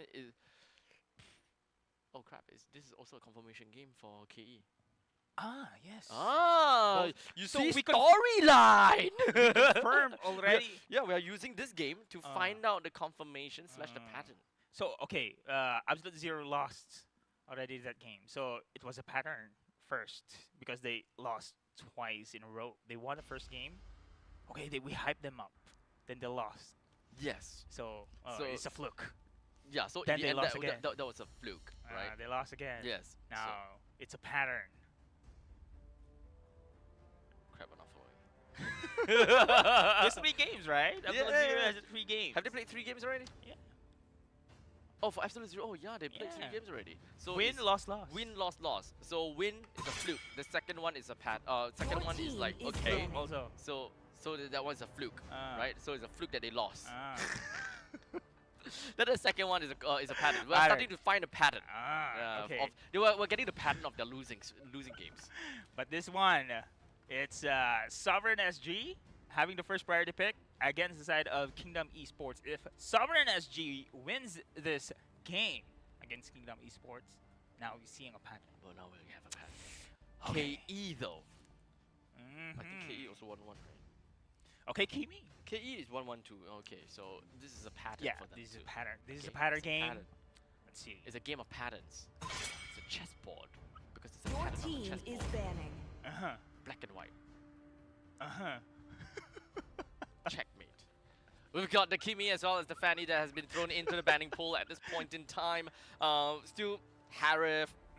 All of this is still up for grabs. I will say that for both of these two teams, there hasn't exactly been anyone that is too, I guess, it's not exactly like team is star banning. player. Yeah, now that you mentioned it, unlike previous season, like Mhm. I mean, okay, many imports was there, but Mhm. we can see the difference of this clutch or game-changing plays. We saw rising stars there Mhm. on the first judgment of how we cast. Yeah. But now you mentioned it, yeah. Teams themselves together, They're yes. playing as a team, as a As a unit. team. Yeah. No But one really individual- showed up as, you know, the yes. yeah, kind of like the sticking up like a sore thumb in a good way per se, you know. So I think that right now the only one that pokes out a sore thumb for us is probably Pogiako because of his name. And his joy Your team is game, banning. which is not being banned When here. you mean the one that when he's committed suicide in the fountain? Yeah, fair. Okay, then. Okay. So Lucas as well as Chip and Matilda thrown out Team of is the banning. pool already. Harif is still available. Joy. Kalia, Joy. Kalia, yeah. What Zushin. else? Jushin, Granger. Uh-huh.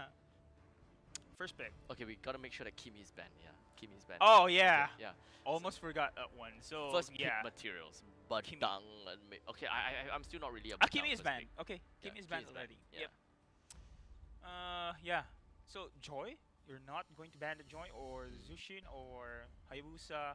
Harif as We've seen well. as Naichiki. Pogiako, okay. Pogiako did the Joy previously. Suyo. Suyo doesn't feel very ban-worthy nowadays. Your Okay, team is they picking. banned out the Moskov, so there's quite a bit of heroes that's actually leaked out. So whatever that SSG picks, then KE will just pick the next few, right? Yeah. Uh, If they go for Joy here, I think Phobius will be the pick for Kingdom. that's true. Phobius. Yeah. So Harith is pretty much open as well. Or SSG can just first pick the Phobius and Yeah, kind of tell I think Kingdom, so. yeah, you shouldn't pick the Joy. Kalea pretty much. Oh, okay. Your Actually, team okay. is picking. Got a Was it SSG that first picked the? Yeah, Rome. Okay. They did. So yeah, we see a pattern. Pattern. Yeah, here. So, okay, Kingdom Esports. Now, okay, you have open Phobius, Kalea. Can pick this one. Bear. We still have. Okay, so if you're looking at big outs, Badang being big outs, one of the I will say that. Yes, Okay. yeah. Yeah. I think they should get the gotcha in. Okay. Your Phobius team then. is picking. But Phobius is still a pretty okay pick. But Yeah. is it really an okay pick for SSG though? That will With the mean Joy. that they don't have any with the Joy, against the Joy. Against the Joy, sorry. Yeah, I'm only afraid of synergy, team synergy, because they don't have anyone like super Ah. tanky enough to kind of like open up the maps per se. Technically speaking, if they do want the Badang in the roam, they can just slap and throw him a bunch of Your team is tanky picking. items and half builds for all of them. But perhaps not exactly super necessary. I don't think because Joy dashes around really fast anyways. True. So even if you were to keep on getting a Cheap. cooldown off of your stuff because of the dashes, I guess you can't really catch up to Joy anyways. True is the thing. And Good to have, but not necessary. plus they Your have secured team here is banning. the Harris on the other side for the side of Sovereign SG. They have the damage. Actually, they do have the damage here. They just need the follow up from Badang's Fist Crack. Because if ever, let's just say abstract, initiation here coming in from the Badang, the AOG is there to cancel it out. I mean the combo against the Sovereign SG. I think the crowd control is the main problem from SSG for now. I- Yeeve is actually a really good pick for KE. Ah, SSG gonna have to ban that out, considering the fact that and SSG themselves cannot even pick the Yeeve because of the presence of Gatokacha on the opposite side. but it's a great synergy Your with team the is Zaman banning. Force and the Fist Crack there. Yeah. So pick a poison, I suppose. It's either you. In fact, I don't think that you should even leave it out because first pick on the second phase is actually towards the side of KE. If you want to gamble on taking a Yeeve for yourself, that means that you are essentially gambling for a KE to not first pick that Yeeve on R4. Okay. Your team is Can banning. go for the Phobius here. KE actually. There's still potential for that. For the EXP gold lane, they have already. A lot of heroes that are still currently up for grabs. They want to go for the save. Okay, Matilda is banned. Okay. My ship is banned. Okay. Chips man too. Yeah. But gotta catch you again. You need the follow up here if you are on the side of Kingdom. Yeah, you need someone to go in first for you. And I don't think that the Phobius is a perfect one. So maybe we just kind of chuck away the Phobius. Perhaps for KE, maybe just ban the Phobius. Don't give the opponents a possibility or the opportunity to pick up a Phobius, especially if they want to double down onto the Zaman Force. There you go. Yeah. Your team is Okay, banning. Phobius is out. Now the Yeeve gotta go. SSG gotta have to go for the Yeeve ban. The last thing that I would want is for me as Night Shiki to drop my Zaman Force, and then afterwards the RWM is right above and right on top of my my Zaman Force. And then shortly afterwards, AOG comes in. That is probably the last thing that I want happening. Actually, real world manipulation is a great combo with AOG. Yes, it is. No? You keep them So- inside. Ah, Oh, Valentina. Valentina. Actually, yeah. It's a great okay, but I still feel the threat is on Yeeve if KE really wants to play Eve. it. I think I agree with you. I'm trying. Eve is pretty good here. Yeah. That means, okay, so if KE don't pick up the Yeeve, SSG can potentially pick up the Yeeve for themselves. Okay. Okay, Vexana. But we're talking about the Okay. who initiates first, right? That A means hero who can initiate first, though. Usually when okay, so here's the pattern. Usually when I see a Vexana, a Tigreal comes. Yes. That's the staple combo we have seen previous seasons, and Exactly. it's very effective. Yes. Simple as that, but very effective. Okay, so knowing that impossible information, are they gonna leak it through, or do they want to look for possible answers to that? Like I said before, Sustain is the game. Your team is picking. Heals from Minotaur and Faramis. Another realm. They're actually obeying this? Ube. Oh, there you go. That's your counter there. Famous. They're going to counter with the famous.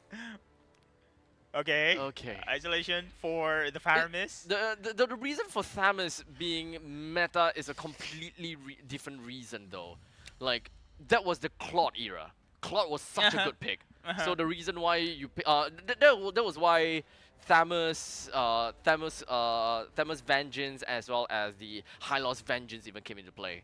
Because you gotta have to balance out who has the damage, your jungle or your EXP. If your jungle is tank, then you need some damage on your EXP. That's why instead of Hylos Vengeance, you go for the Thamus Thamus Vengeance. But okay, Hilda. I'm okay with a Hilda, but it's more like a But why though? I mean, okay, Hilda is just strong in EXP.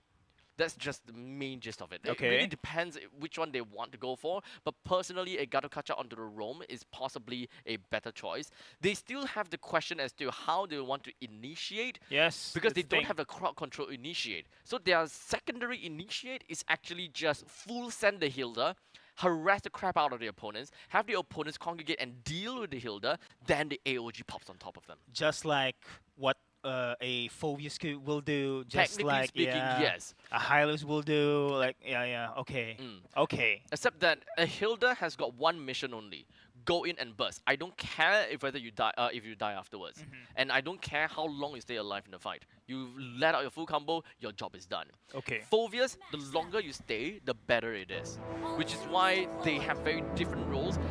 Hilda, you can full send suicide, die, and then people come in afterwards. Phobius, you can't afford to do that because you want to extend the fight longer Yes, so that your demonic force deals more damage. Plus all the time. shields comes and Yes. goes. Okay, okay then. Wow. Interesting picks. Actually, these are the chiz picks now, I can say, for Sovereign SG. It's been a while we've seen a Faramis, especially on this patch. Yeah, in fact, it's very, very long time since we've seen the combination of a Harif plus a Minotaur. In fact, I missed this. But there was one more hero, and that is the Jusin. Unfortunately, it wasn't used up. But here we have Karax, first one down by the hands of Malin. I think if they... Was Jusin banned? No, right? Zushin. Because if they actually have Jusin... Yeah, no. If they actually have Jusin, the Jusin Minotaur plus the Harif, that would have been so much better. Now Karax. Well, okay, Minotaur in the early game, especially without the ultimate, is not that tanky enough. So we've seen the burst damage coming in from the side of Kingdom, and now they're going through here. Oh, FMM, he's got caught, but he does have revitalized, so he's A-okay. Louisa didn't really kind of pick off anyone throughout all of that, but it's not that big of a deal. Yeah, 2 flickers has been committed here, has been exhausted for the side of Sovereign SG. It could be a potential pick-off we are going to see later on for Kingdom Esports. As you can see, they're harassing here in the mid lane. Bear is just waiting patiently as well. AOG is available? No, not yet for the side of FMM, but look at the positioning here. Without the flickers right now, Sovereign SG is pretty much vulnerable. So how is this gonna work out? Oh, Pogiako go back in again, only to go for the Ogi Shadow kill to hopefully take his... Okay, he did manage to take his orange buff. That's good. Okay, without the Minuan Fury yet available here for Karax, it's pretty much difficult for them to really initiate the team fights here. But again, with this draft abstract, they have Netherrealm, they have the heals, motivational roar here for Karax as well. Sustain is again one of their advantage against Kingdom Esports. But with the sustain, you can have this full potential if you go 5v5 here against Kingdom Esports. So at least you can see Kingdom Esports, they do have better constantly. Oh, hold on. That is going to be Karax almost going down, but saved right by the hair.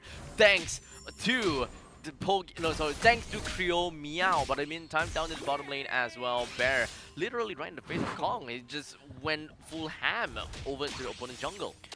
Okay, nice Shiki. He's been solo killed there, but is it me or the Minotaur is just very squishy? Yes, yes.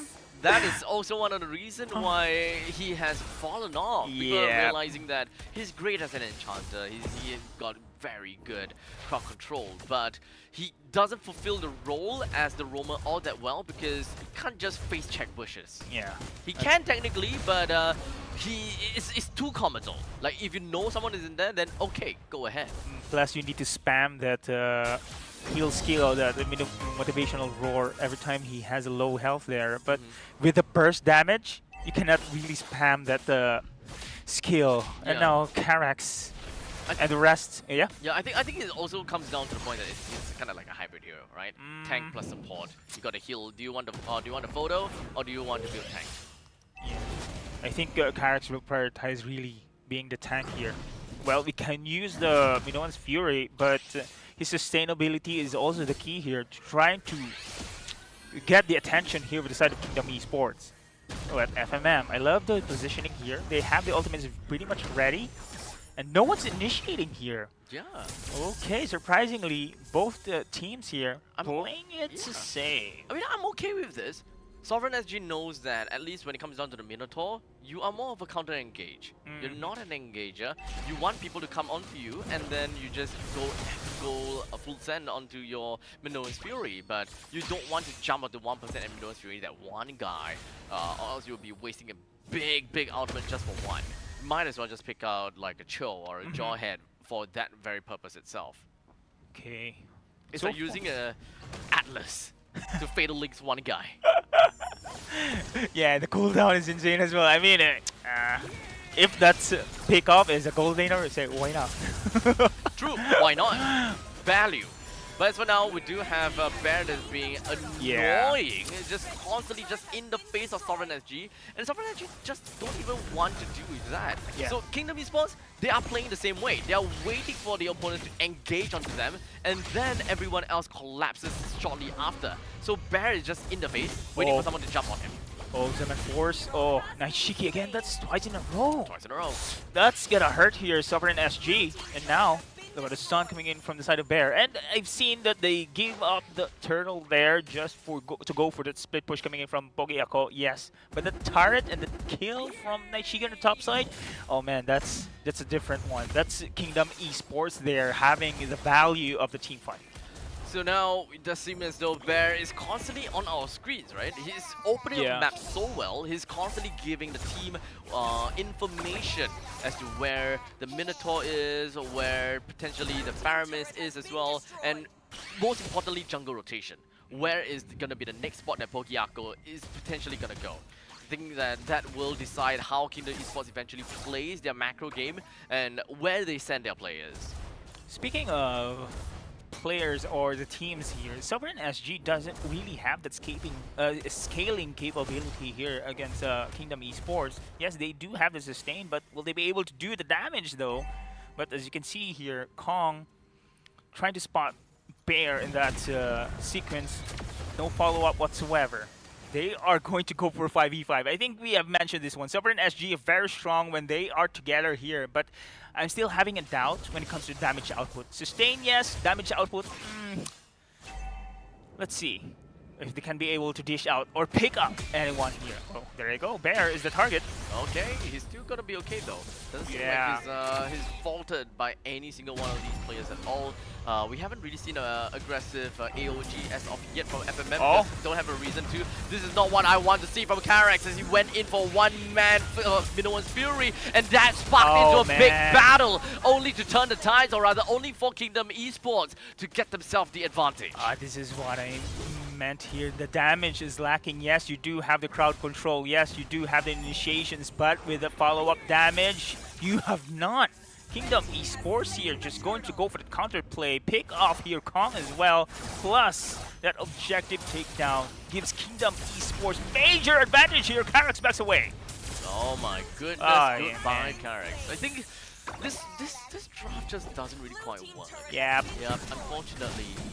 They have a lot of defensive maneuvers, very defensive ways to play. They have one good ultimate that keeps people inside of the Zaman Force, but technically speaking, having Badang is also great, but Yeah. they just can't seem to gel together well enough to get that one big play. I think that this is also very important for Kong to make that one big flicker fist break ultimate in order to allow the rest to come in with the big ultimates too. As you can see here, with that stun coming in from Kong against Bear, Bear is just taking it everything. It doesn't care. And yeah, I think the draft coming in from Sovereign SG, we have seen the Fire Mist plus the Minotaur. Do you think it's just an overkill here when it comes to the heals? A little bit, yeah. I think just that too much. it's a little bit too much, yeah. Personally, if we're looking at such a utility tank, and you have a utility tank that have a very good ultimate, you need to supplement that with damage, right? Yes, exactly. Right now, Kong and Nightshiki, sure, they can deal very good damage. Pogiako, I don't expect him to come in during these big battles. It's more of he comes in to kill the stragglers and to assassinate people. I need a mage that can have high ground and attack well. Oh, That's man. the one thing that I want to see. As you can see here, everyone's backing out just like that. They do have the sustain, yes, they survive, but they don't have the counter punch there. So it seems here Kingdom Esports, when it comes to the team fight, they can themselves take the damage as well because there's none. But at what cost? That's the thing. Oh man. But at what cost? Bear alone just taking this attention from Sovereign SG. Right. All the targets, he alone, while the rest of the team gets the objective. Speaking of which, Lord. By so much time, all by himself. Oh no. Lucaris as well. He's been harassed time and time again. I think that in a bit of desperation, Carax might just go in for that big ultimate swoop just because he really wanted to make a play for his team to turn the battles, because it's either now or lose the turrets, right? That's the moment I'm waiting actually here for Sovereign SG. And so far we've seen, yes, Carax had Immuno Fury with a follow-up coming in from Kong, but still the damage is none. But they are now here in the defense. They need something to work out in their favor. Watch out, there we go. There's gonna be the noise for you, but unfortunately he does not have the flicker to continue onwards to get anyone flying up to the sky.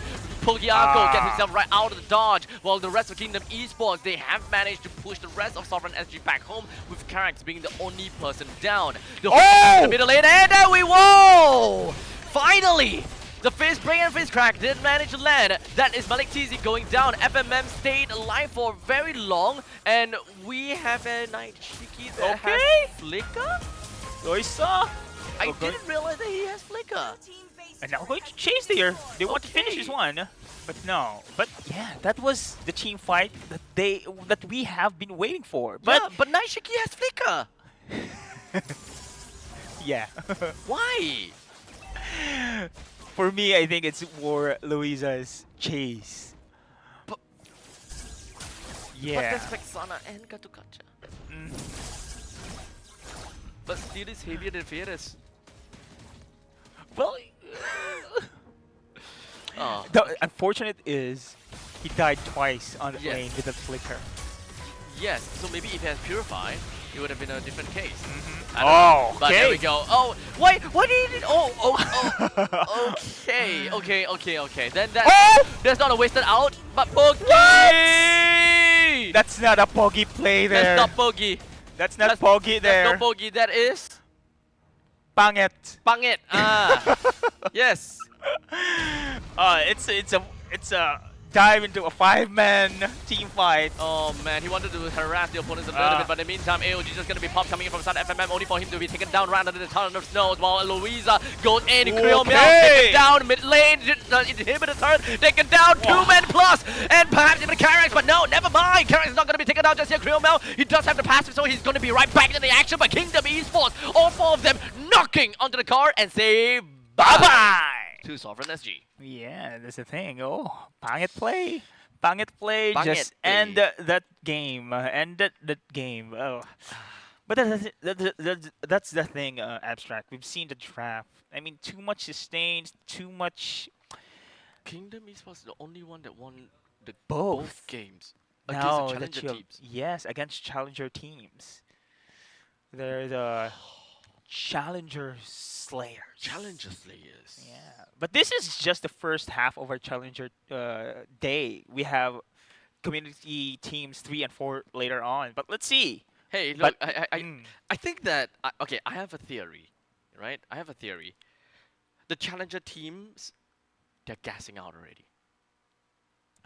you mentioned this one. Yeah. Stamina is one of the factors, Yeah, right? I think that they might potentially be gassing out already, right? So you said that KE was doing well. You said that KE will win. Shit, I'm jinxed. Okay, my jinx is. So is me. It's you. So is It's me. not me. I'm the problem. It's not me, abstract. I'm the problem. But now that you mentioned, actually, it makes sense. Mhm. The marathon that you and Jace have talked about Indeed. yesterday, and somehow it taking its toll, maybe because we have Probably, seen yeah. the changes in the mechanics, especially for the side of Absolute Zero. I'm not sure if they have been because Absolute Zero are pro players, man. I'm Yeah. not sure. Oh man. In fact, I think that this is not the best draft. I think Yeah, I think with a draft-wise- single change of the mage would have made the game completely different. I agree. Like really completely different. Damage mage. Damage mage. Yep. Or if you okay, so at least when it comes down to damage mage, you gotta have to further supplement more from that. Okay, so yes, I would say that when it comes down to the standard core, what can I say? The standard core back then, right? We have the standard 3 heroes. At that point in time when Jusin just came out, right? It was Jusin, it was Klee. What? Minotaur and What's it- Harif. Yes. next time Muntan came out with a hero, the hero name is called. So these Okay, three were Zushin, kind of like Harith- the staple, right? sorry, Minotaur, Zushin, Zushin, and yeah, yeah, Harith, right? okay. The three of them were a staple because they were so strong at controlling an area in a battle. Sometimes you even put in a Phobius and you're like triple down, double down in that. That was kind of like the opening to the meta where people are still trying to figure out, okay, what's the best way to play, and we are just gonna make things easy. One person go in, everyone goes in. We don't think so much about micro. We just unleash all of our ultimates. It worked well for a while, and then it started to go down in The popularity. rotations, yeah. Yeah, because people are starting to realize, okay, mechanics wins over this, and certain pump position goes better than this. So I think that maybe they were trying to go for something like that because Zusin is technically the utility in that lineup, right? It helps you to continuously just bring people backwards and Okay, backwards yeah. and backwards inside of the Zaman Force. They want to do the same thing with the Faramis because of the Shadow Stampede to pull them right inside of the battle. And in fact, it might even be a very good setup into a missed Minoan's Fury. People running away, pull them back in, fly up. Well, I do believe we've seen that instances in that game that the pull was there from the Fire Mist, but again the follow up was the finish. Non-existent, Yeah, right? somehow. I think maybe the draft is not like entirely the issue. I would say that there is definitely gaps in the in the Okay. draft which we start to see. Okay, they're lacking in damage, they're lacking in this, but they do have a lot of utility. Don't get me wrong. So it's more about the execution of layering all of these utility and putting out sufficient damage to kill the right people instead of spreading out the damage altogether. So once again, it comes down to Bogi Akko as well as Knight something. Night Shiki. Night Shiki. Yep. It comes down to the two of them. Yeah. They need to prioritize that one player, or they need to prioritize the right people and not spread that damage out so far, whereas no one dies. Yeah. Speaking of dies, Night Shiki on that Harith Harith. as well. It's Twice been in lane. with a flicker. Yeah. I would like to believe with the Purify he could have survived, but of course I don't even remember how he went down, so bold of me to say that, but normally Hariths always go for Purify because they want to stay within of the Zaman Force. You want to stay, Yeah, yes, it's correct. counterintuitive to flicker out Uh-huh. of the Zaman Force. True. Unless you're trying to escape, then sure. That's the good thing about a flicker because you can be aggressive and you can be defensive at the same time. And with the fact that he hasn't recovered on that loss, on his deaths actually. Yeah, It's that's true. it's a big blow also to the side of Sovereign SG because you need the damage to be from that Harith. But with Harith without the proper scaling, He didn't even have Holy Crystal yeah, yet. that's the thing. So far you cannot rely also to your core there in that situation as well. Well, it is unfortunate, but Yep. it's okay. This is pretty much the run for Kingdom Esports now. Yes. We are going to be looking at the next team, and that is Evil. Yes. Evil, Evil Magic. the Evil Magic. Yeah, I'm I'm looking looking forward forward. for that one. I'm, Yeah, I'm really looking forward. really. Yeah. Because previous seasons they are the runner-ups, and we actually expected that the grand finals would be Yeah, shaking. or whatever. But unfortunately, one-sided. But during the regular season and previous season, right, season 8, it was great. Their run is pretty impressive. Indeed, indeed. Yeah. They even have Boyet. Yeah, they have and Boyet. Marquee. Marquee. Yeah. And we just saw the post. Boyet is now Yeah. in Falcons Mina. Yes, it So is. congratulations to Boyet. It's been great to have you in MPL SG for Yeah, yeah. that one season. Yeah, one Hopefully, season. you know, you'll do well in MPL Mina. Yeah, correct. Yeah.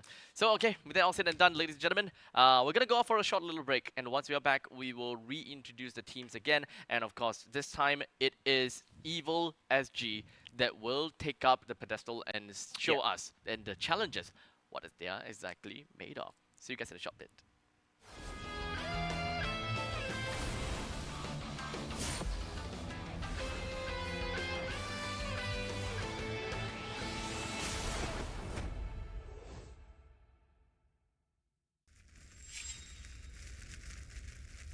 見せてやるよシャリンガンの本当の力をな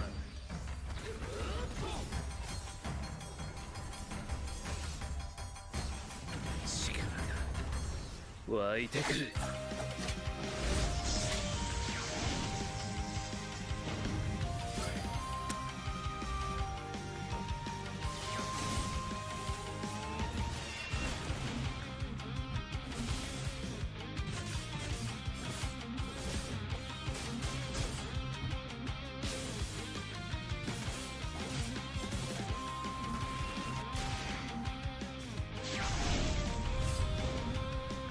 相変わらずやかましい奴らだ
相変わらずやかましい奴らだ。今度は背中合わせでいくわよ。よっしゃ第7班ここに復活だってばよ。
ここは俺に任せ。もらった。4代目他目を超える忍びはお前しかいないと俺はそう信じた。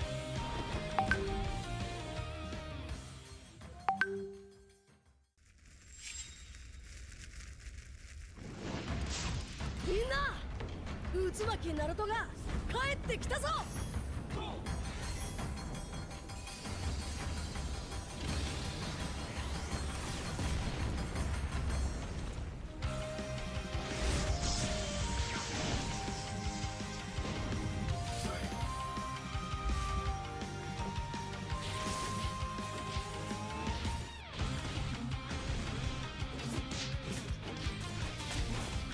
クラマ力を貸してくれ。よ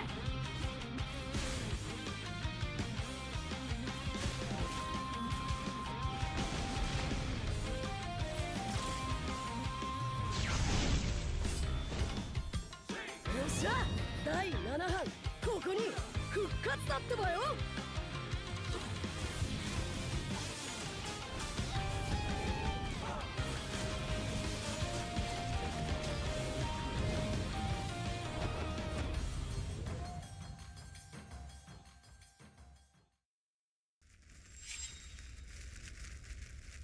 みんなを守るために私はもっと強くなる。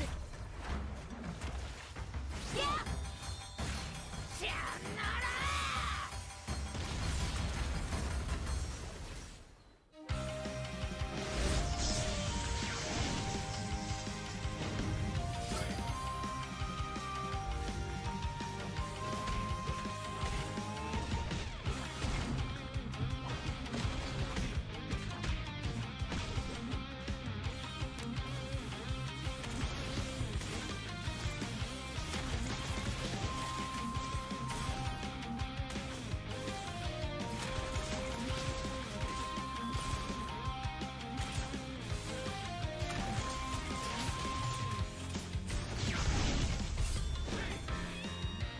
今度は背中合わせでいくわよ。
MPL Singapore Season 8 ended with Flash securing a three-peat.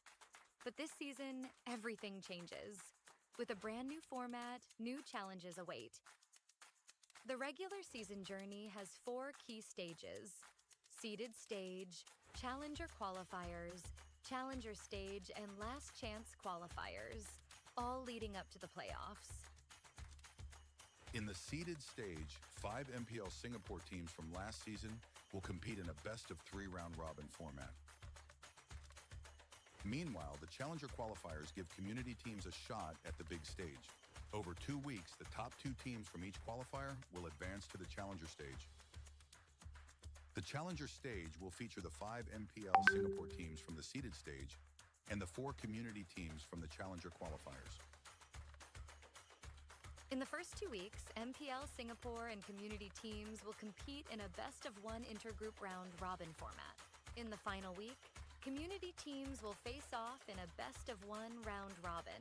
The MPL Singapore teams will be ranked based on their performance in the seeded and challenger stages. The top 4 teams will move on to the playoffs, while the bottom-ranked team drops into the challenger stage rankings for one more shot. In the challenger stage, the 5 remaining teams are ranked based on their challenger stage results. The top-ranked team secures the playoff spot, while the remaining 4 will enter the last chance qualifiers. In the last chance qualifier, one final opportunity awaits: a 2-stage battle to secure the last playoff spot. In stage 1, community teams get one last shot to qualify. The top 2 teams will advance to stage 2. In stage 2, they'll face off against the 4 teams relegated from the challenger stage in a best-of-1 single elimination bracket. Only one team will survive and claim the final playoff spot. To summarize, in the MPL Singapore Season 9 format, there will be 5 MPL Singapore teams and 4 community teams qualifying through the Challenger Qualifiers. Based on regular season performance, the top 4 MPL Singapore teams will advance directly to the playoffs, while the 5th-ranked team is relegated to the Challenger stage rankings. In the Challenger stage, the 5th-ranked MPL Singapore team and the 4 community teams will be ranked based on their Challenger stage results. The top-ranked team from this stage will secure a spot in the playoffs, while the remaining 4 teams move into Last Chance Qualifier Stage 2. They will be joined by 2 additional community teams who advance through Last Chance Qualifier Stage 1, which serves as the final entry point for community teams. The winner of the Last Chance Qualifier Stage 2 bracket will secure the final playoff spot. And then it all comes down to the playoffs. 6 teams, only one champion. Who will rise and claim the MPL SG Season 9 championship?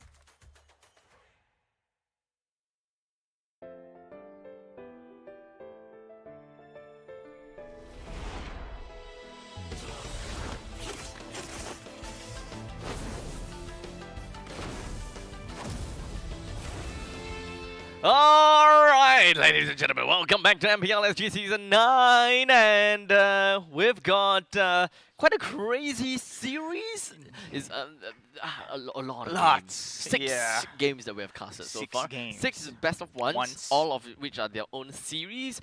We have pretty much seen how the power rankings is so far. So let me just confidently tell you that I have already have a very good idea of how the power rankings is like. So hear me out, guys. Okay, so based on the information that we have from yesterday and today, I'll say that first place is going to be all the teams. Second place is all the teams. Third place is all the teams. Fourth place is all the teams. Fifth place is all the teams. Sixth place is all the teams. 100%. 100% will mark me down for this, because here we have number 1 team, Evil, Vincent, Powerful, Sailor, Van, and Gear. And on the opposite side, we also do have the Challenger team, which synonymously is also the number 1 team. Okay, we got Sovereign SG with Pogi Ako, 1, 2, 3, Carax, Creole Meow, Night Shiki, and Kong. It's the fight of the first place team versus the first place team. Wow, great breakdown, Abstract, and absolutely that's the power ranking we are expecting this day. Yeah. And that results later on. Yeah. All of the teams. No, it doesn't matter. They're number 1. MLSG number 1. All of them, they go internationals. But man, it feels like, I mean, these games, I mean, all of these games feels like they're really aiming for the number 1 spot. Indeed. I mean, they're not easily giving up. We've seen so many incredible defense, turnaround games, clutch plays, intense game plays, and I'm expecting more, especially Team Evil is now going up against Sovereign SG. Now, Team Evil, as much as my memory recalls, it's powerful and Sayla remains the same in this lineup compared to the Season 8 one, because Gear was RSG SG before. Second half of Second RSG. half, correct. It feels as though Gear have been in Evil before, but I think it's not. Maybe my brain's just like playing tricks with me, because Gear and Sayla were originally in the same team before. Okay. RSG Slate SG, remember that? RSG Slate. It was like, If it's the early seasons, then I cannot remember how long ago was that. Really, I cannot remember. It was like a short little combination, but then there was also Slate, which is under Avium I and so see. on and so forth. but with that history, I think chemistry will be there. Chemistry-wise, yeah, it shouldn't be Yeah. too bad. Yeah, correct. Especially since Gear has reclaimed his EXP lane. Ah, yes. Yes. Okay. I do believe before he was wrong. He was no. Powerful was wrong. Sorry. Powerful was wrong, yeah. So at one point in time, if No, in RSGSG, sorry. yeah, okay, RSG wise, he was always Rome. Rome, Yeah, yeah. he just That's the came thing. in to take over the Rome So position. you're saying he's actually an EXP He's player. actually an EXP player. Okay. But This isn't- for some reasons, a small part of me actually remembered, and I'm not too sure whether I'm right or not, Gear is not actually originally EXP, but a jungler. that flexibility. If I am not wrong, okay? If I'm not wrong. Okay, yeah. okay. I am like maybe like about 30% Got it, sure. Like a part of me just have like this inkling that Gear like jungled before, or played jungle for something before, or like trialed Okay. for a team for jungle before. But yeah, don't mark my words. But in my side, this is the first time I'm going to see him in that role. So I'm interested to see how he will be able to show up in his, let's say, comfort role right now, because he's coming back to his original EXP lane. So here we go. On the other side, Kimi opens up again. Okay. Okay, so we have seen one loss in Kimi so far in this game. This has been a win. Yep. It has Now, previous is win. Now, this is the second time in the second half we have seen a Kimi first pick. So, Sovereign SG going to secure this one now. Badang, they actually banned the Badang this time around. Now, Evil on the other side. Phobius again is open. Oh, Kalea is banned. Okay, Zushin Zushin. is open. Phobius is open. is open. Harif is open. Yes. There could be a very good chance. Yeah. Okay. There's a very good chance okay, that Harif will be still picked. Hayabusa, right? I I mean, the picks of the Hayabusa has been the it's- priority still. I mean, it's Vincent. Oh, We yeah, have seen okay. Vincent before. Sure. So Hayabusa on him kind of makes sense. We have no doubts about that. So Okay. we still don't. It's still the picks are still all over the place. It doesn't really quite show us a pattern just yet. Okay. Hasn't really shown like, okay, we gotta go for this. We must go for that. It's still relatively flexible. Not exactly when it comes down to picks flexible, but it's more of win con flexible. So for SSG, they have already locked down who they want for the EXP, the mid, and the jungle. There's not much of a change that we should be expecting. So it's just the roam as well as the marksman that we are lacking coming in from SSG. We'll kind of dive down and talk about that in a short bit. While as for the side of for Evil, they have the jungler as well as the gold lane. If they want to kind of look on the opposite side, okay. Flexibility. So it's either you look for the roam or you look for the EXP. You gotta fill that up, fill that one slot, so that it makes it a little bit more difficult for SSG to go out for the ban. Because Evil now, they have a very simple banning phase. It's either we want to ban the marksman or we want to ban for more EXP/roam.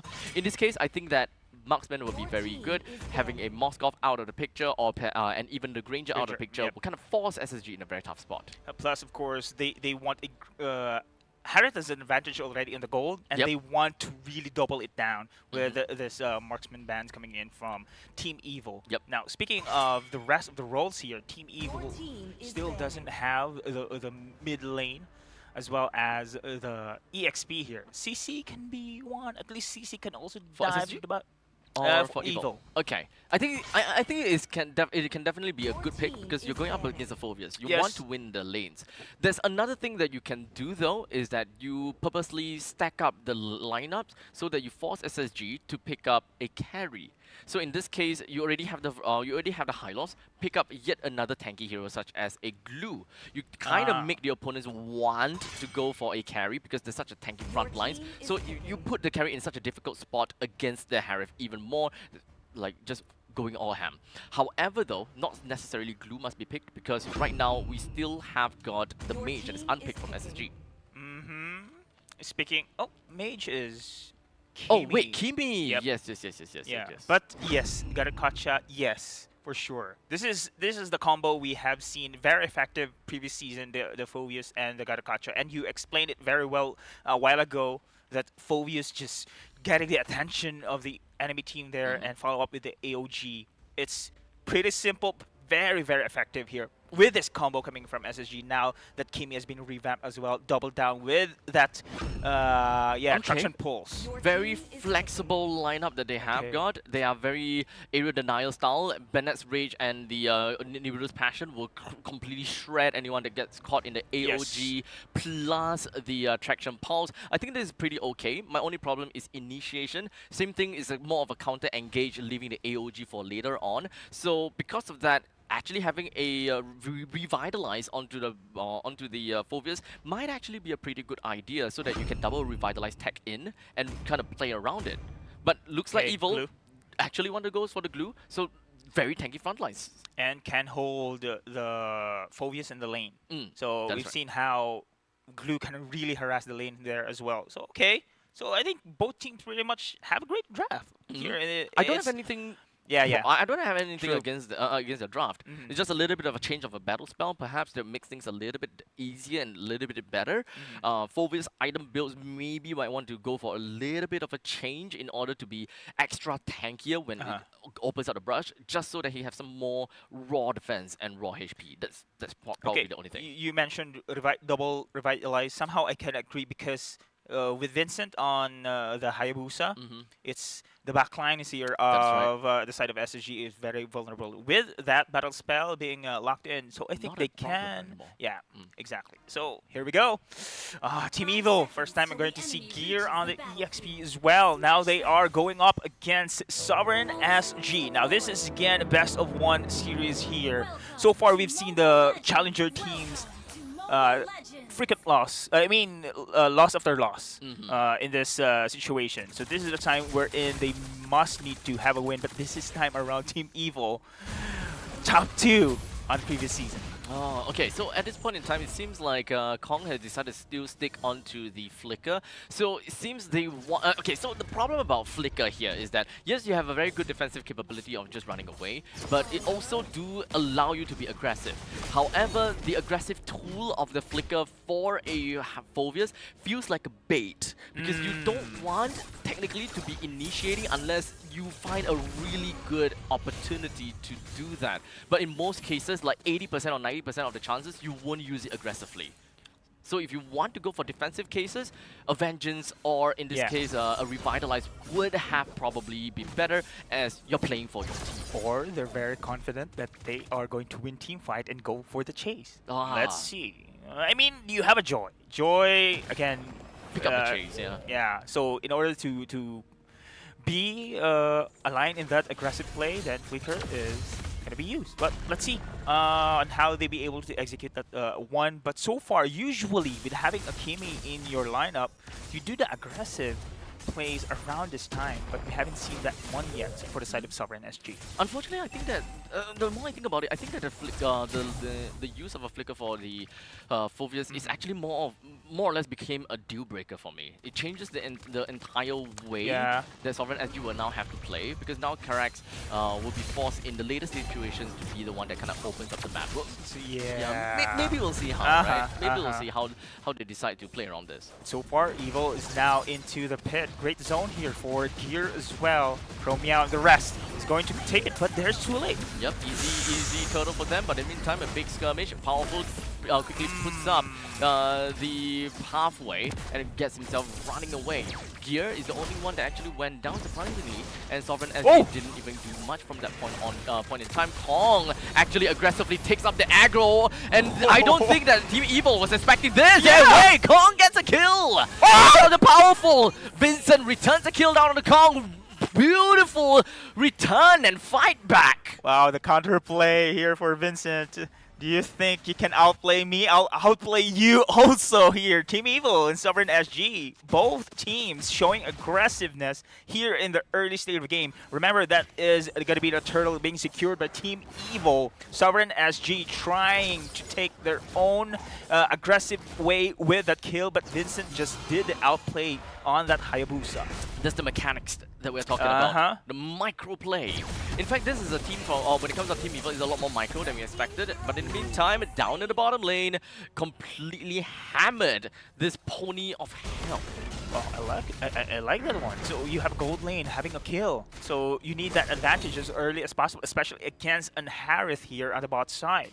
So far, Gear, we've seen him on the glue. I think he is pretty much doing okay. The aggressiveness coming in from the glue gives information for the side of Team Evil when it comes to a team fight. But speaking of information, I think Sovereign SG lacking down here on the bot side.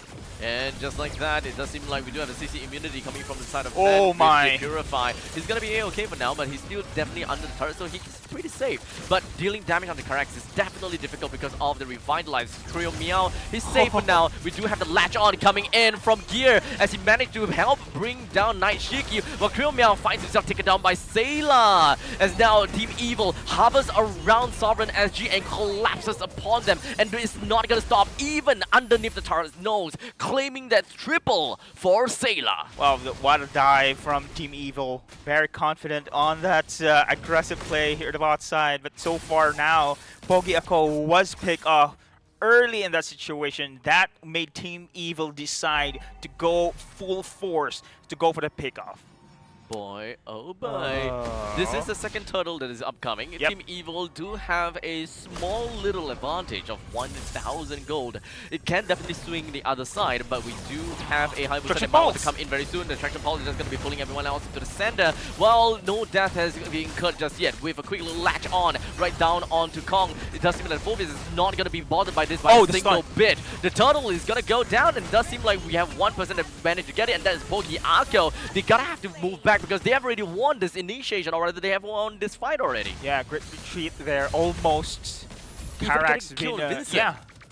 I think they managed to kill Vincent though. So Team Evil, despite of course they have they have taken turtle, right? No, it's actually Sovereign SG. Sovereign got the turtle. So for sure, Sovereign SG has the upper hand in that game. So Vincent, he has been taken down in that situation. I think he needs his flanking maneuver also to be very effective here, especially flanking on the back side. But it's very difficult, you know. I mean, the defense coming in from Carax as well. He has got a Kacha. We've seen him with the Revitalize, as you mentioned. He is a saving grace, especially for those prolonged team fights. So Team Evil, on the other side, Gear will be able to pick off here anyone, especially Creo Meow here in the Kimi. It's hard to reach him on the back side. I think that there's quite a bit of bit of difficulty to actually jump over to the back line Yeah. for most of these players, right? I mean, Vincent Vincent, is yeah. Vincent is the only one that can realistically be able to do that. But I'm really just concerned about how revitalized tech is gonna come in. In the meantime, Gear as the glue melted down because of the Kimi plus the Beatrix combination. Definitely a lot of firepower. The artillery going in onto these tanky front lines is not a problem at all. Oh. Speaking of artillery, on the other side, Team Evil though, look at Sayla. 401 already on that Novaria, just silently having this backup on the damage. Oh, it Okay. bounced to the creep waves. Unfortunately.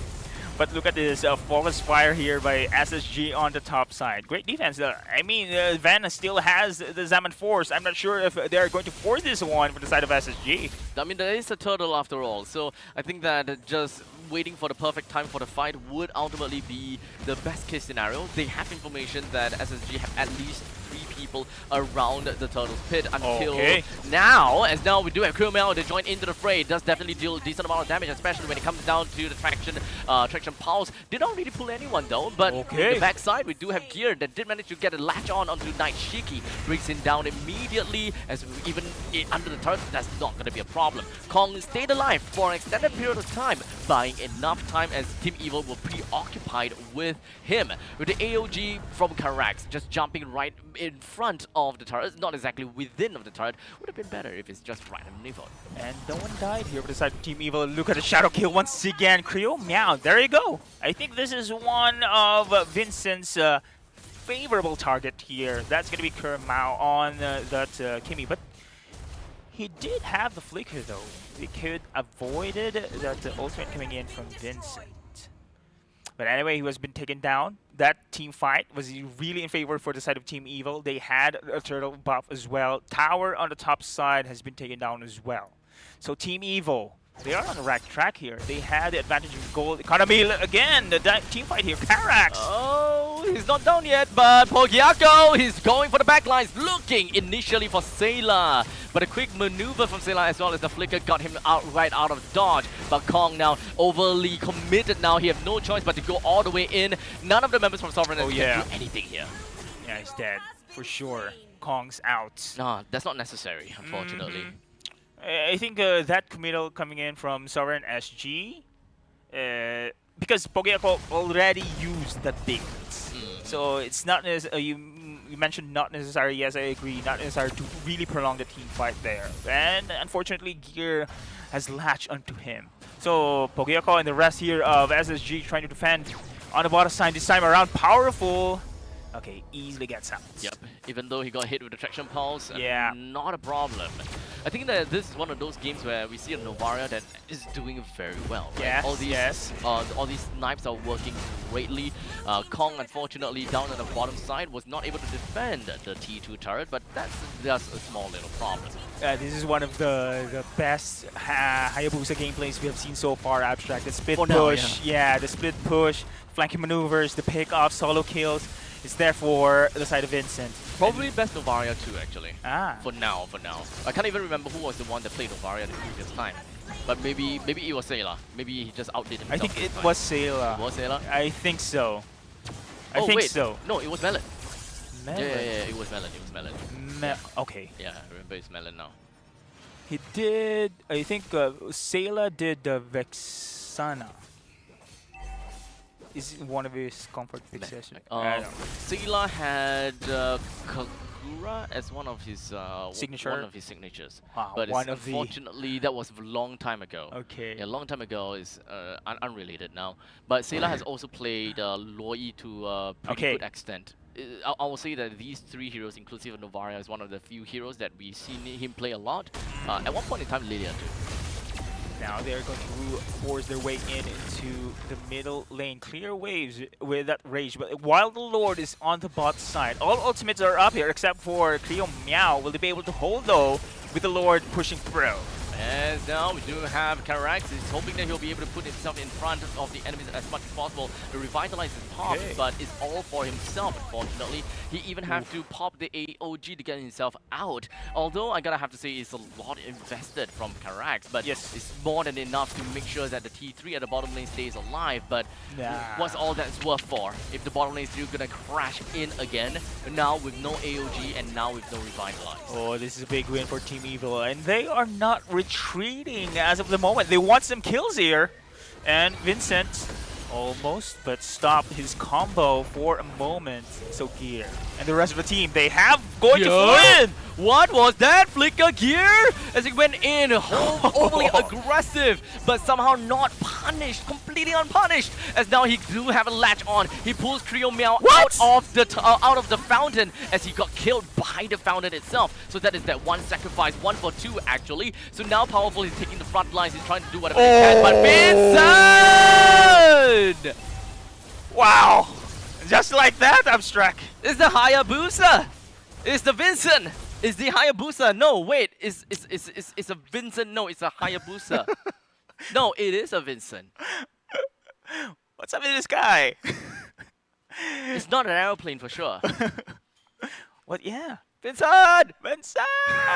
But man, I think, yeah, we mentioned, right? One of the best Hayabusa gameplays we've seen so far in the match. And I think it can pull by the high tier teams. Flash Fair. can do it. Fair. Team Evil can do it. It's all micro then. Yes. Exactly as you said, right? Yes. Micro is all mechanic based. As long as we are able to see, like, being able to fully use the resources that Hayabusa can cater to the team, you can pull off something great. And we can't even say that Evil was dominating throughout the entire game. No. In fact, there has been glimpses of where Evil were having a bit of difficulties dealing with the map, but eventually, slowly but surely, they gotten some of their controls back. They got the top lane, they got the bottom lane. Hayabusa split pushes here and there. Eventually got themselves the game with great plays, great kills as well. Despite this composition, this opponent composition is so packed. It's a game where they want to be together as long as possible. Yes. And of course, be together. And theoretically speaking, Evil's lineup don't have anyone that severely punishes them in a whole, right? Like, let's say everyone stands in the exact same pixel from SSG. What possibly can Evil do? Okay, Sailor, Astrosphere. That's one. Ven's Synchrovision. That's 2. Gear's very slow but steady damage coming in from the split. No, not split. The pull. Not pull. Slam. Slam. Yes. Yeah. The slam. Powerful's very slow DOT damage from the Ring of Punishment. Vincent's shurikens. Are they all big ultimates? No. So they don't have very high base damage. So even if all of these SSG members were to stand together, it's very unlikely for all of them to die together. And this is a very, very rare case, right? So SSG, they can move together as an absolute unit, as a tank, whatever that they want. Right, but of course then they lose out some of the lanes here and there. So this is all up to Evil how they want to play around the maps, and that is possibly how they manage to release themselves off of the pressure because of the Hayabusa that splits off lanes. True, but I'm going to highlight as well the positioning of these players as well. Sayla, man, nobody can reach him on that Novaria. It's just high ground, man, high ground.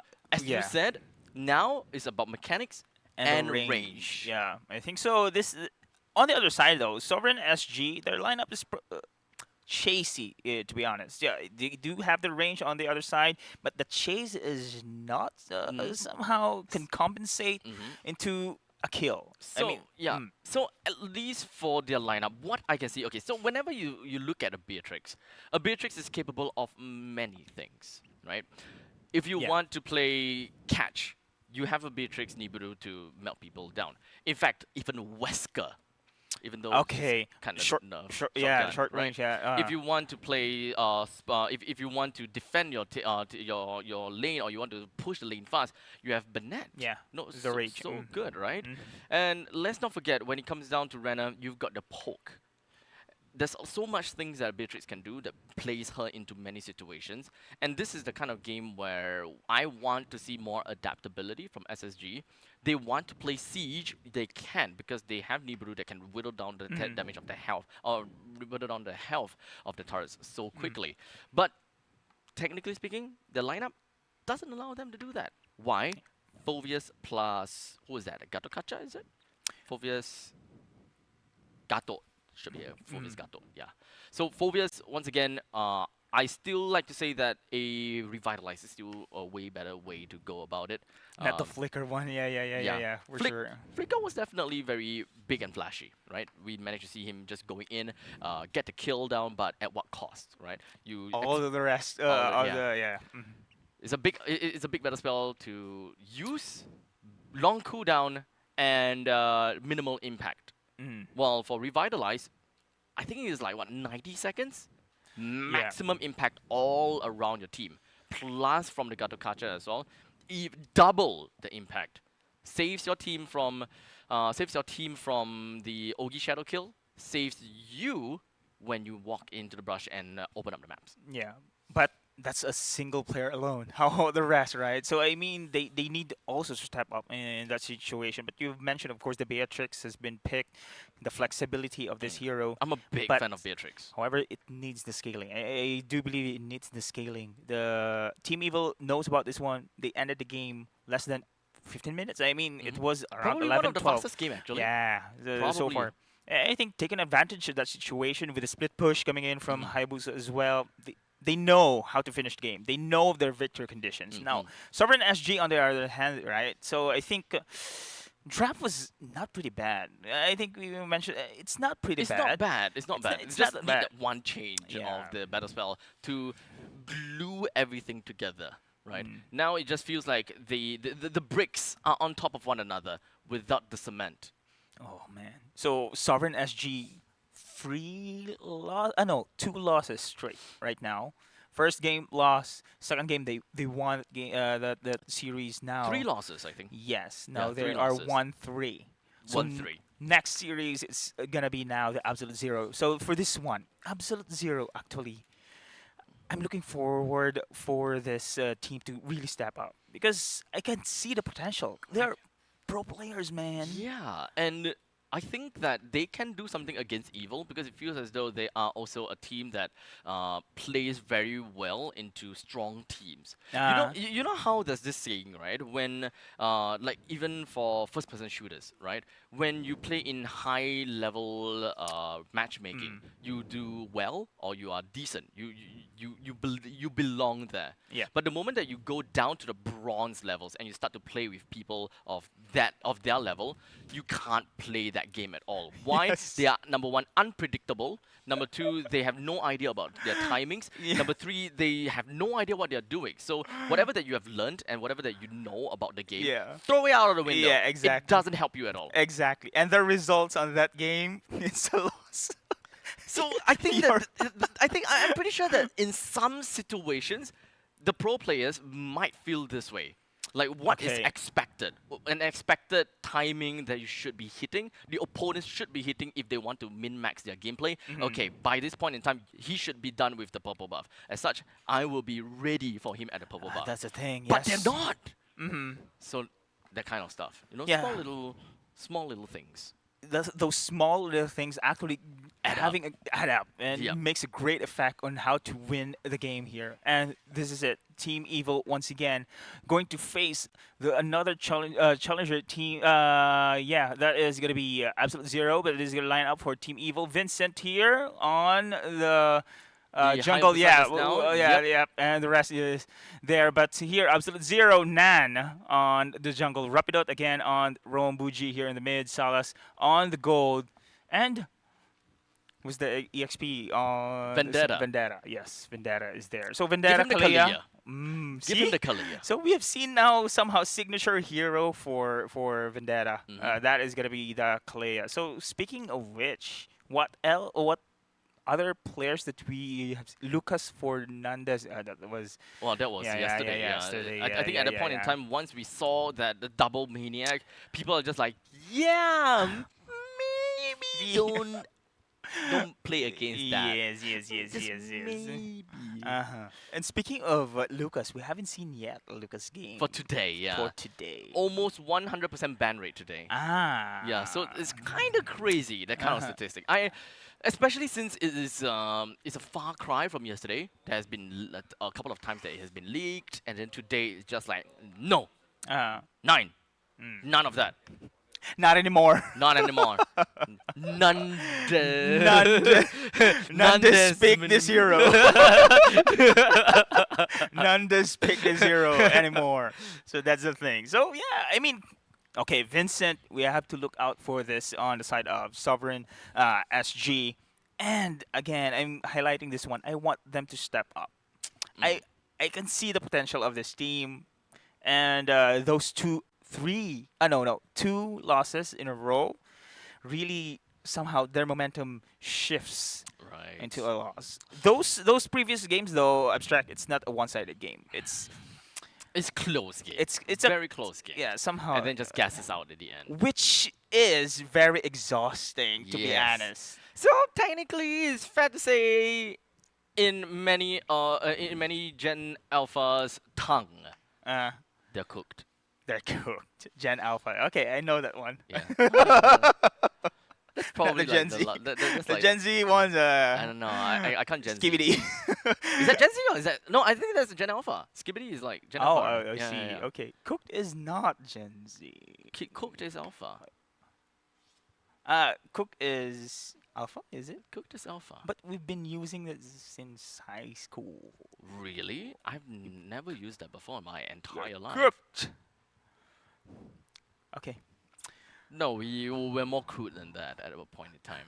We are a lot more crude than that. You're. I know. I know. Yep. Especially in the esports scene. Uh-huh. Filipinos, basically. We're known for that one, man. Exactly. You Filipinos. Yeah. You've seen the meme? Which one? That esports community gaming is better when they saw the map. Philippines is erased. No. Yeah, it's a meme. I know that you guys live in your own bubble. Like Yeah, you yeah, yeah, Filipinos live in your own bubble. You guys have like very exclusive memes that you guys Yeah. would not share with people of English speakers.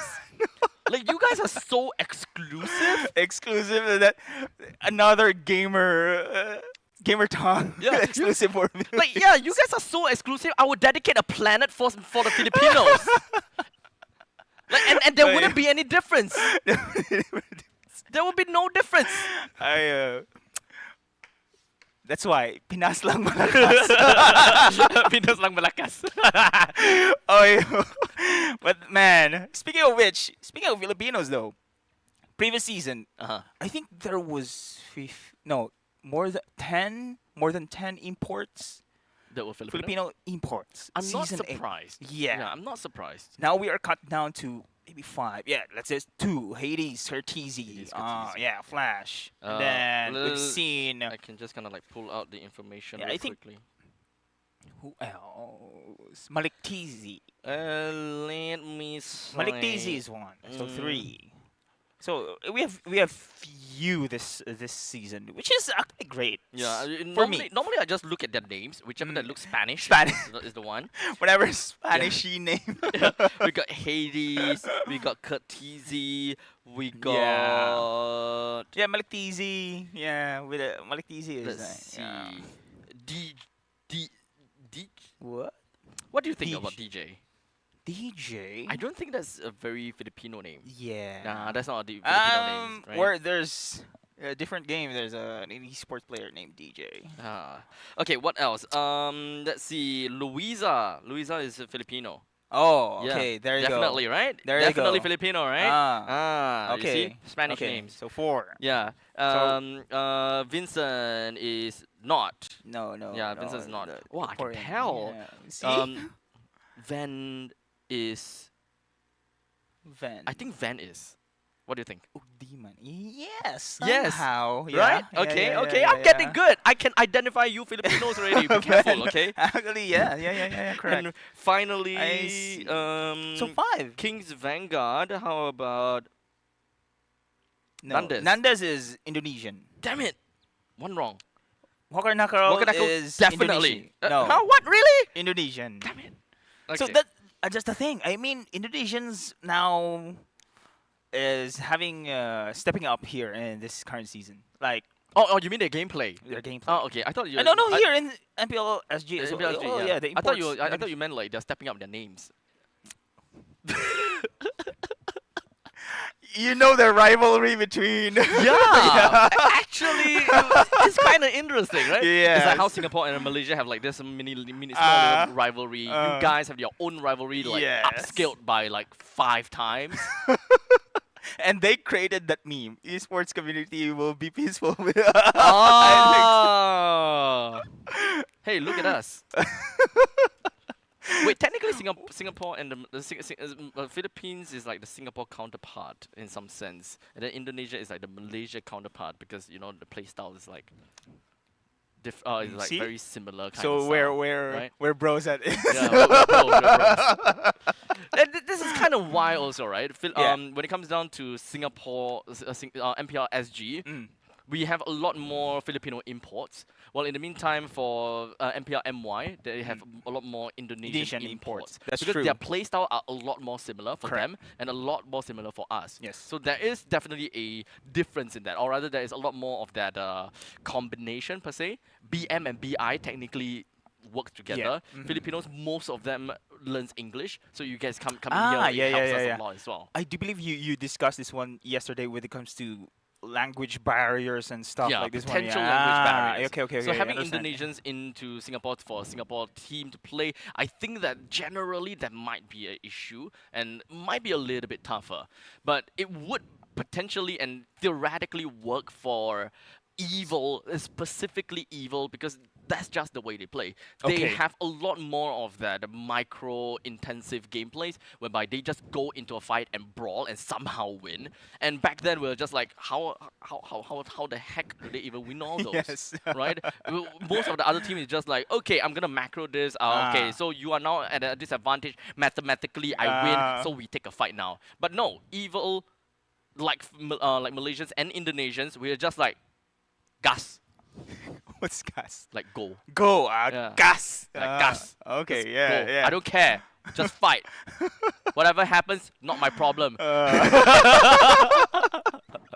But if you think about this one, yeah, I think so. Especially previous season is like powerful and Tigreal, same thing. Sayla with the follow up on the Lixana, always like that one. Brawl. Brawl all the way. It works. Evil Magic. It works. But would it work in this season though? Because the last time, yesterday, we have only saw them play once in a single series, and that's a 0-2 in favor of Flash. Yes. And now with this up against Challenger teams, they now won against Sovereign SG. This time around against Absolute Zero. So if they win this one, then okay, I think the momentum will be there, and we'll see the gameplay so far. So Vincent on the Hayabusa, he did it pretty good. So there you go. The split push is there. The assassin meta can be executed very well for the side of Evil. And we have to take note that that was Flash yesterday. Yeah. So that was the top tier team. Which will be coming up next as well. Oh, yeah, exactly. Let's see. This would be a prior ban for AZ for that Hayabusa. Everyone's banning first pick Matilda against AZ.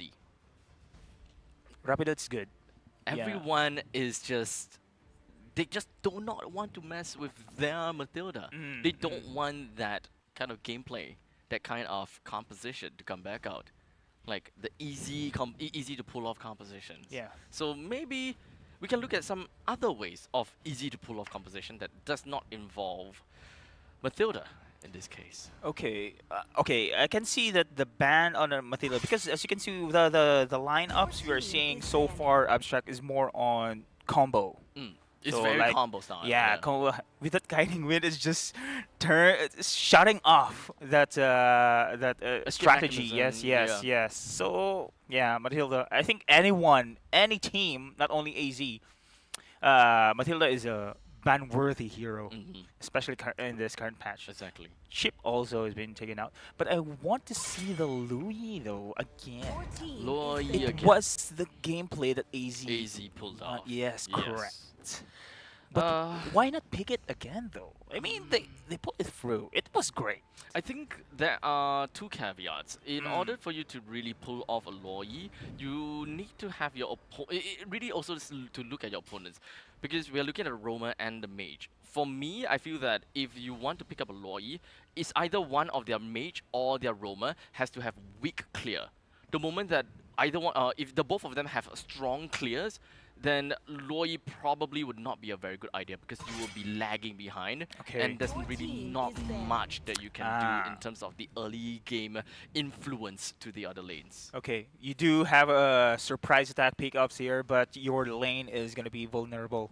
Indeed. So okay, fair enough. So Is it worth it? is to it worth? That's the thing yeah, as to well. lose lane presence for that pocket pick? Okay. In fact, I wouldn't even call it a pocket pick now. I think it's just Situational. Situational, yeah, situational pick that works in very cheesy ways per se. Okay then. So, Phobius has been banned. Well, we haven't seen a Phobius banned in our previous matches for a while. Oh yes. I want to see Lucas, man. I want to Right? see. I want to see the potential of Lucas. Is he really that overpowered? He just have a lot of base damage. Yes. Okay, Lucas. Lucas. Lucas. Lucas. Lucas. It's gonna be Lucas. Lucas. Lucas. If it's not Lucas, I'm Vincent going is- to go down to Bukit Panjang Plaza and just strangle one of them. Lucas. Lucas. Lucas. Very likely it's going to be Carrot that I'm going to be strangling anyways. Lucas. Lucas. Hey! No, I don't think so. No, it shouldn't be. I tremble. Tremble. Clip LaFell's voice. in. Yeah. Tremble. Tremble. I have no idea I how it don't does it. think so. No lah. But No Nah. la. No la. no lah. Yeah, No Lucas, lah. man. Lucas. Tariff? Oh, Your team Lucas. Lucas. Why not Lucas? I mean, I like Lucas. Why not Lucas? Why not Lucas? Indeed, why not Lucas? So Okay, now huh? AZ can pick up the Lucas. Oh, is it not the comfort? There you go! Go pick it! Okay, they already picked it. So, AZ with the Lucas. I think this is the comeback that they are want to have here in this Challenger stage. They have 2 losses in a row. They want to have a comeback on their own. With this Lucas being picked, they had now meta advantage against Team Evil. But maybe this is a bait from Team Evil. I don't know. Do they know how to counter a Lucas? Your team is picking. Well, there's Valentina. Okay. More or less, back then if you're looking at like Lucas EXP, CC would be a very good answer. But now that Lucas is mostly seen in the jungle, Yes. so might as well just go for the Valentina. And if you actually pick it up, the opponents actually go for the Valentina, technically going for a Loi onto the side of AZ would make sense now. Because it's a very committal hero, in order for you to just kind of go in the wave clear. Loi can actually make it so much more difficult for the Valentina to clear, just because of the way those two skills interact. They are small little cones Your after, team is yeah. picking. at least for Loi, is small little cone afterwards, right? Okay. They actually go for CC. Huh. Okay.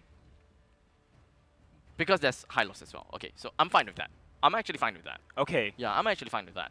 But Great that makes chase. things even more technically difficult for AZ to kind of think, because they would have thought that the Valentina would be the guaranteed pick coming in from Evil.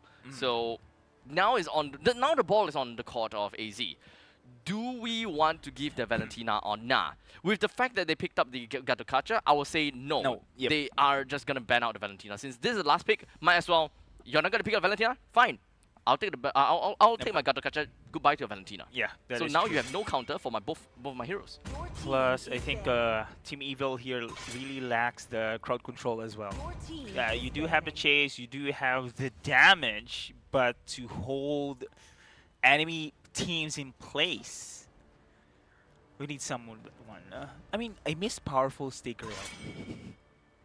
Your team I is miss there. powerful Stay Grill. Speaking of Tigreal, they actually banned Ah, Tigreal. there. Okay, they banned the Valentina's Tigreal. open. Yeah.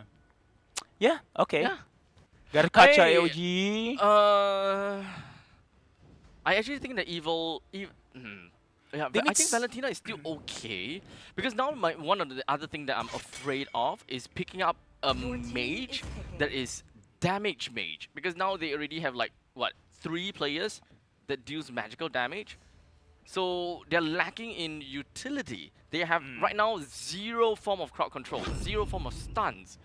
And I think that AZ is just looking into what Evil really wanted to do because even right now, I kind of scratch my head. I personally would not go for the CC. I just go straight for the Valentina. It's Yeah. a very solid answer to dealing with the Lucas because I can have my own Lucas. Yep. Okay. Plus, you can have great ultimates as well. Situational ultimates if you want, like Glorious Pathway. Yeah, but- you kind of dictate the Sure. opponent's next few picks, right? You kind of make them on the edge. Okay, but can you with this lineup though, Amstrad? Can you stop the Lucas heavy engagement there? Yeah. Okay, sustainability wise, you have an Harith, you have CC, but the burst coming in from Lucas, we've seen the potential of Yeah. Lucas, man. Lucas' problem would be mobility, actually. If the opponents have way too much mobility, which Oh. in this case is the Harith and the Joy, I think it makes sense for them to not be taken down by the Lucas that easily.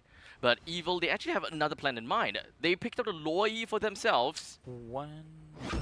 and they don't care about the Valentina. Valentina is completely just forgotten. They don't see the need. Evil just don't see the need. Okay. Because I did mention, I mean, it's mentioned before. Valentina is very comical as a mage. So I guess the Evil is just not very confident or wanting to, put so much egg in the basket just to deal with a Lucas Okay. and lose the middle lane. They rather win the middle lane, it seems. Okay, but their lineup is heavy committal themselves. Joy. I mean, Harith. Very magic sided, right? I Very, think, very magic sided. So That's okay. That's one of the caveat. If you are going to double down with that Valentina, fair enough. Yeah. Correct. So, Loi also okay, so if you ask me, Loi... Loi. Do, Joy. okay, in your opinion, right? Do you see Loi more of her main role is more of utility or damage dealer? I usually pick Louis because of her diversion. Just because of diversion. Okay. Yeah. Laning wise, yeah, you can poke, Right, but okay. really not that It's- to have a kills, man. Right. I want to use Louis because of that diversion. Okay, because at least for me, I'm kind of half-half. It feels as though whenever I'm watching the game, and even sometimes even playing the game, diversion is one thing that I always look out for. But Yeah. there's another thing that I need to open my eyes and not forget about. Is about the yin and yang stacks. The stun. The moment, because you played so much, sometimes you completely forgot about the fact that there are those stacks and even those indicators in the game telling you, okay, there's a stack on this person, don't walk close to him. I still walk close to them anyways. And then we just like Okay. and that is All actually right. some pretty damage. The Yeah. damage is actually very pretty. So it comes to the point that I feel that, even for Loi, she's got some amazing damage. Even though most people kind of look at Loi as more of a utility mage. Okay. But yeah. Speaking of damage, though, I think the side of Team Evil here has enough. I mean, Joy A and lot of magic. Yeah, that's a thing. Yeah, I that's mean, the plus the Louis and magic as well. So, speaking of which, right, it's a one-dimensional kind of lineup we are seeing here. Utility-wise, it's gonna be the Chill Yeah, so or the Team Evil. I'm kind of thinking about the Yeah. itemizations for the Lucas. I think that in the early stages he shouldn't have a problem, just kind of fast building into a Hunter Strike if he really wants to. Okay. Because most of the time we just go for the physical penetration one first, then you Malefic go Roar? for the it's the physical penetration, the half build item. I forgot what it's called already, but half build that, and then go to the War Axe so that you have a little bit more survivability and it's basically Okay. good damage all the way through, right? But now I feel that there is a need to bring up your defenses more. So an Oracle. Oh wait, Oracle's changed. So Okay then. I mean, Team Evil, they are heavy magic based magic, yeah. draft, but this magic potential is really strong in the early Early game. Yeah. Mhm. So with this Louis diversion, they can take advantage of that one. maybe get a pick-offs, but their wave clear and sieging capability isn't enough though. Yeah, they have the Harith. Harith is one of a Harith is faster. pretty okay. Yeah. Synchro Vision. Yep. The dashes from Yep. the Joy. Loi has got the little balls. I think it's pretty okay. I think if we want to talk about wave clear, technically speaking, they have better wave clear than Absolute Zero. The only one that have like the best wave clear aside from Novaria, Lucas. Yeah. Lucas actually wave clears pretty darn fast and pretty darn good, especially if you have built up your items. Okay.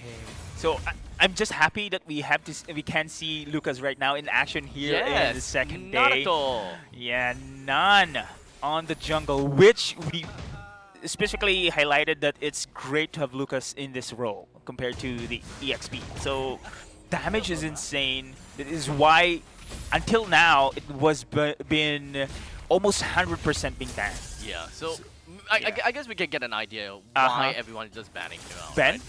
It does seem like Van, surprisingly, he's the one that is having a little bit of an issue. Woohoo! He shouldn't. Or maybe technically he could have an issue because Synchro Vision can't exactly always hit. Like the tail end of the Synchro Vision can't always hit the 1-1, which would make pretty good sense actually. Okay, I think Vincent right now still trying to go for the level 4. So heavy committal here on the bot side. Salas must be very careful here. Here's the target. You've seen the Inspire Battle spell has been used already here on the side of Salas. Yeah. And Van on that Harith. Usually having a Harith on the gold lane, you expect like under 6 minutes, 7 minutes, the tower is gone already there. Okay. Okay, not the taunt didn't really quite do much, but here we go. It does seem like we got None pushing himself all the way up to the top lane. Here finds himself taken down by the hands of None, and goodbye to that. With None picking up the first kill, he still has got his Unleash the Beast if he really wanted to. So Team Evil, they gotta have to keep their eyes open. Oh, look at Salas. Salas actually is doing pretty good against Van here, so did not care. But Vendetta, free gold flowing through. He's level 4 already. I think this is absolute zero turtle here in the game. No commitment, but they're trying to find some ways here. Oh, Salas! Yes, they did. Goodbye to Salas after Van has been suffering down to the bottom lane for a long time. That is a 4-man commitment down to the bottom lane. While in the meantime, Gear taken down again. It does seem like Absolute Zero's, their priority is actually just shutting down Gear so that Vendetta will have a better time in lane, perhaps. I think this is just all about just giving None the farm. This is more about looking for the farms and knowing that Team Evil will be putting a lot of their resources down in the bottom lane. So why bother wasting time in the bottom lane to try to go for kills when you have a more or less guaranteed one up top? Yeah. And now Vincent managed to steal the blue buff as well against Absolute Zero. And then this, small wins we are seeing here for the side of Team Evil. Now, so far, the combos that we are expecting for the side of Sailor on that Louis did its magic there, while sacrificing, of course, the turtle here for the side of Absolute Zero. I think they need this more. Again, this we mentioned this one abstracted. The damage, magic damage lineup coming from Team Evil must be used as early as possible here. So they have the timer against them in this game. It will fall off real quickly, right? And unfortunately, this kind of forces the opponents to pick up magic defense items. So that would mean that in the mid stages, Ven is a lot weaker than any form of Harith in any other games. Because you kind of force the opponents to pick up defensive items, right? Yeah. In other situations, you probably won't, you sometimes won't even pick up the magic defense items, and sometimes you would just, or maybe you sometimes just go for physical defense items first. But in this case, you're kind of forced to must use magical defense first. Indeed. Oh, great isolation play here. Rapid odds is the target. Oh, no damage. No damage at all. Is it? If I can only see the atomizations here, I think Rapid... Too early, no, he has committed Revitalize. Oh, Revitalize. Yeah. Okay, that would make sense. Okay. Completely neutralize the amount of damage that he can deal. I me see. Now they are surrounding the turtle pit here. Yeah. Zero. Oh, the taunt. I'm not too sure if whether Gear actually saw that or not, but it seems like he got Oh caught my. as Garukacha was right in front of him. He went into the pixel brush right in front of the turtle, and Gear just got caught with his pants down. 3 times in a row, Gear falls down. EXP is having a difficult time here for Team Evil, but okay, Sailor. Unleash the QB. That is what Nun has been doing, and now Absolute Zero 1:4 with a 2,000 gold lead already. Oh, AOG. Oh no! Okay. Powerful with a quick little kick. It's not gonna do too much, but in fact, Absolute Zero now did manage to get a kill and of course push Powerful away. Wow. Why give the Lucas? And now you can feel the Lucas power here. 302 for Nan. That is why it is 100% being banned. So Absolute Zero is happily taking this here into their side. Oh, look at this one. Oh, Rapidot. It has the vision. They are going to go for harassment here. It's actually Salas winning this lane time and time again, even though Harith has been picked here for the side of Team Evil. It's a first pick Harith, right? Yes, yes. I would say it would technically still make sense. It's either a Harith or a Lucas kind of situation. So I don't I don't blame Evil for missing out on the Lucas. But in the meantime, that is going to be a pretty nice yin and yang reaction. While Nan with the Bijudama get the kill down onto Gear pretty darn nicely. But unfortunately, Nan finds himself taken down in the end of the day, as now with quickly AOG, the Garukacha gets himself right out of the dodge. Yeah, I think that was overcommitment here. But again, we've seen Nan having incredible damage in that situation. But still, 4 players are still up for Absolute Zero. That aggressive play coming in from the side of Absolute Zero actually makes Team Evil react more of the skirmishes here. Team Evil must now take advantage of this Louis' diversion play. It was only one time we have seen Abstract. Now they have become reactive here to Absolute Zero's engagements. Actually, speaking of which, I don't see a lot of very aggressive diversions from Sayla at all, right? I think that they are just kind of taking their time. They don't have the snowball, which is probably the reason why they don't want to overcommit into a team fight by being behind the enemies. But in the meantime, there we go. We are Dragon connecting down to Nun. CC Immune gets himself right into Tail Beast form, and he is just ready. But unfortunately, he's gonna find himself taken down. Jungle's gone, but Salas is just gonna be up in the sky with Crossbow tank. No damage, no kill, but it's okay. Alright, so in the end, it's still gonna be Team Evil securing the turtle buff here. Oh, going to dive, the Zaman Force as well. But Absolute Zero, again, that was Nan being picked off as early in the skirmish play. So I think Nan should be wary of his timing on his beast form there. But Vincent is going to be the target. Yep, he does have beast form. Went straight in and that chase, right man. Down. Lucas beast form chase is just very much OP. I mean, Fast, right? So fast. Bursty as well.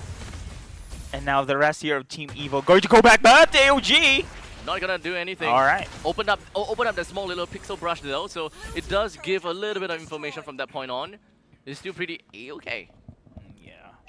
Absolute Zero. I think they're still doing pretty okay as well. So the middle chart of both teams still standing here, but Nan again. His ultimate is almost up.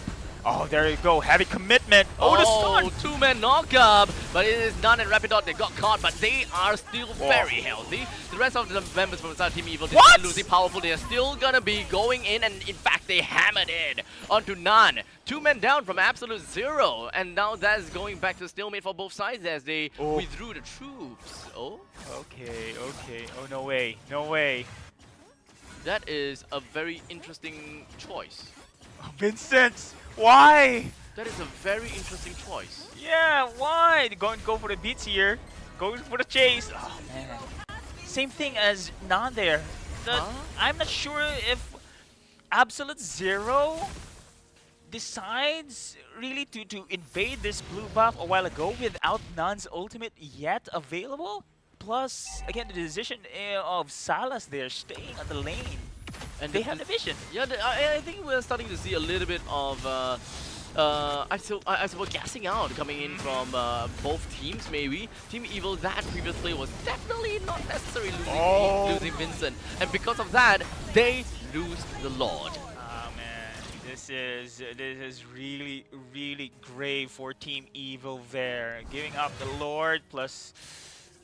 But then again, This Absolute chain Zero. reaction. Yeah, This is chain reaction. I thought that was the recovery from Team Evil we have seen. They have picked up Nan, they have picked up Salas on the top side, but Absolute Zero still managed to get the Lord. That's the thing.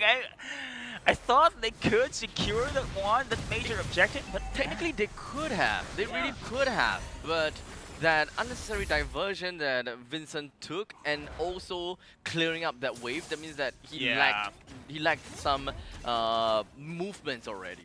So kind of put him in a really tough spot from that point on. Now, here we go. 5-man here in the middle lane. Wants the Lord pushing through on the top side. AOJ! Oh, Doesn't seem like it will be. Oh wait, Vincent coming from the back! The rhythm of joy and all of that! Nan's power! Electrifying beats, not quite enough to do anything. Gear and Ven, the two of them destroyed. So will be the top T2. Absolute Zero, shredded Team Evil. and the flanking maneuver coming in from Vincent is not yet. Oh, the yin-yang! That is a chain reaction that we want to see, but unfortunately Vincent a little bit too far forward and been staggered again. Gear and Ven can come back, but they wouldn't have Vincent. What just happened here? Team Evil right now being picked off time and time again, trying to defend top side, the middle lane as well. But man, the Nine Tails is just super strong there. Even though Vincent, we've seen so far diversion play. Hey! Now Salas got caught in the diversion play, but never mind. Salas actually did manage to pop off with the crossbow of tank, and she's up in the sky. They really went it, and they completely flipped the script. Boji flickers on forward, and with that all said, it is 4-man wipeout. We've got the mid lane crashed right down, and with a single ballista, they want to end this game, and they will. Oh man, Team Evil. Ding ding ding ding ding ding ding ding ding. That is a very good diversion. Yes. However, one thing that I think none of the players expected was just how fast that weakness has been popped. Immediately, this chunk of HP went up into the sky and turned the tides. Yeah, but the counterplay, the power of Lucas. Now, the power of Lucas. They initiated first, right? Yes. Always Team Evil initiates the team fight there with the. Lucas played nothing in a final fight. Exactly. Nothing at all. Oh, there's nothing there, but Yeah.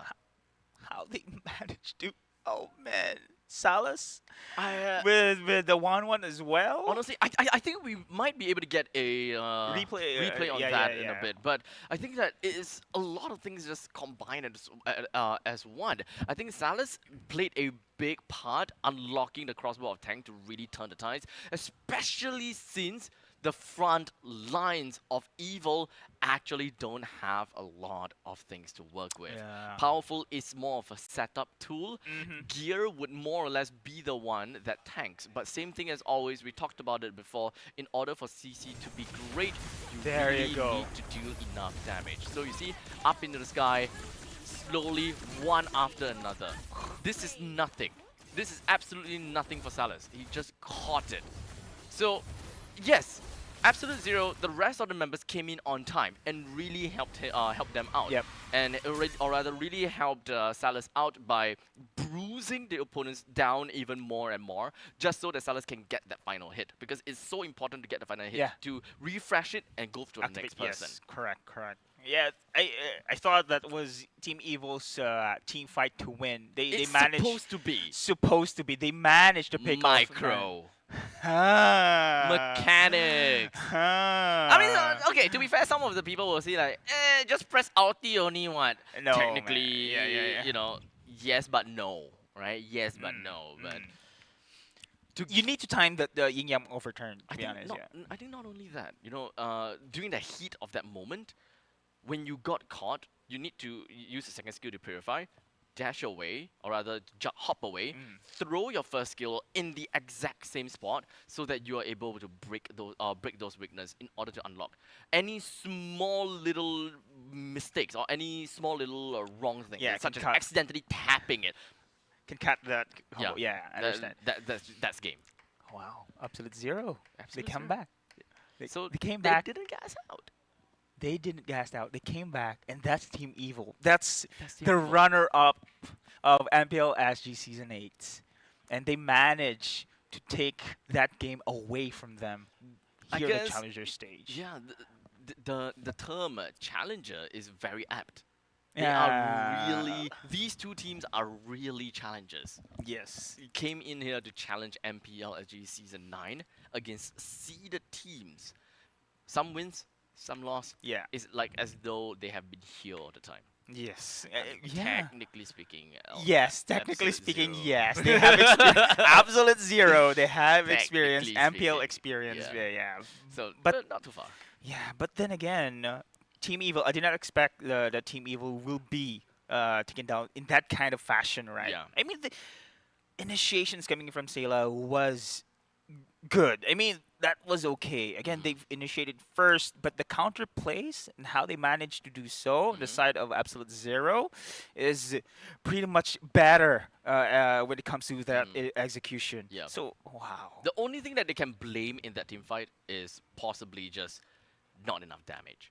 Someone maybe didn't hit the skill. Someone didn't probably throw the skills. Someone probably didn't land one extra auto attack. There's so many things that could be attributed to someone. However, this is still a team effort. They did whatever that they needed to turn the tides of the battle. That was basically a pure 50-50 gamble. They needed to make it work.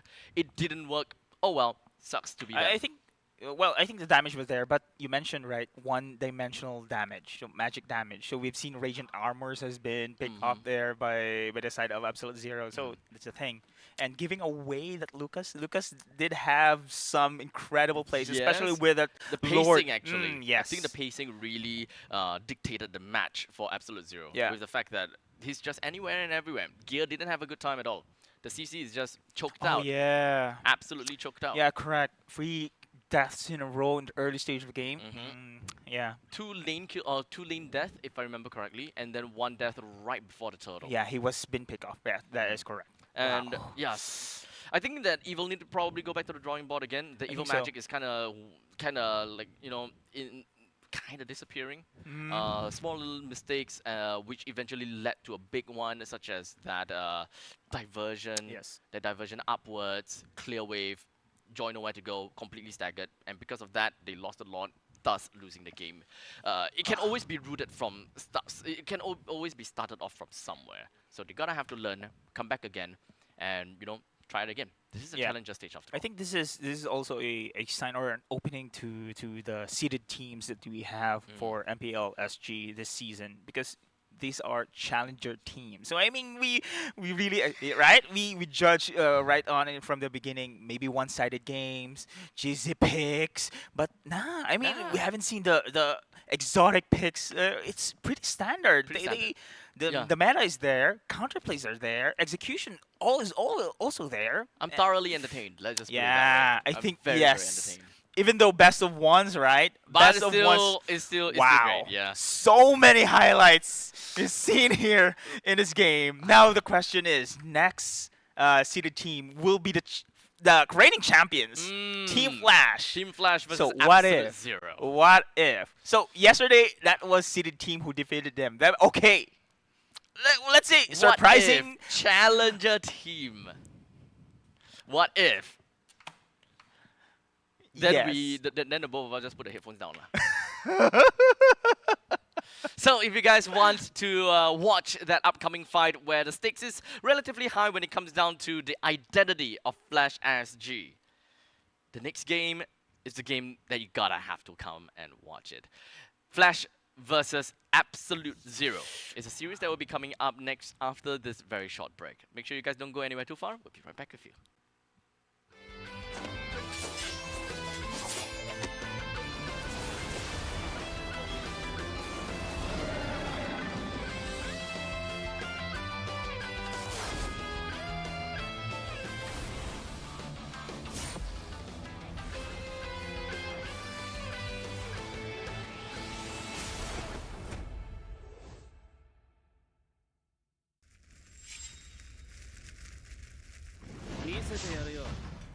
シャリンガンの本当の力をな。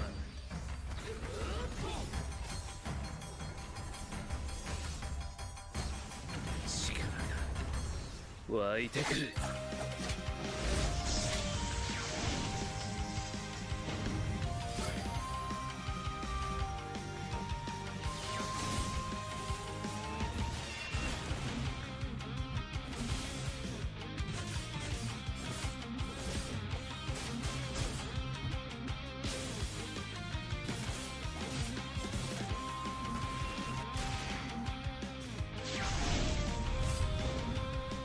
相変わらずやかましい奴らだ。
相変わらずやかましい奴らだ。今度は背中合わせでいくわよ。よっしゃ第7班ここに復活だってばよ。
ここは俺に任せてもらった。4代目他目を超える忍びはお前しかいないと俺はそう信じて。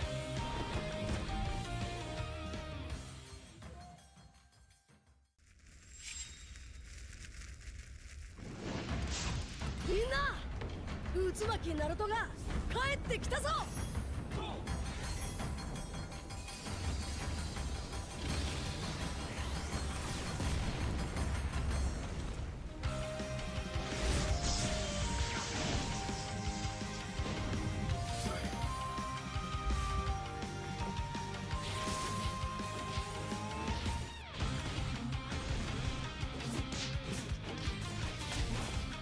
クラマ力を貸してくれ。よ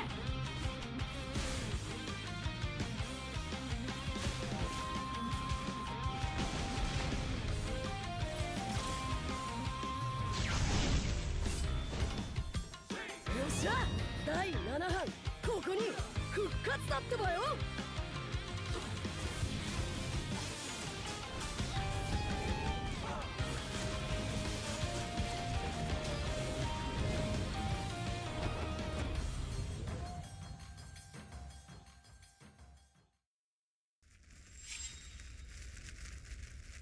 みんなを守るために私はもっと強くなる。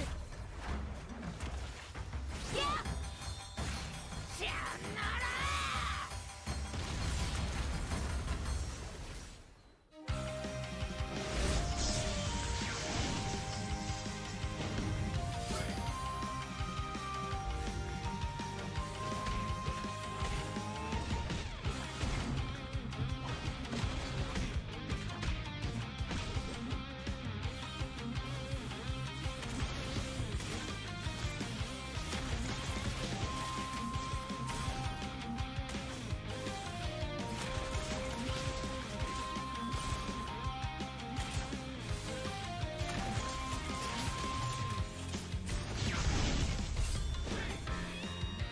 今度は背中合わせでいくわよ。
MPL Singapore Season 8 ended with Flash securing a three-peat. But this season, everything changes. With a brand new format, new challenges await. The regular season journey has 4 key stages: seeded stage, Challenger Qualifiers, Challenger Stage, and Last Chance Qualifiers, all leading up to the playoffs. In the seeded stage, 5 MPL Singapore teams from last season will compete in a best-of-3 round-robin format. Meanwhile, the Challenger Qualifiers give community teams a shot at the big stage. Over 2 weeks, the top 2 teams from each qualifier will advance to the Challenger stage. The Challenger stage will feature the 5 MPL Singapore teams from the seeded stage and the 4 community teams from the Challenger Qualifiers.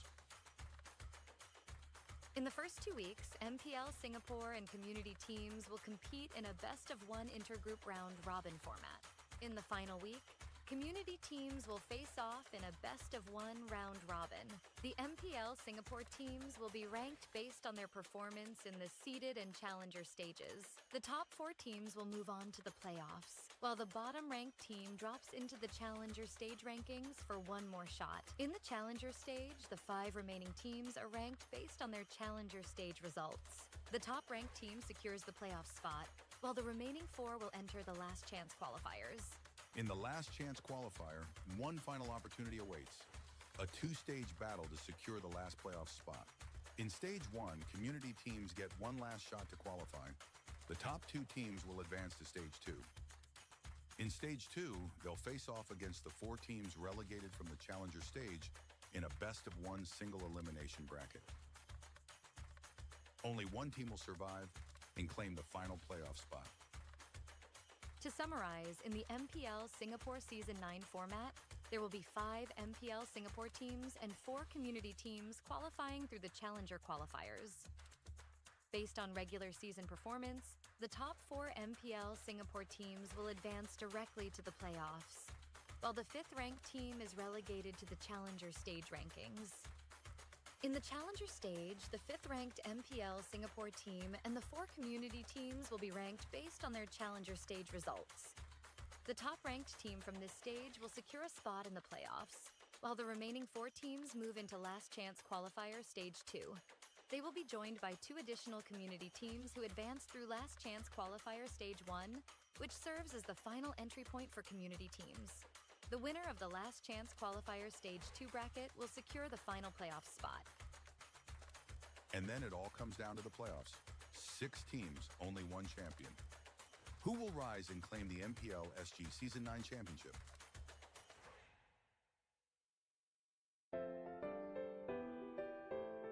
All right, ladies and gentlemen, welcome back to the second final Yes. series.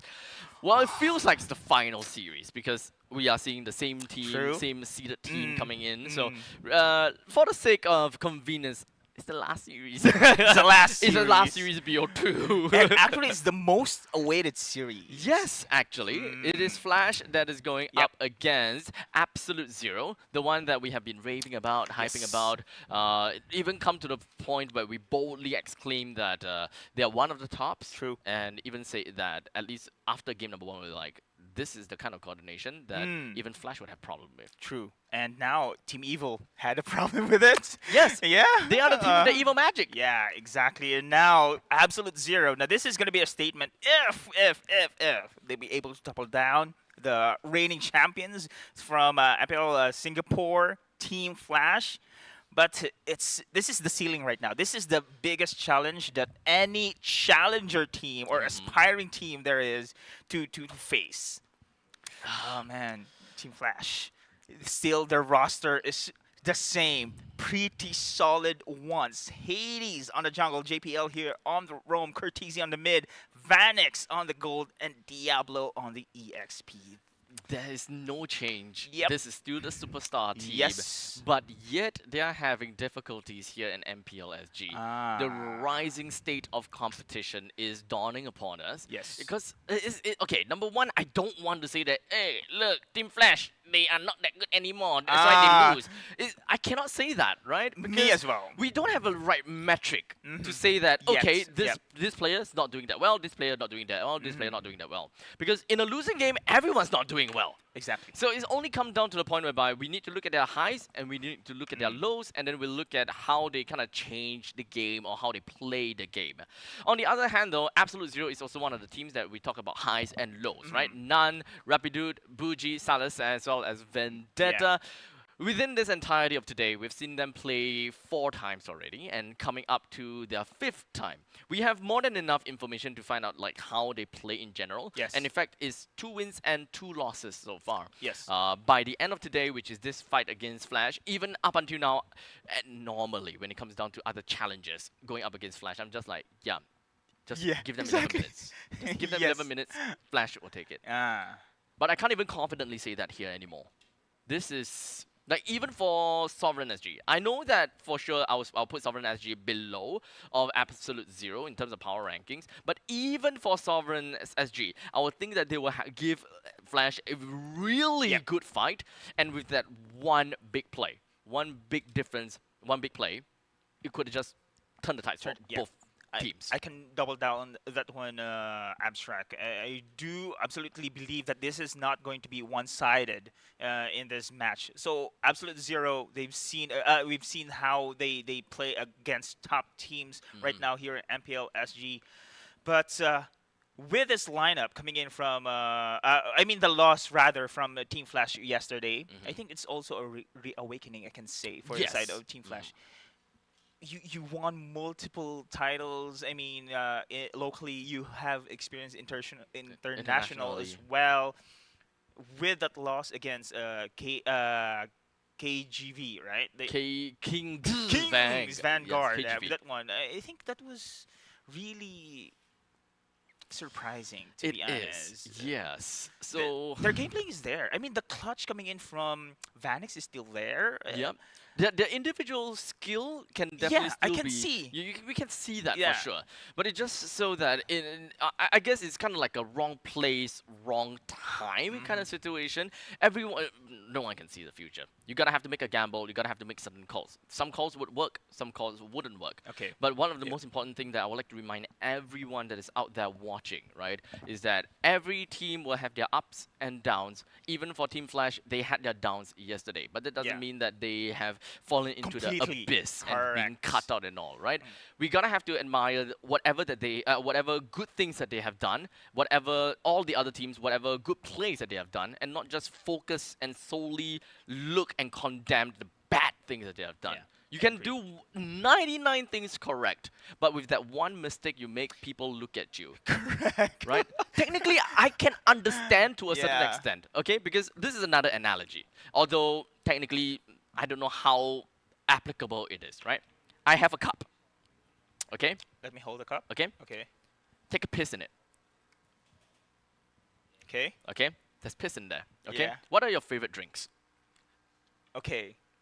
Soft drinks. Okay. Soft drinks. Oh, any form of drink. Okay, soft drink. any We put form, Coke in there. We put okay. Sprite in there. We Okay. put Minute Maid in there. We put all forms of Okay. amazing things in there. With the piss. Are you an alcoholic? Yes, with the piss. Are you an alcoholic? No. Yes, whatever. We put alcohol in there. Okay. This is your favorite drink.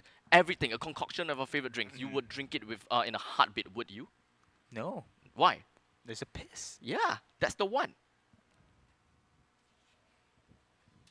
That's the kind of analogy sometimes, I go forward and tell people, if you look at two sides of the story, sometimes it's easy to forgive about that one mistake. But to some people, that one is a deal breaker. Bye. Okay. Yeah, fair enough. I think you explained it very well Yeah. there. But for Team Flash right now, that one mistake yesterday, I think it's gonna put eyes on them for sure. yes. But it's also a good sign, meaning at least Singapore Yeah. in whole, I suppose. Yes. Rising competitions. Exactly. We are catching up. Exactly. It's no longer that top heavy. Uh-huh. It has always been top heavy. Season 1, 2, all the way through 8. We look at the challenger teams on the underdogs going up against Team Flash, 9 minutes. Kind of thing, you know? It's a very simple thing. Even though with the cheesy picks as 9 well. minutes! Yeah, cheesy plays, funny mid. They still managed to win that game. Martis mid. Martis mid. Tell them to do yeah. that again. I don't think that they dare to. Yeah. This is not a situation, and this is probably not the season where experiment like bold experimentation that will lead to no impact would do for the team anymore. And every single understand. one of these games are going to be part of their growth. Sure, but that's actually Team Flash. That's one of their characteristics to do such things, to experiment. But I can say that the execution should be better. I mean, it should be better. It's not we are going to see like on that first game, but they managed, of course, to have a win on the last series as well. So all good, all's good. Oh, good. All is good. Team Flash still for me. I think I have my bias on Team Flash. To be honest. I think the whole of Singapore would definitely have a form of bias for them, Yeah. On them, since they represented Singapore. Yes. They put us on the map. But you know, sometimes it's always nice to be fresh. Yes. There's always this discussion. Do we want, you know, comfort?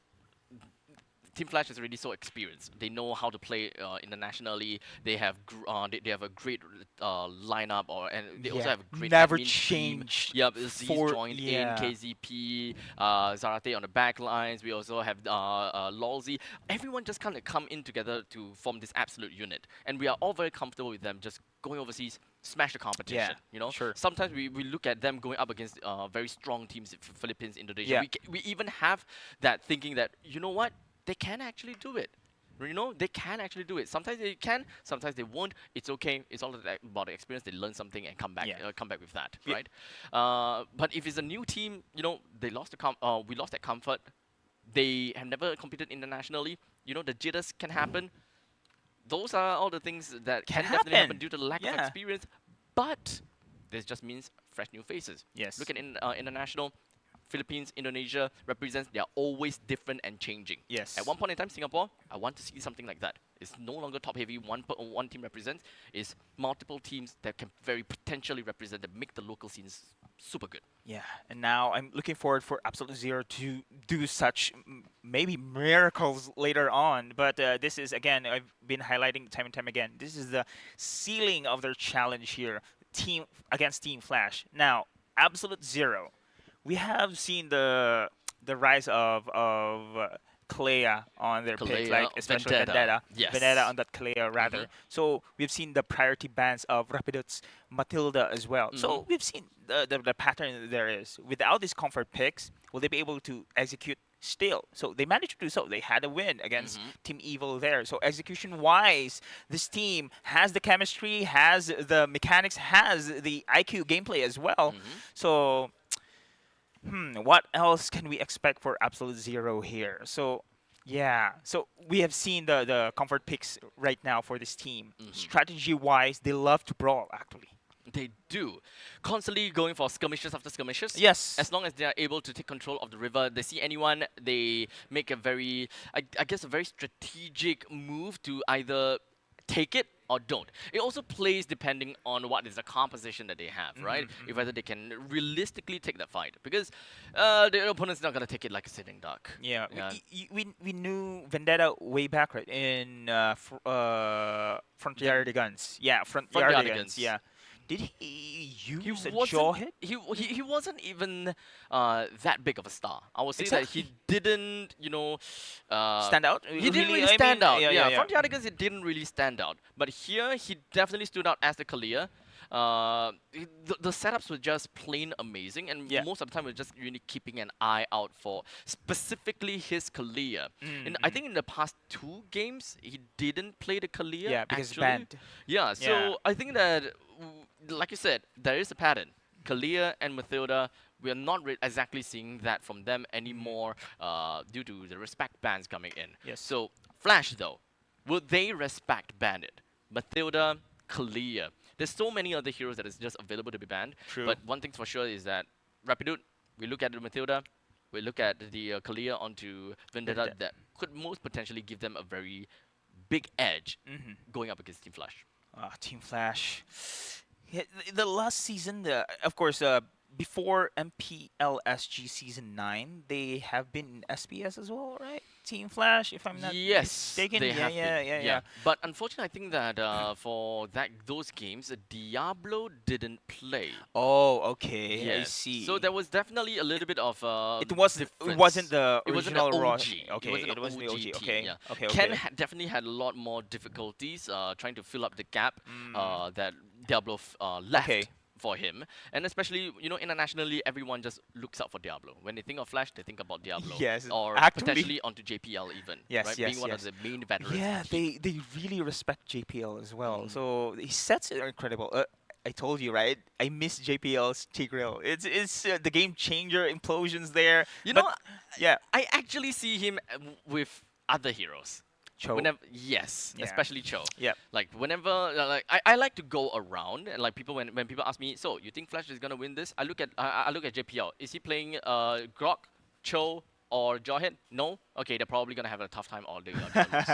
Okay. Because his Cho really dictates their entire game plan.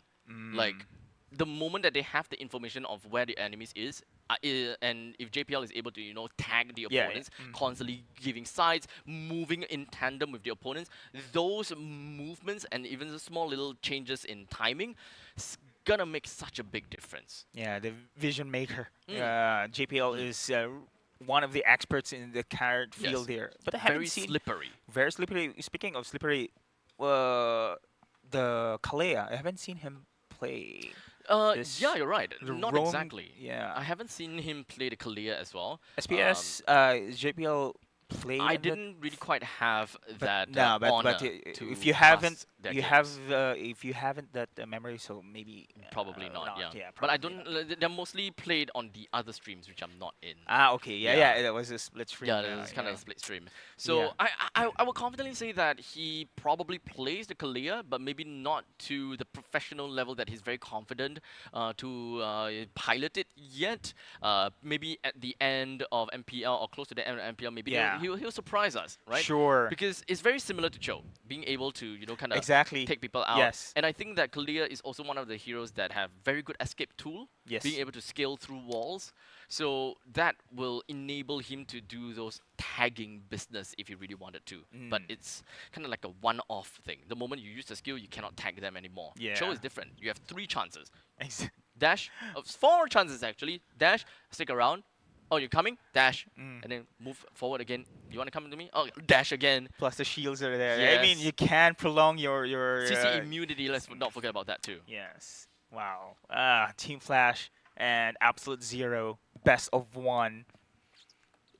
Punishing. We talk about this off stream. What if Absolute Zero managed to take down Team Flash here?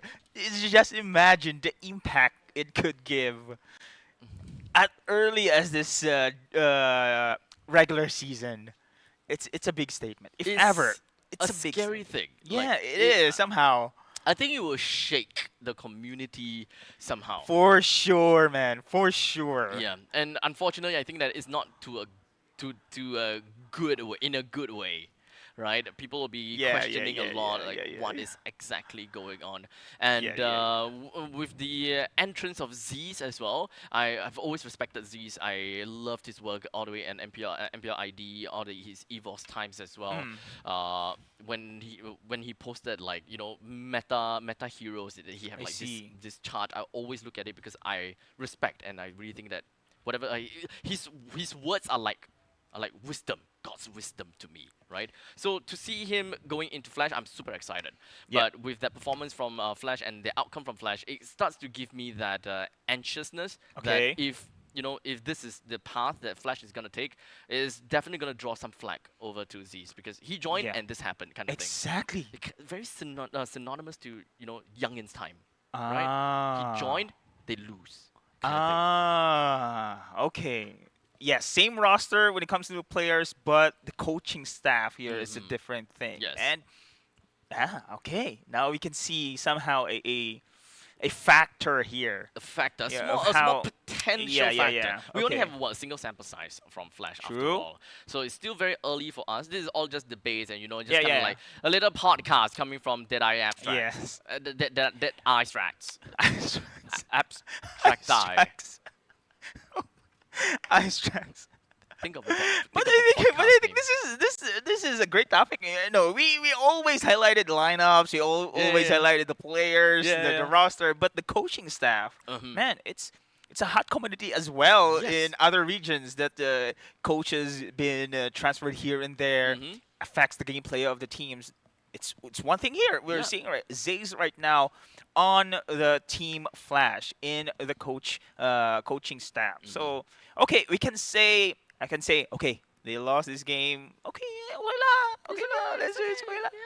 So let's see how they go for this progression Yeah. in this game. Coaching style definitely plays a very big part. In fact, Exactly, man. Yeah. I mean, it's not all the players. Players call during the game, but the draft, of course, it's big. We've seen how the draft affects the game, right? Remember last time game from one or two, I yeah, forgot, yeah. I think SSG. SSG's game. Yes, Yeah, it's SSG's game. Yeah, the sitting ducks, right? Correct. In fact, I just had this conversation with Jace. I think it was actually on broadcast even. Mm-hmm. Wait, was it on broadcast? I can't remember. But he mentioned about Onyx Indonesia, right? We've got Coach Yeb that Yes. returned to the roster, right? Ah. And he said that, ever since then, Onyx ID, they have been doing well. It's like, okay, so this is just the power and what a coaching staff can potentially do to a team. Correct. And I do remember last time Team Evil. They're the one without a coach? They are always the one with no coach. No and then they coach. brought in Carrot. Ah, And in fact, see. Carrot was like the roamer, and then they are like, okay, this is the same time where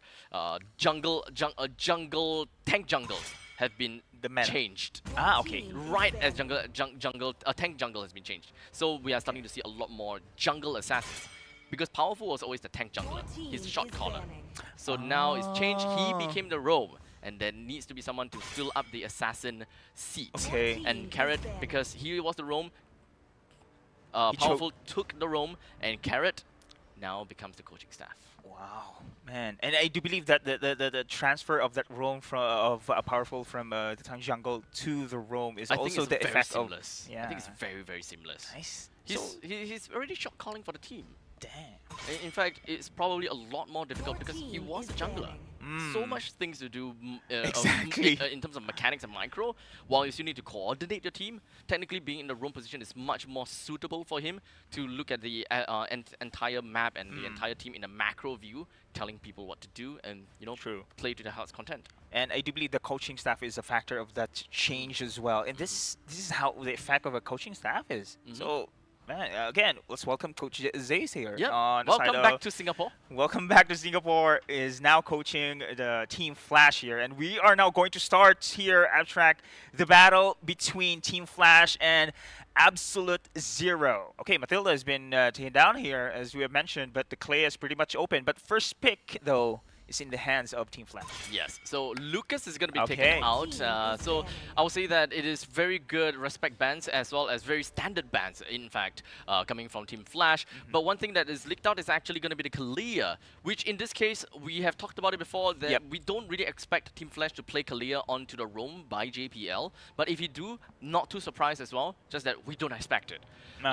We also saw Kalia in the EXP, which Yes. is exactly what Vendetta did, Yes, right? yes, yes. So that could be a possibility that Diablo himself Diablo. could play it. Yeah, he's one of the players who can really adjust very well, very flexible. So yeah, Clay is pretty much open here. Yeah. If Flash don't pick it, that is easily for Absolute Zero. Easily. Yep. For sure. Well, if the Sujin is pretty much open here. Harris for- though. Oh, Kimmy! Kimmy! We always forget about Kimmy. Yeah. We always forget about Kimmy. Twice in a row, man. Twice in a row. Oh, man. So, okay, so with Kimmy being taken, I think that it's fair to say that the Kalia and the Yep. Harif very likely might Yes. be the next hot pick coming in from Alpha Zero, Absolute Zero. Then Phobius on the other side, or got a Kacha as well. So Yeah. we have seen the we more or pattern. less have known what is coming up Correct. next. But- Unless AZ gives us something completely different. I don't think so. I think Kalea, yes. We gotta Vendetta's respect pretty Vendetta for his pick. good. Yes. But Correct. there's also this saying whereby I wouldn't say call it this saying, but this another way of seeing things whereby he's not stuck on playing Kalia only. There's many other heroes that can play. He's not locked in. If you were locked in, you fixate yourself to a very certain composition. Oh yeah, correct. If it's okay, the But they are Sicilian still again. gonna go for that Okay. with Clear. Sicilian. Sicilian. Okay, not the Harif. Sicilian. Okay. We've seen that combo last time. Is not previous series here that the Sicilian Deadly Grasp can also be used as an Oh, initiation. it was from Buji himself. Flick Yep. of Boom. That initiation with a follow-up of Badang's fist crack. so stupid, so stupid. Buji shouldn't be doing that, Uh, but it was so amazing. It is. So With the fist stupid. crack. With a fist crack. Oh my Yeah. goodness! But on hindsight, that is a very good decision made by Buji. In most cases, I will say that it is a very reckless move. But he saw the opportunity. He said, "Trust me, And trust me." there you go. And he went. did. He did. Did pretty good. Made one of the biggest play. Yes. I think one of the best highlights we can see so Yeah. far here in this day 2. And now AZ. Okay, no Phoveus been okay, Phoveus is pretty much open here on the other side. But again, Harith is still- yeah, Harith also. Ah. But if they pick Harith, then they can ban Phoveus. Okay, which one is more important now? Potentially, okay. So I think Harith might actually be a pretty bad pick for AZ. Solely think so? based on the fact that they Okay. have got a Sicilian. So hard scaling mage in the late game. Ah. If you pick up a Harith, two of your late gamers more or less True. taken down. Okay, understandable. And that's why they They picked have the to ban. Granger.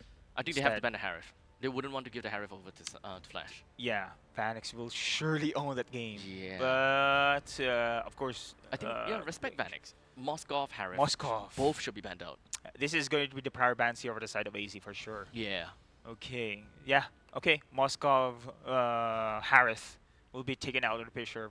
You don't want to give Vanix this hero to the side of Team Flash, but Yeah. they still lacking here.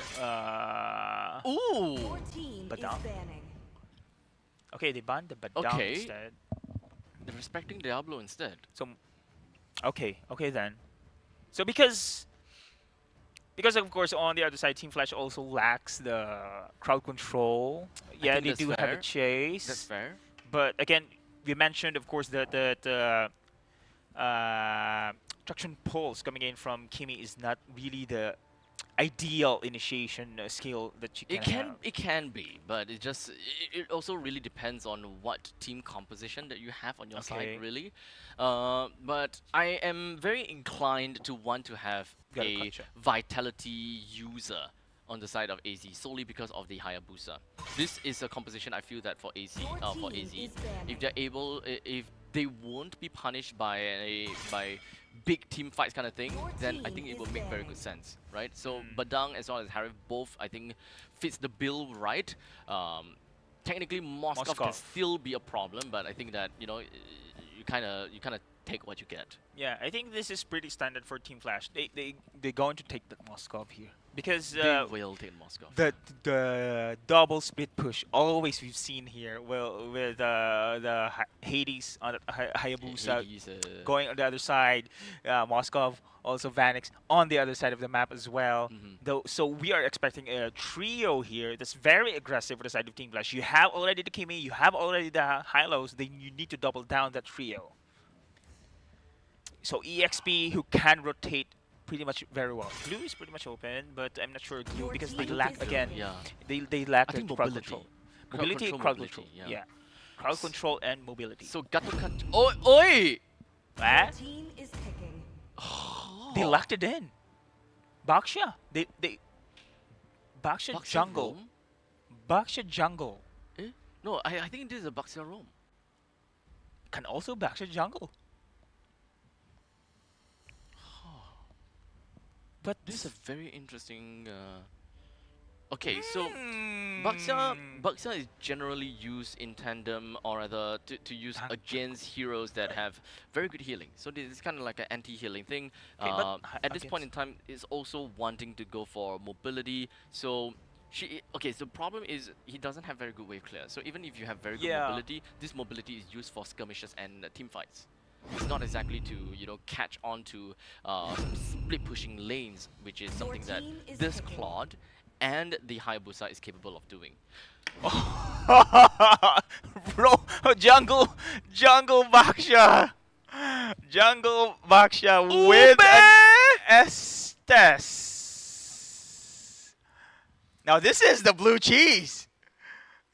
What cheese did you want? You know what does this mean? What is it? Sit down.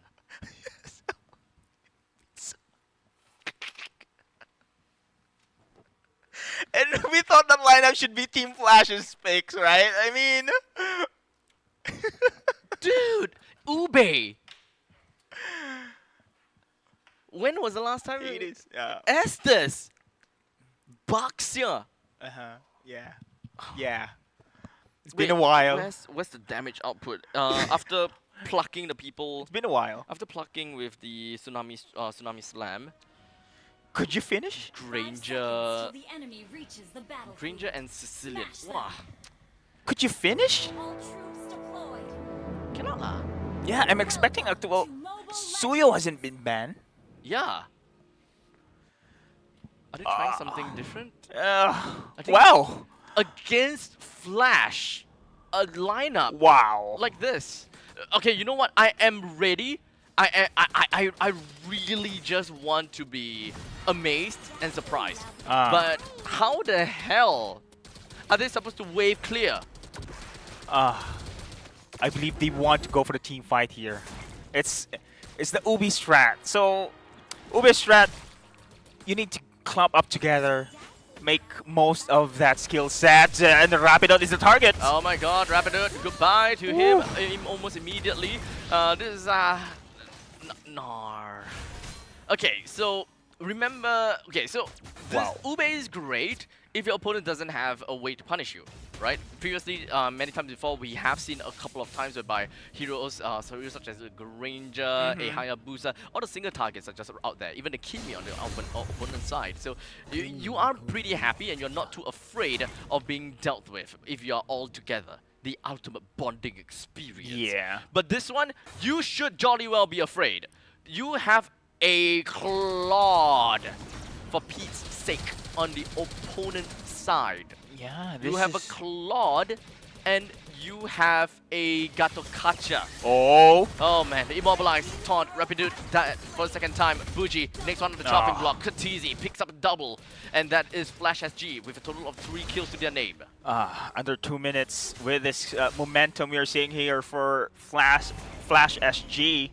Doesn't look pretty good for Absolute Zero. Well, of course, they need those levels. They need those ultimates first in order for them to go online here. Yeah, you do have the deep edge damage with that Tortoise Poisons coming in from Nan. Counters the heals as well from Flash SG. But I don't think it will be enough to burst down. Especially you have to revitalize as well for Flash SG. I couldn't see... Yeah. Okay, in paper, you counter because of this Tortoise Poisons, but will it be really enough here? Rapido is healing, Vendetta for this utility, not necessarily to be a damage dealer here, but they're going to rely for Buji here. And Salas. Yes. In the late game. Yes. Late game. Okay, so at least when it comes down to Estes does have a power spike in terms of keeping the team alive at level 4. There you go. There is no answer to that blessings of the Moon Goddess. Wow! Such it could help. And so they got Hades. Okay. They got JPL. 2-person taken down, and they are potentially going for Diablo next. So that is 2 kills that's credited over to Absolute Zero. I question that they have got power spike for sustainability, but do they even have the damage? The answer is yes. They managed to. And then there's gonna be a stun here, trying to go back away, but Vanix will fall. Oh, MG. I like it. I like to be wrong. Absolute Zero here, just turning.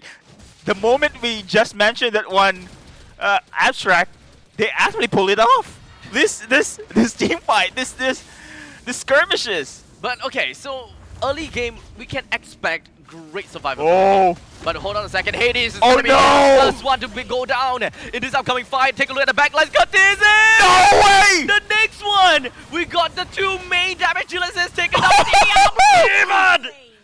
What? Flash SG just been punished! Oh, what another one! Is next?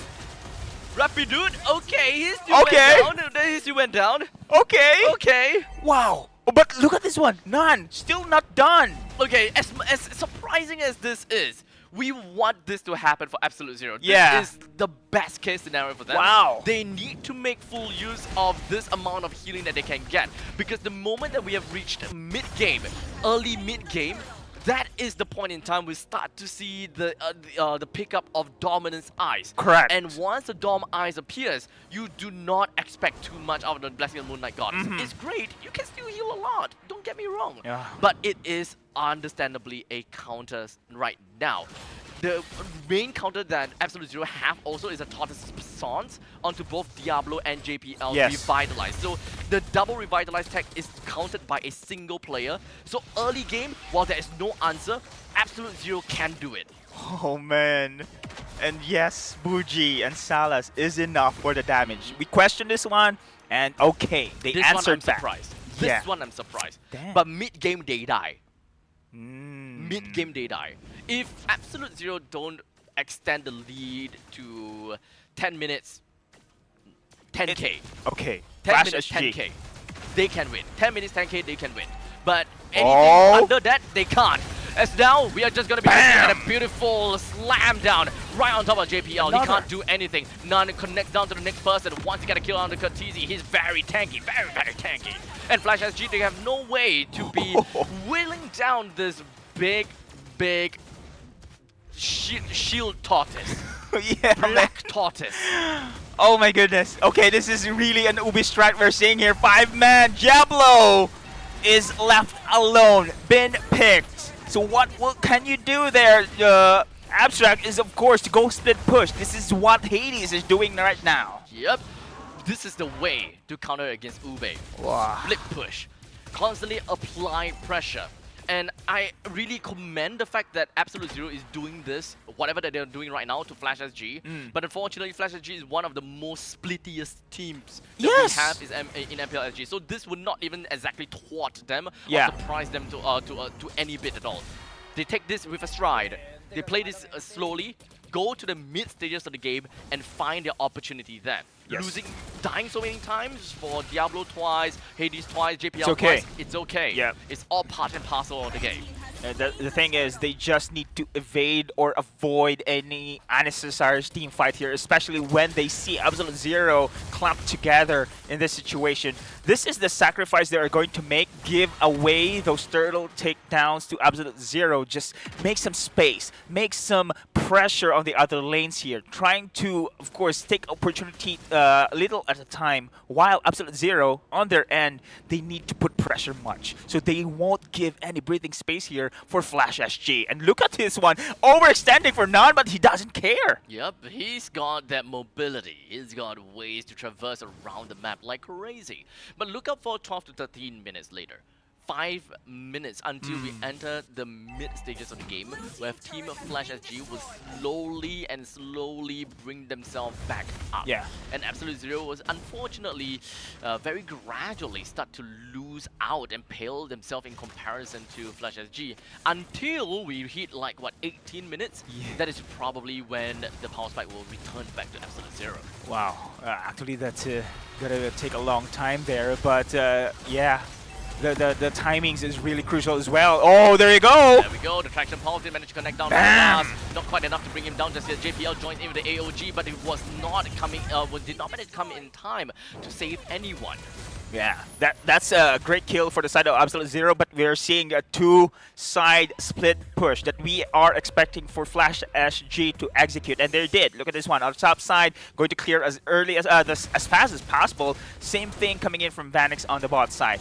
Okay, this is a Claude. We mentioned Claude as a hero can dish out incredible damage, especially when the itemizations are full or full item Claude. So they can burn the damage against an Estes, against a Baksha as well.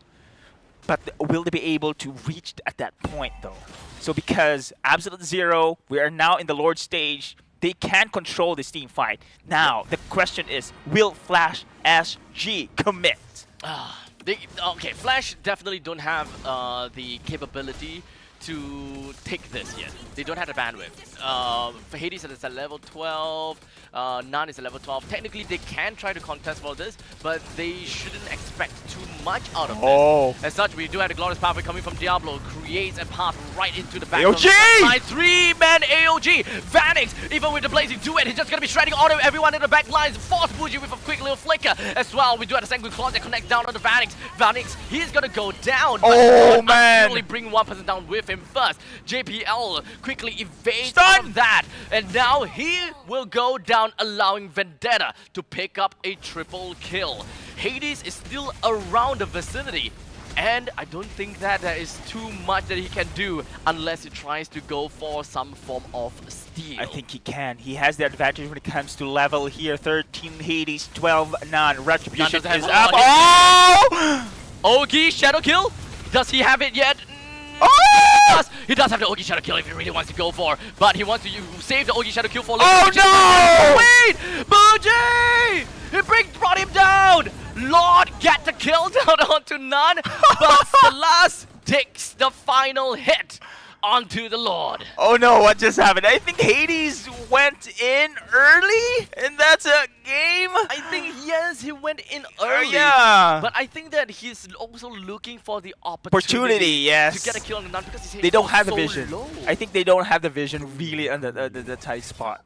Oh man. And if only Diablo was there much earlier compared to Hades' presence, I think they can manage to take the Lord Steel. Again, we mentioned it was Hades one level ahead with Nan, so he has the retribution skill advantage in that situation. But then again, Absolute Zero making this happen, now going to push here in the middle lane. Yep. This is probably one of the few timings that Absolute Zero gonna have to do. Unfortunately, they are only 5,000 gold ahead of Flash SG.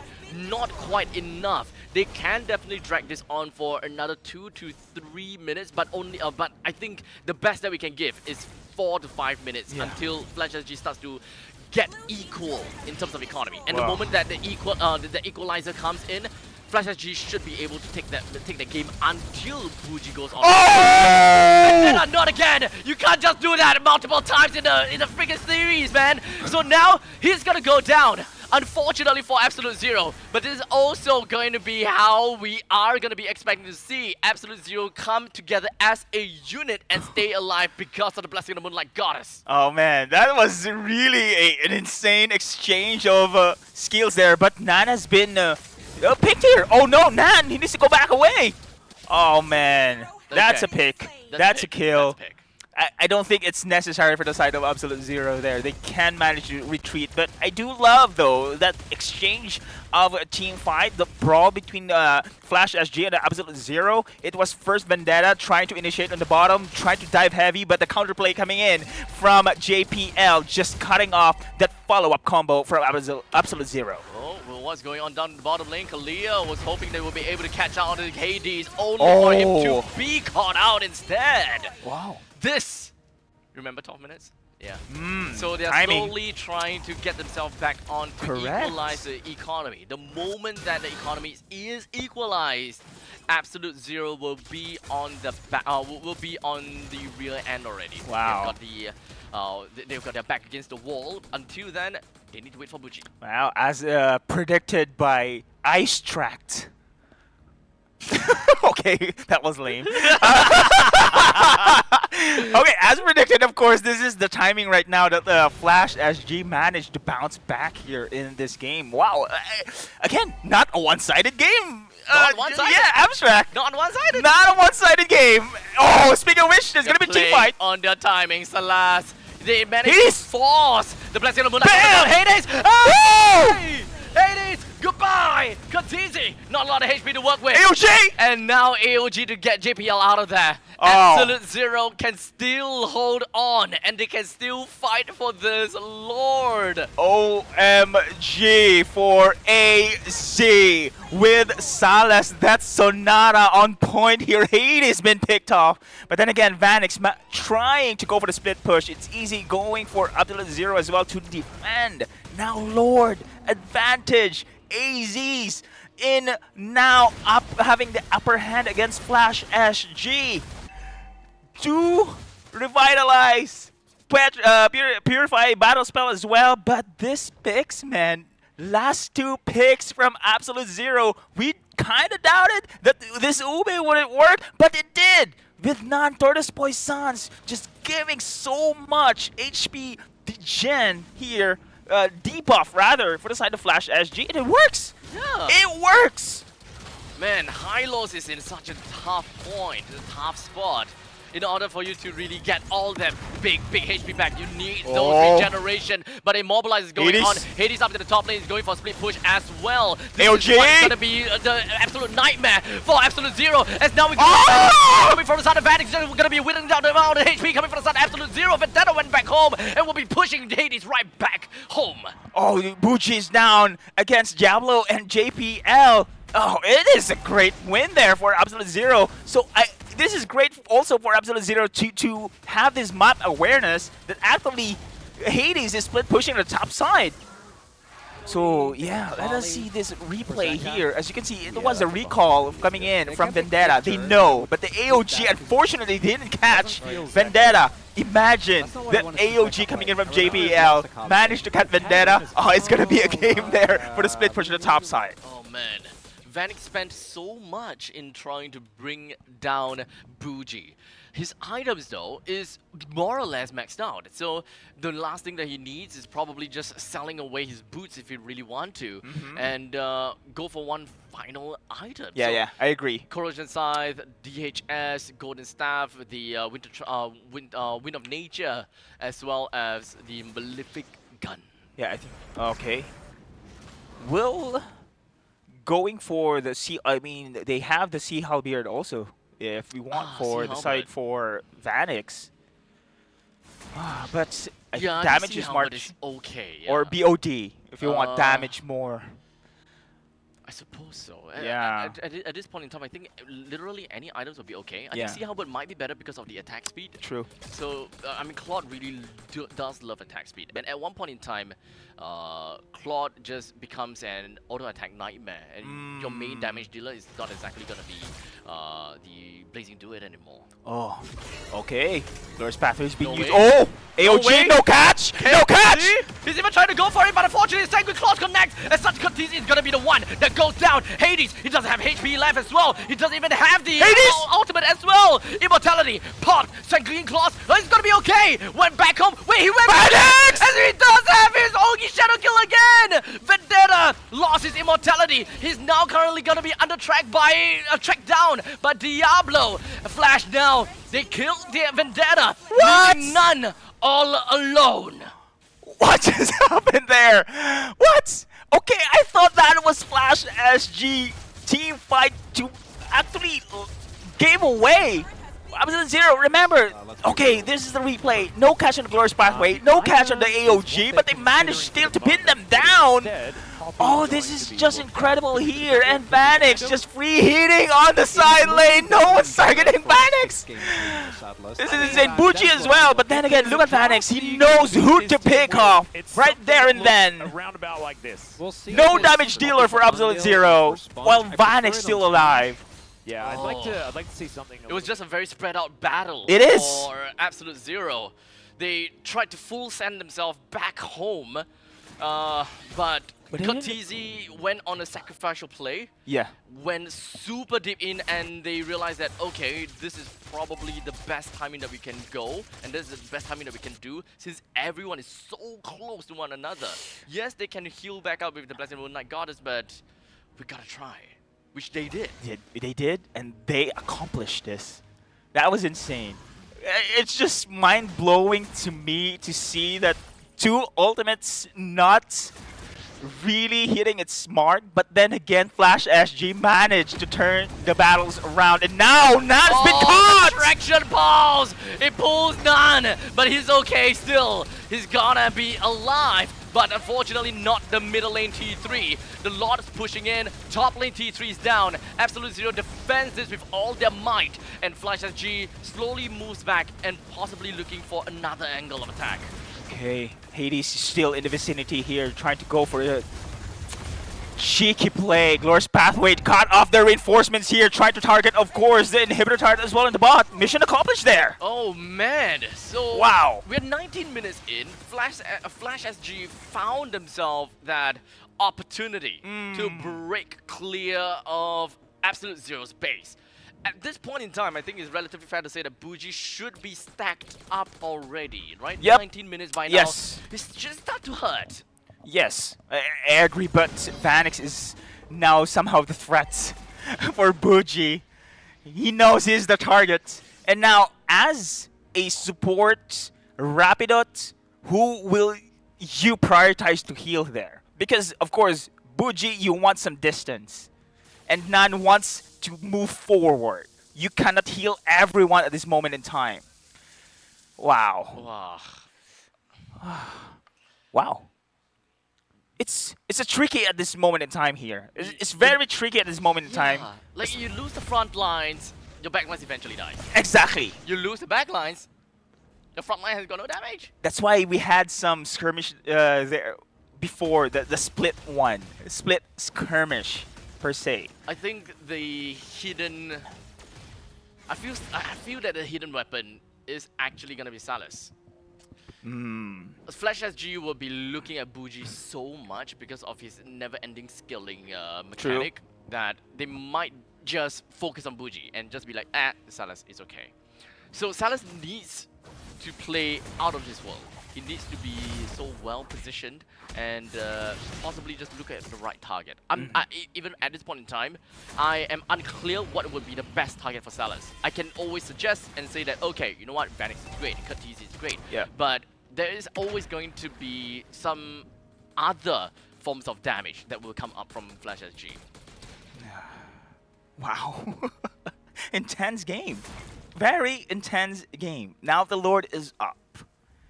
This is going to be the game changer here, Abstract. I'm sure whoever wins this team fight shall win this series for sure. Now we have talked about the positioning, right? Nan wants to go forward and Buji and Salus on the back lines.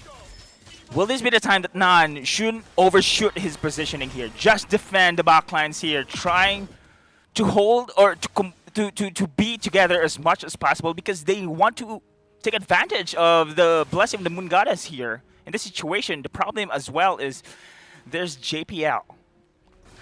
If they're going to go for a clump up position, that AOG gonna hurt them. Is Absolute Zero waiting for that split happening from Flash? There could be a chance.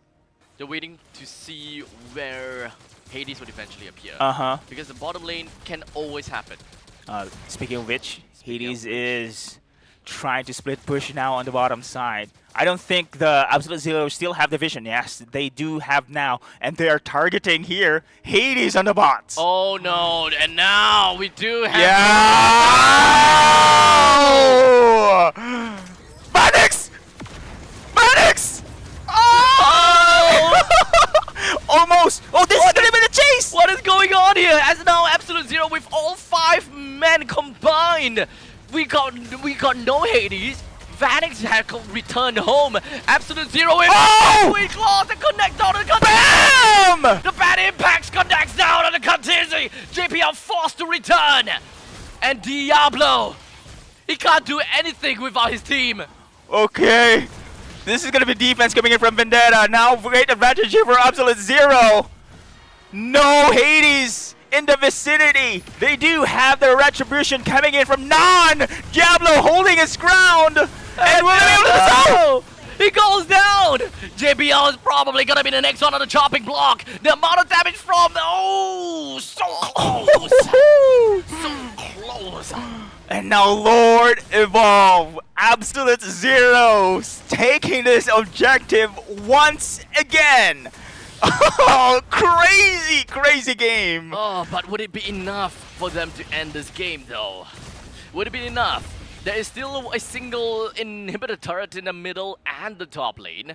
We always need to keep an eye out Yes. for where Hades may potentially be. True. You can't, as an Ube, you will be so fixated onto that one team fight. Look at the position coming in from Absolute Zero. They're not giving any inch here. 3-lane push. But here the middle lane, Nan is going to find some vision here for Absolute Zero. No split push can happen here. No way. There's nothing. There's nowhere else that Kakashi could go. And Oh! Salah's almost taken down, but he did pop the Wind of Nature, I think. It seems like the damage didn't fully go through, but now it is Glorious going to be pathway. Diablo popping up the Glorious Pathway. JPL doesn't Oh! have to work. Oh! Finds two! JPL caught! Immortality popped! And now, Phoenix! Zero, they're knocking onto the core as the Lord swings his trident one Base! after another. There's no more creeps. And Oh! Zero making their way. The Ube is working. The blessing of Oh! alive. What? Ube worked. Ube worked. Wow. Ube worked. First one fluke. Second one pattern. I'm concerned. I am as well, but wow. I'm actually 50 sad, 50% sad, 50% happy. Sad for Team Flash to see them, taken down by a challenger team. 50% happy because I've seen now competition rising in this region. Something's not right. Something's not right. Wow. Something's so not right. Something's very, very wrong. What? Okay, technically speaking, if we were to talk about things in theoretically and on paper, with a Sicilian for the 24 minutes game, it makes sense. Of course. It makes sense. The way that the game, like the graphs go, with AZ having the initial lead, and then Flash fights back, and then AZ comes back again because of the power surge of Bougie, it absolutely makes sense. But I did not expect that Flash, during the time of their power spike and during their time of winning, I thought that they would be able to capitalize that small little, I guess, margin to try to end the game. Technically speaking, they did manage to create a barren wasteland on the No opponent's inhibitor side. turrets. Yeah. But yes, No inhibitor turrets at that moment in time. And that was the counterplay wherein Hades was solo killed. yes, I And think then that the that Lord was... I think that that spun things up because this has always been their MO, right? And it makes sense in a macro context. Just go for split pushes. Try to get one lane heavy, especially on the opposite side of the Lord. True. This one is not on Flash. This one is fully on AZ, being fully prepared. Yeah. They have a Baxia that is super ready, fast moving, and he needed to crash it right onto the Hayabusa.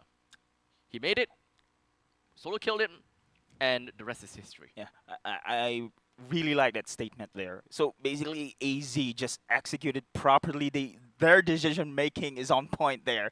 It's a risk though. I mean, 2 players went down to go for a Hades because we know Hades is very flashy and he can't escape. Even though that's a backshot with that movement speed, that stun, I'm confident that he can escape. But with that help, maybe the Sanguine Claws was there I from think coming in from so. Bougie. The combination of the stun, he didn't manage to escape. Although having Bougie down in bottom lane is actually a massive, massive gamble. Exactly! That decision making, I'm highlighting here, that decision making coming in from AZ was really on point. That's a gamble, That's such a massive gamble. and that call was wow. wow, against Team Flash, to have that kind of decision making, that is incredible. That is Wow, crazy. that is incredible. That is just plain crazy. Yeah, man. And I really thought Team Flash would manage to take this one into the books with this inhibitor targets gone. But just like that, man. Just one play, one massive decision changes everything. Wow, They I gotta like it. reset. I'm Yeah, happy. they gotta reset. Yeah. Such a crazy reset that they gotta have to do. Yes, yes, They gotta yes, have to go yes, for yes. this, right? But Team Flash lost 2 times in a row. 2 times in a row 2 times. with the teams were unexpected to really take them down. Like How in do the I seeded feel? team, I thought a team seeded team. If Team Evil managed to take down Team Flash, okay. I mean that's the runner-up season 8, MPL SG. Uh-huh. Here in second day, Absolute Zero. Okay, they're pros, but still a challenger team. I honestly have no idea how to feel like inside. Yeah, like, especially you, Abstract. I mean, yeah. But for me, I'm happy in a way, wherein I can see now the competition rising up. Yeah. The other MPLs you'll watch out. Yeah, I think this is no doubt. This is gonna make noise there. This is gonna be making noise. That's because so many seasons, three-peats. Three-peats is insane. There are only few regions having a three-peats when it comes to the title. Right. Yeah. So season 9 in the regular season. Regular season. Okay, Regular okay. season. But still, it shows a difference because even though previous seasons, regular seasons, it's still one-sided. Always Team It's Flash. always, No yeah, brainer always there. has But been one-sided. But now, we have seen the 2 losses just from the side of Flash. They haven't won a single game yet. Series, as a matter of fact. They haven't won a single series. yeah, Actually, they haven't won a single game as well. and that's Sakimi again. Second loss. in Second Kimi. loss with the Kimi. Kimi. First pick Kimi. Yeah. I so thought that the amount of damage from the traction pulse plus the AOG. blazing duet, Ah, okay. perhaps even the AOG as well, right? Long enough of a crowd control, good enough of damage from the blazing duet to ultimately really wipe out everyone. But doesn't seem like that is the case. Like, Yeah. damn.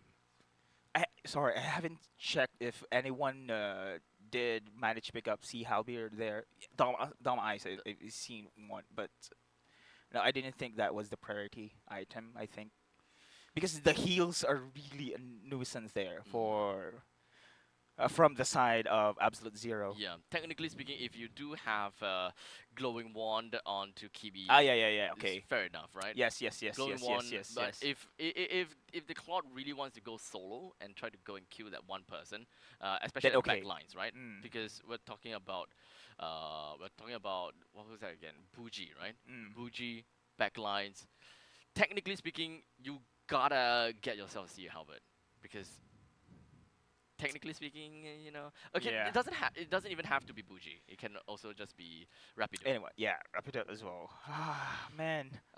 Okay, we move on. We move on. We move on. We move on, We man. move on. Don't get me wrong, Abstract. I love this team. I have the bias still, but Hades, JPL, Curtisi, Vanix, and Diablo, this is an eye opener once again. So yeah, Challenger team just toppled you off. Okay. Now, but this time around, it's gonna be Sovereign SG. Sovereign SG. These boys. Yeah. Bogiako. Bogi ako. 1 to 3. Yeah. Carax, Creo Meow, Light Shiki, and Cog. Now, they have a very big shoe to fill, right? Because the fellow challenger team took a game away Yes. from Team Flash. True. It would definitely put them in a certain power rankings if they are unable to win Flash. Uh-huh. Which technically speaking, it Oh, kind of yeah, would make sense because yes. as much as the current the current track record of Team Flash is, yes, they are one of the last ones because they don't have any wins at all. But it doesn't mean that they didn't have their three-peats. Yeah. That's the thing. Let's not forget about that. Okay. That's the thing, guys. That's the thing. And I can say that this pressure is not on the challenger teams. It's actually more on The Team Flash at this point right in time. now. Yes, yes. What if this is all just a strategy? Ah. What if this is all Or just a strategy? Just I for cannot them? say experimentation because the draft they pick is actually pretty standard. I haven't seen Cyclops jungle there. Blech. Blech. Abstract loves Cyclops guy, so yeah. Yeah, well, when I mean Team Cyclops Flash, gummy. So no, Cyclops chewing gum. You unwrap the chewing gum. You put it in your.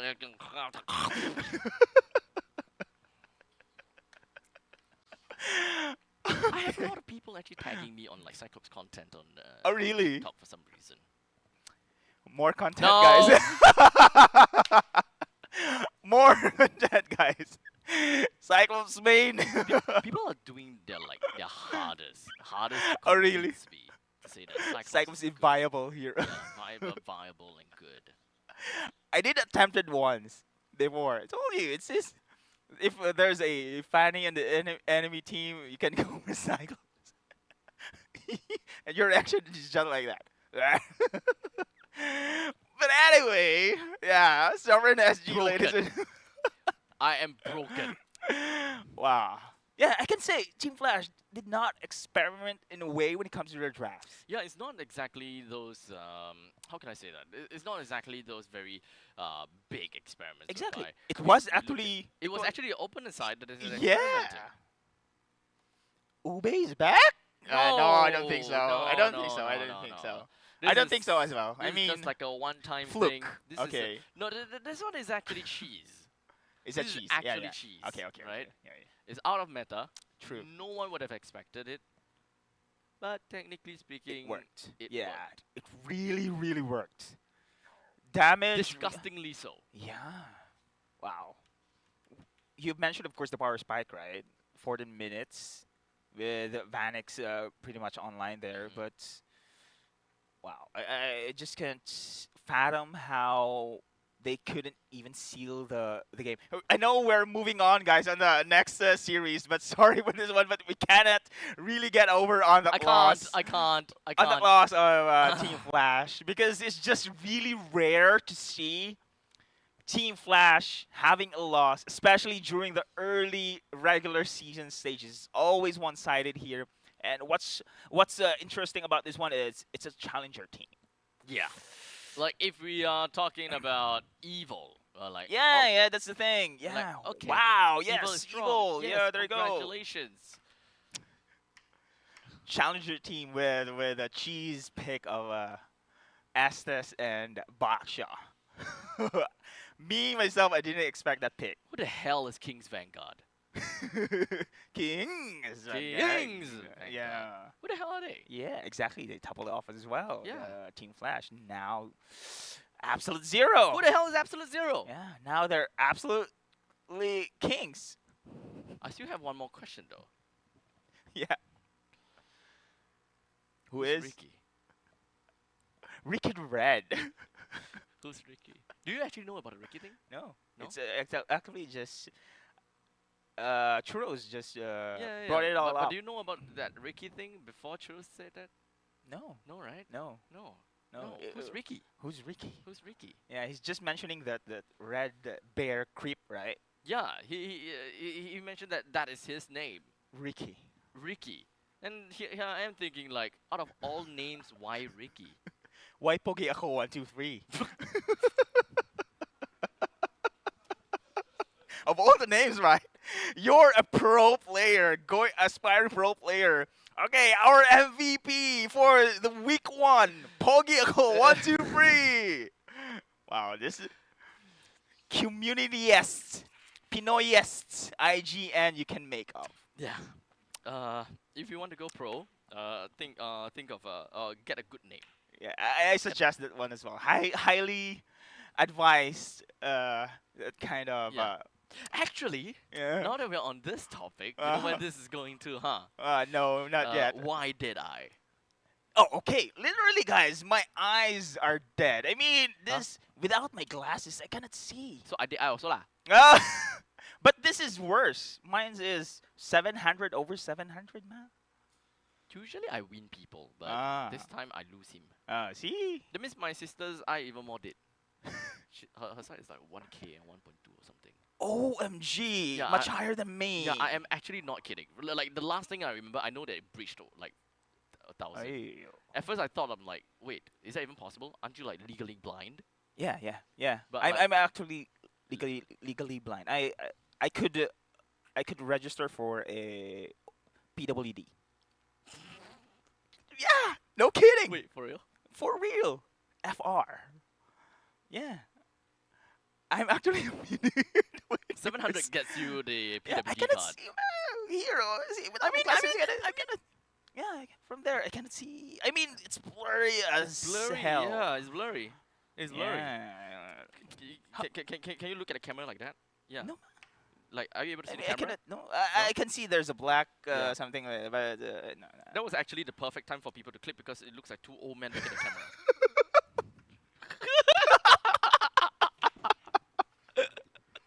That is why you're my Lodi. Two old men looking at the camera. It's just like, Yeah. and just Oh. like, if you want to use your phone, it's just like, I am so ready. Ah. I'm so ready for that. Yeah, I mean, this is what makes us.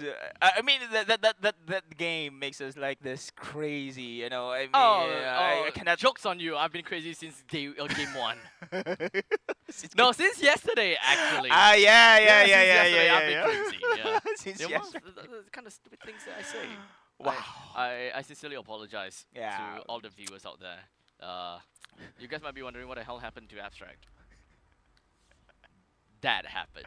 That happened. I can feel you. And here we go, ladies and gentlemen. Last game of the day. Last game. Last game of the day. What if? What if? Team Flash. Nah. It's gonna be That's what we said just now, right? man. That's what we said just now, right? Actually, yes. Nah.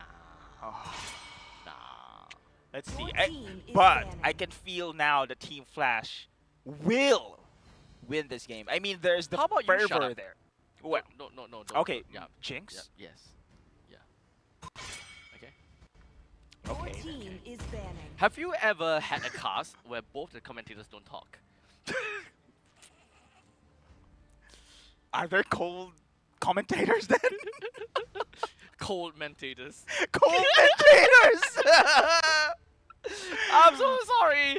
This is just dad jokes. Yeah, Yeah. you're learning. Yeah. Very good. Oh man. Okay. This is what life is like, huh? Yes. Happy Mother's Day Happy again. Mother's Day. Yeah, Happy Mother's Day to Mother's all Day. mothers there. And now there you go, back into the game. Okay, that's a Kimi, that's a Moskov. So out of the picture, that's a Your respect team band is there. banning. Okay. Well, against Fanny's out Team of the Flash. picture to how about the Lucas? Ah. Lucas is also another hero that we're gonna have to talk Yeah. about. If the Lucas is just gonna be leaked out, then You think so that Team Flash will just give it away? yeah, actually. Really? We haven't seen. Yeah. Did we see Sovereign go for Lucas? No. It was No. absolute zero. No. However, Hades does play a mean Lucas. Who? Sorry. Hades. Ah. Hades does play a mean Lucas. If Lucas is open and not gonna be picked by Sovereign SG, Team Flash Yep. most likely. Lucas Harith. Yeah. currently available. Yes. Okay, Okay. bench Position is is out. Your They team were is meant to picking. open it. Lucas is open. Yeah, Lucas. Kalea. Oh, Your team is okay. open. Lucas actually went over to the opposite side. Ah. Okay, so now Kalea. Flash is on that point whereby they are thinking, okay, do we actually pick Kalea Now I and can see Kalea. Yeah. Yeah, would they though? Harith? Would they though? Okay, Harith, I think that is very likely for Vanix to pick up. I think that this is a pretty okay pick for him. Yep. But Kalea, would they? We haven't seen yet, right? No, not from them. Okay. Not from them. I want to see. I want to see. This is something that I could want Team Flash to execute, no question. I mean, JPL. We mentioned, of course, the Cho, right? Oh, there you go. Okay, very good. So, will it be JPL though, or Hades? That's the question. Very flexible. Your team is picking Export. Xbox. Let's see, Uh, Curtis. Xbox. Okay. Jungle? Phobius is open, right? Oh, yeah. How do Your we forget- team Oh, is shields. Shields again, but Shields for days. But Esmeralda will be in a kind of weird yeah, yeah. spot I, here. I think so because just because they do have the export. Oh wait. Xbox jungle. If they want Esmeralda in the EXP, technically speaking, that can happen. And Diablo used to play Esmeralda pretty well too. Before. Oh, okay, really. He can play Esmeralda too. It's Okay. quite a long time ago. Quite a long time ago. A few seasons back. your team is But banning. do you think they picked Esmeralda though? No, I- that's the question. I don't think that they will pick the Yes, Esmeralda. yes, yes, yes, Doesn't yes, yes. feel very coaches And style. and I don't feel like flashy Z also. But picking Esmeralda though, it can counter this shield heroes. But they don't have the. Okay, they have the Clea. Sorry for this one. They have the Clea to go for the pick off. Yep, they crowd can do control. pick off, crowd control. They can Follow-up is there. also allow. It's also gonna be a proxy Your for team is the banning. 1-1 to bust Uh-huh, some uh-huh. of those weaknesses Yes. easier. Your right, team Weepad. is banning. Roi, Fasa, we are primarily looking at mages that will be gone and taken out of the equation. Who's gonna be your Suyo? No one's banning Suyo anymore. I think day No one one was. gives a crap about it, yeah, man. yeah. I think Soyo's at this moment in time we're seeing the fall of Suyo here because, but on the day one it was respected.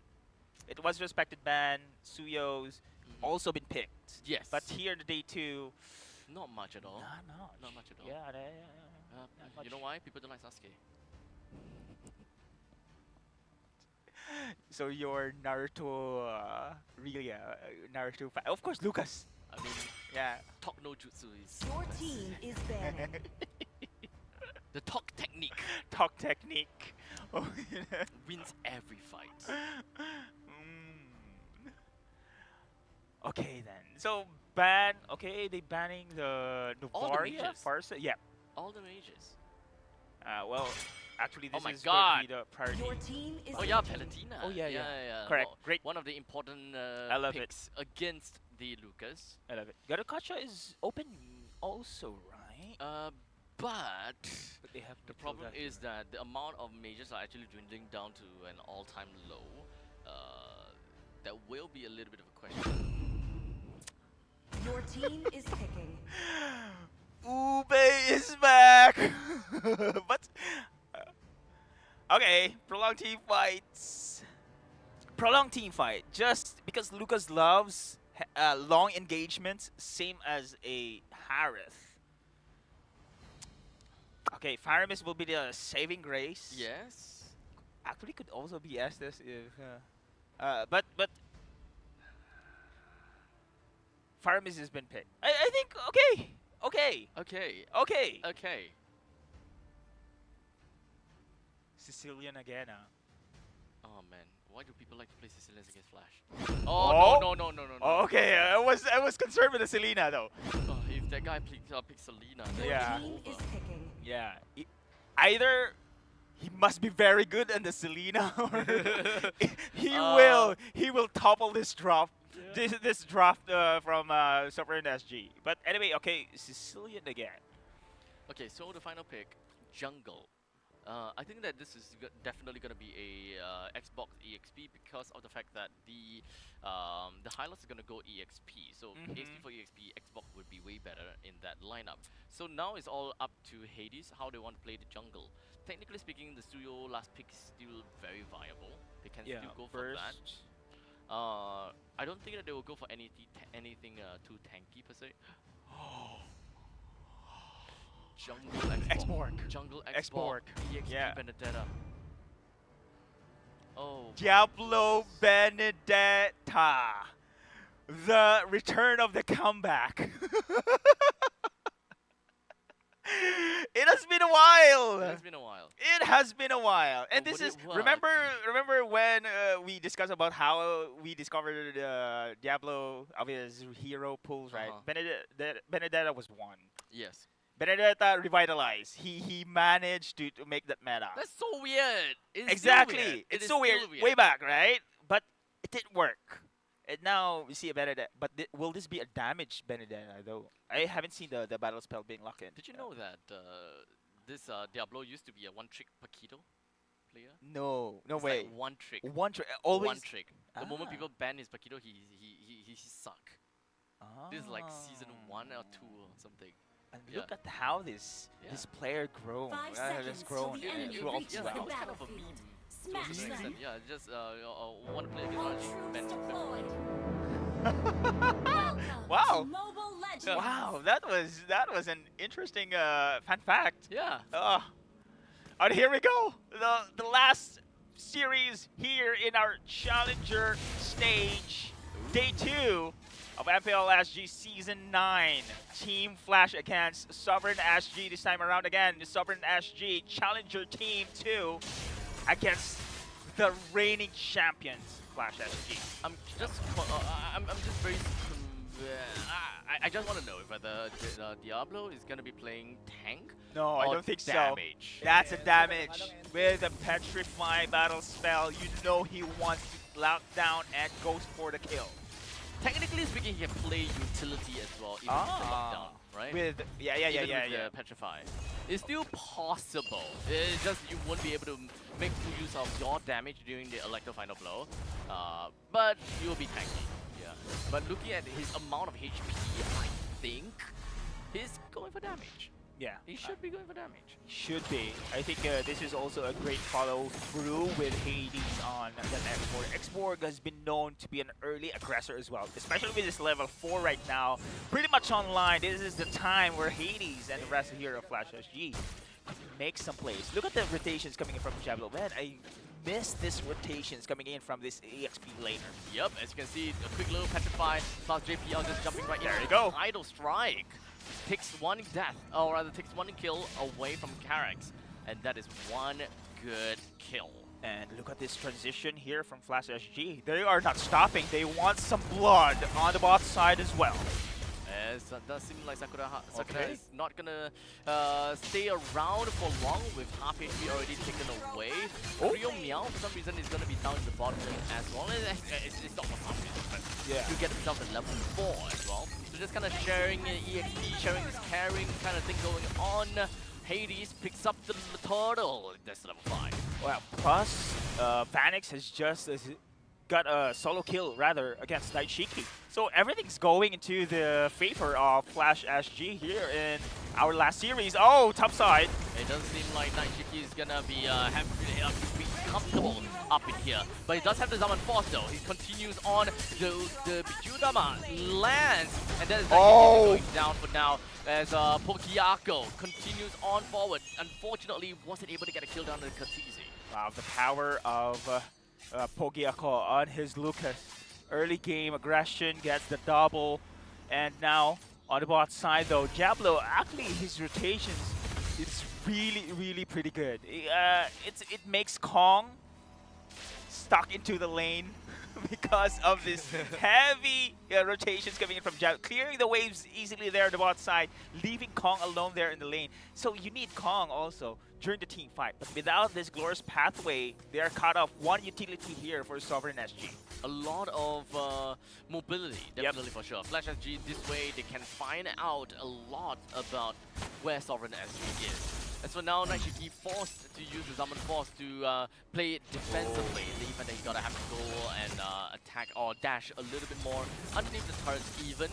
But Flash SG, at this point in time, they have a small little advantage over for Sovereign SG, but it's still too early for us to be able to say anything at this point. True.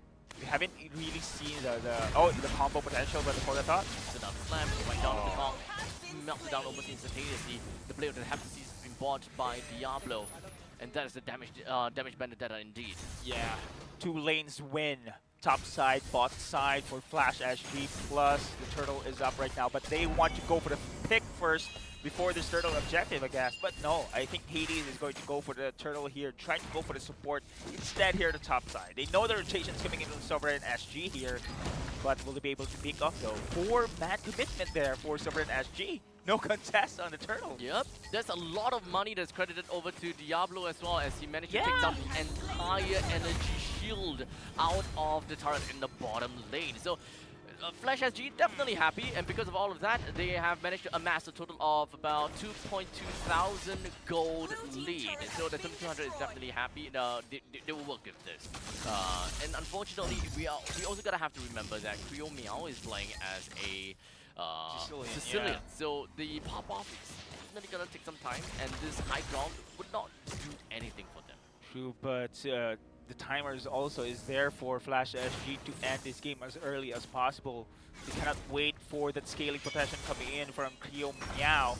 And meanwhile, Kong, back his glorious pathway, and that is one big utility out. Will now transition in the mid to go for the takedown, and Diablo as well. Wow, split push as its finest here for the side of Flash SG. Yep, nothing out of the ordinary. The power of the Benedetta is being shown by Diablo himself here. Tarax doesn't have a lot of HP to work with, so a quick little recall ought to get him out of there. While top lane, we've got Vanix as well as JPL. You know, really putting Night Shiki in such a difficult spot.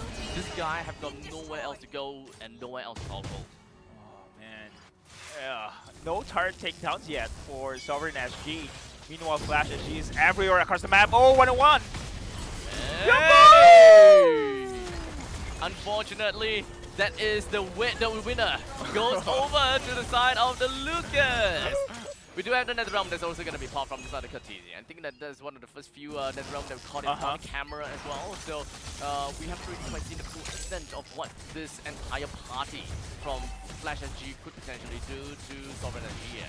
Okay, that sacrifice there on the bot side by Diablo. At least Lucas wasn't in the team fight in the middle lane. If only Lucas was there, I think it should be on Sovereign SG's favor for sure. Now, this is going to be the last turtle in the game. And as for in the vicinity here, it's actually Sovereign SG now controlling the game. Hades and the rest of Flash SG trying to contest this one. Lucas, look at Lucas' positioning here. Poke really go for the flank here. I think he will. Diablo thinks he's currently at the top lane, but going back there you go. in, and now the turtle taken down by Hades. But now we still have a fight coming from Pogiako. He quickly runs himself right towards Karak, but wasn't able to use a guiding wind to get far enough. As a triple kill credited over, and to potentially be able to get a little bit more as Kong, he tanks up everything. Diablo takes a kill down onto the Hylos, and Night Shiki, last member remaining. No farm, nothing that can potentially work for him. OMG, that was a 4-man massacre there, just executed from the side of Flash SG. Night Shiki cannot do anything about this one, and now Outer Charge also been taken down. And let us see here, Pogiako tried to go for the flanks here, but it's not enough. The chase wasn't there, and it's a man, the crossbow cleanup. Tang. Yeah, the cleanup from Vanix. Crossbow of Tang on point, plus Kong couldn't even escape with his Hylos there. This is going to be a game changer right now. Flash SG totally controlling this game. Okay, so 7,000 gold lead. This is a very, very good amount of lead, right? Oh! 10 minutes, 10k gold lead is the perfect recipe to getting yourself the win against a Sicilian, and in a draft like this, right? Yeah. So as long as they're able to continue on like this, 10,000 gold. It shouldn't be too difficult for Flash SG to just dive in, take the turrets, and just disrespect them. Yeah, I think there you go. He dives in actually here by Diablo. Actually disrespects them. I agree with the dive, but I mean, Cortese is way far back. So yeah, the Netherrealm did not connect at that moment though. So unfortunately, Diablo was been picked off.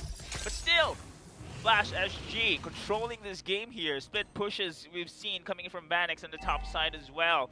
Heptasees indeed, and Hunter Strike here for Diablo on the Benedetta. On the other side, we've seen only the glowing one yet for the Sicilian. So scaling, we still need to see scaling here from the Sicilian. If they're able to want to dish out that damage output they needed.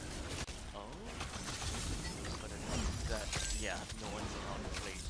Let's can't find anyone for now. Yeah. As all of the members of Sovereign SG, they're still going to be hunkering down in middle lane, trying to get as much defenses as they can to make sure that they don't lose their holy defense. Actually, Abstract, we have just mentioned if they see Halberd with the priority through this game, but now they are actually using this item now. We have Sea Halberd for Diablo, Sea Halberd for Vanix as well. So this sustain, the shields coming in from Paris as well as Kong wouldn't be much as effective here that we are able to see at the team fight. Yeah, Oracle from Kong as well.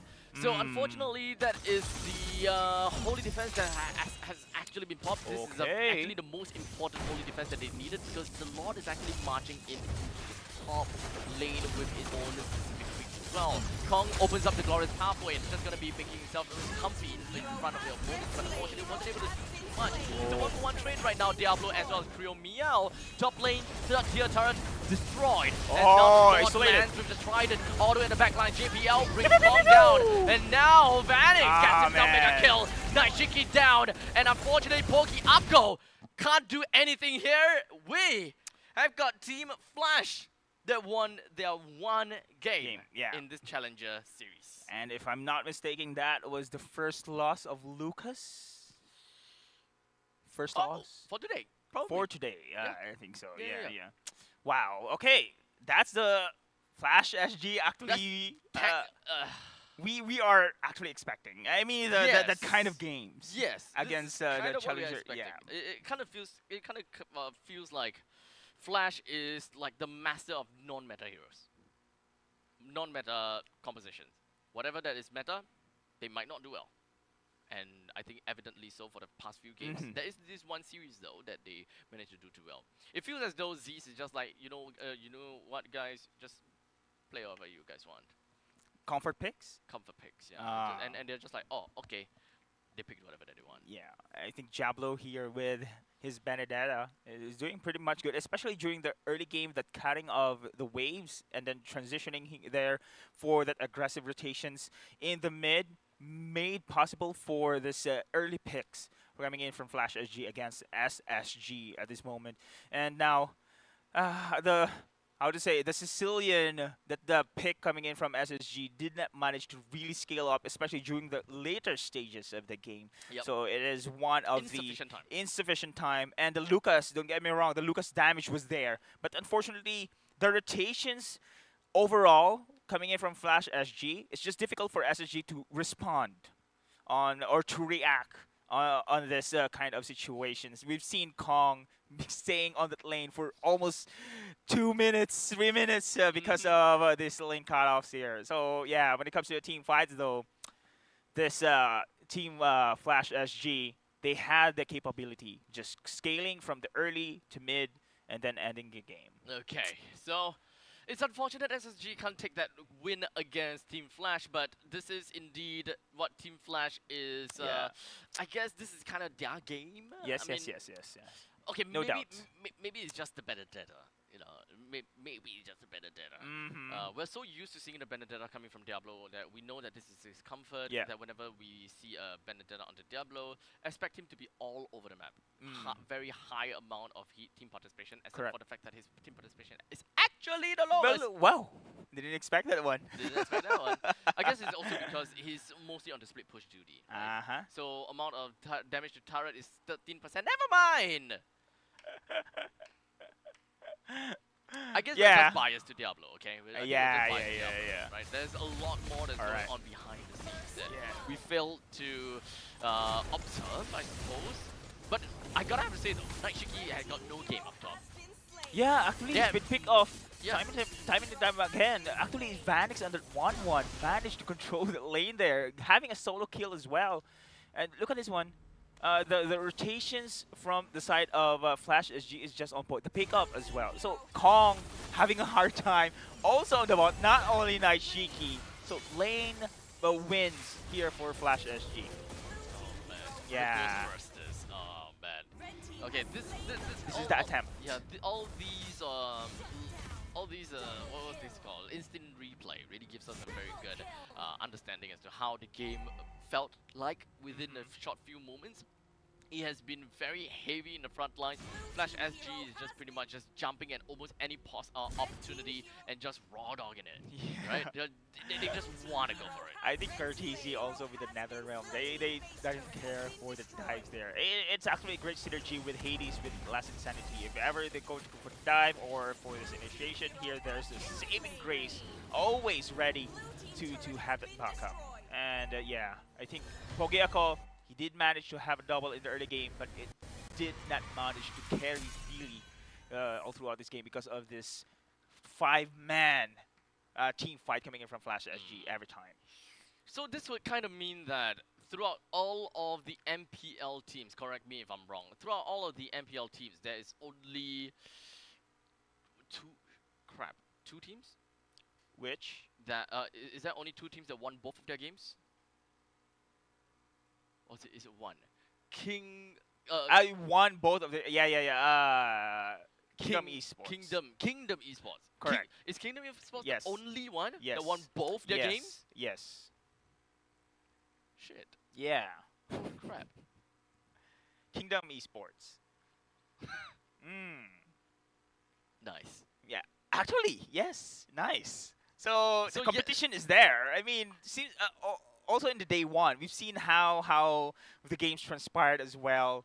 Also, you reach best of 3 series. I think that was 2 games we had yesterday with reach into game 3, if I'm not mistaken. Yeah.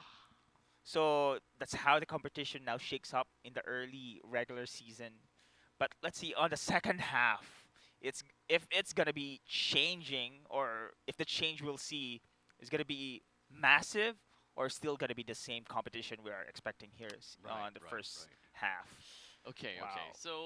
So yesterday's game, I think that we have MVP. I guess when it comes down to team MVP, I think I gotta have to give it to Kings Vanguard, right? Nandez. Nandez, right? Yeah, Nandez. Mm. Yes, I gotta have to give it to them, right? Yeah. Because they are the one that first toppled over the Kings and made them feel insignificant. And today, actually, Absolute Zero. I would like to say today Yeah, is yeah. Absolute Zero. Is Absolute Zero being the MVP, but on the other side, if we want to look at the boring MVP, that would be Kingdom Esports because they Okay. didn't lose a single game. True. Right? Correct. Technically, they are the only one that is like off the tangent and didn't lose a single game. So it's like kind of okay, great. This seeded MPL team is the consistent one per se. Okay. Okay. Fair enough. And Kingdom Esports right now, I think I'm curious of our rankings here because yesterday it was still Team Flash on the top. They played The seeded stage. twice, right? Yeah, they Team Flash played twice. Yeah, twice. 2 series, yes. KGV and Team Evil.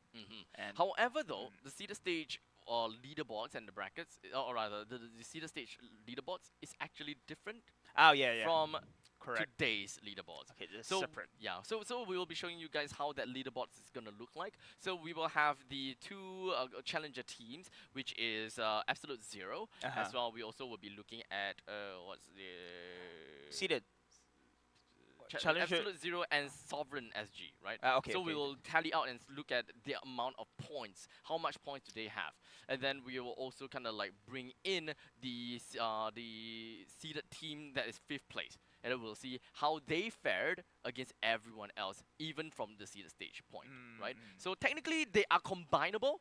Technically combinable. It's just that if you want to combine them, it's only because you want to take a look at the 5th place team. Okay. How do they fare as you bring it over to the challenger stage? So speaking of which, the 5th team. So I think seeded stage also that we have witnessed yesterday is having a great impact because you, as an MPL PH team, there you don't want to be put into the challenger stage and fight for that qualifier spot. So as much as possible, of course, the top 4, you need to secure that one. but here in the challenger stage, it's not gonna be easy. I think so. Right now, we are going to see You here need to be the best of the best. exactly. So if you're on the fifth on the seeded stage, going into the challenger, you're going to face Absolute Zero. You're gonna Sovereign compare your SG. points. Yeah. Basically. You have to compare your points with these other two Yeah. teams in the challenger stage.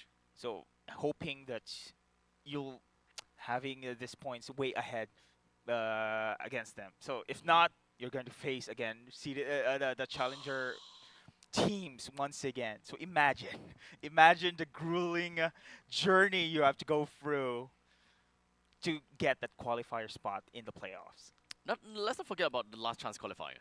There's the last chance That's as well. the last So you chance don't as well. want also to be imagine you're in the seeded stage already, you know, And then going go into down the to challenger, stage, then and going then going down to the last chance LCQ. qualifier. Yeah, that's the thing. And then at that point in time, if you still did not make it, you maybe question your identity. You know, a little bit of a existential crisis. Like, what am I doing with my life? You know, That's the thing. so this is the only season where there is like 1 token 3 tries, but yet I didn't win a single prize. That's it. That's it. Yeah. That's it. That's it. So that's the thing. Remember, guys, on the playoffs, we only have 6 spots. So top 4 in the seeded teams will directly be invited into the playoffs. So 1 for challenger, Yes, 1 for last chance qualifier. that is right. Very grueling, indeed. But for this day, Abstract, the challenger teams, just actually I'm surprised. I'm happy as well with the outcome there. Future is bright. So I'm looking forward for the community teams 3 and 4. Who are they though? So I'm not sure yet. Yeah, I'm not sure yet. So we've seen Absolute Zero already. We've seen Sovereign SG. There are 2 more community teams upcoming, guys, on the second half of our challenger stage. So that's pretty exciting. So at least when it comes down to next week, which is 17th of May, yeah. that is going to be the second round of the Challenger Qualifiers, right? Yes. So that qualifiers, we will then bring in the next 2 to kind Exactly. of see how they will fare in the Challenger stage. So that is the fun part. Okay? Yes. So let's not forget about 17 May that's going on concurrently, which is going to be the seeded stage. We will still be continuing on Yes. with how we saw yesterday. So at least that part is going to be fun. We continue on with what we have stopped from yesterday's games. Yes, of course. Like Team Flash only played. Evil, and RG. RG played only once. Yeah. Right. So, yeah. Only the 2 of them have only played once. Yeah. Yeah. Remember, we still have a round robin. Everyone's gonna play against everyone here. So yes. So seeded stage will still continue. So next week. Oh, excited! Yay. But Team Flash again, the pressure is them. To be honest, because of this day 1, day 2. All eyes on Team Flash. What just happened? I mean, that's the main headline there. What just happened? Wow, yeah, very spicy as well. Team Flash, SG. I cannot take away the outcome of what just happened there. I mean, Absolute Zero absolutely outplaying them at the game. They zeroed them. Let's just put They it that way. zeroed them. Zeroed them. They had so much combat power, and then at one point in time, it goes to 0. Wow, let's see. With regards to the schedule, though. Let's talk about the schedule. Yeah. Okay. Can we just pull up the schedule? There we There go. you go. Next week. There we go. KGV. Kings. Kings good. Vanguard.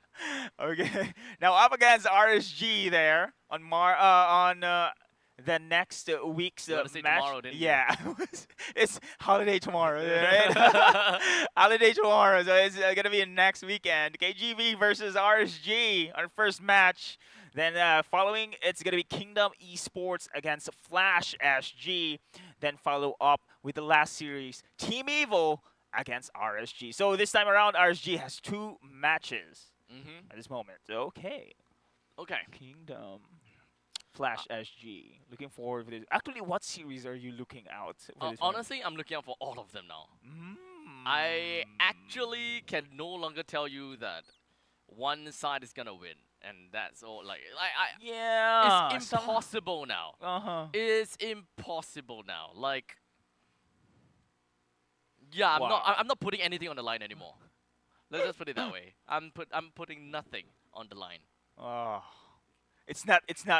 Usually before the MPL SG Really, season 9 starts, it was full out predictions. All of our casters will be like, yeah, okay, we copy each other's homework. Okay, correct. This one correct. This one correct. Yeah, makes sense. And then now the both of us is just kind of like, I don't think that you are right. I don't think that I'm right. None of us are right. You know why? Because all of these teams, they are all first place. They're all the best, top of the best at the power ranking.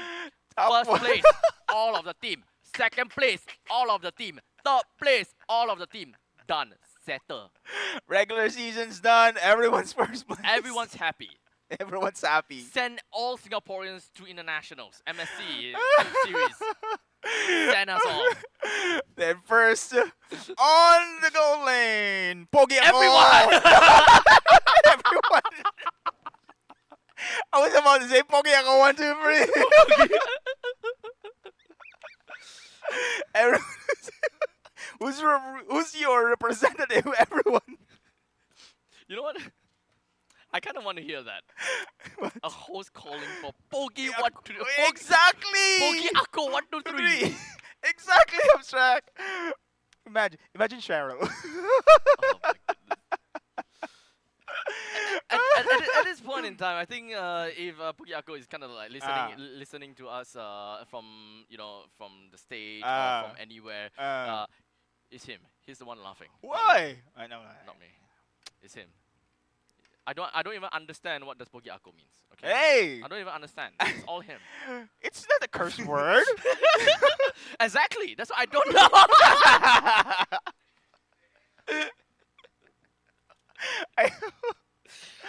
Anyway, yeah. I haven't seen the venue though. I haven't been there yet. But Me neither. did they call out the names? I mean, don't think Fart so. Lachos is our host, right? Yes. So Yes. I think introduce the players. I think he's more of like he's doing more of the interim stuff. So usually when there's the stream goes down, I see. then he will be like entertaining the audience, doing lucky draws and all. And that's one of the reasons why you want to head down over That's the to thing. take a look at the venue itself. That's why that place is great. Yeah, Mhm. I want to see maybe next week. Of course, there's the Yeah. venue there. I want to go there. Do I have a different venue next week? Yes, actually. Next week's venue is actually gonna be changed. Let me just double confirm that because I Yeah. actually can't remember what is the next location But again. currently, they are in Bukit Panjang Plaza right Yes, now. Yes, that is right. Yeah, So it's Bukit Panjang Plaza. Maybe second week is not released yet. yeah, maybe not yet. It's at Westgate. I see. Okay. So it's at Westgate for second week. So if you guys would like to take a look at the entire MPL SG Season 9 live with some of the lucky draws going on, with a lot of fringe activities going on as well, make sure you guys head on over to Westgate. That is going to be the next spot, okay?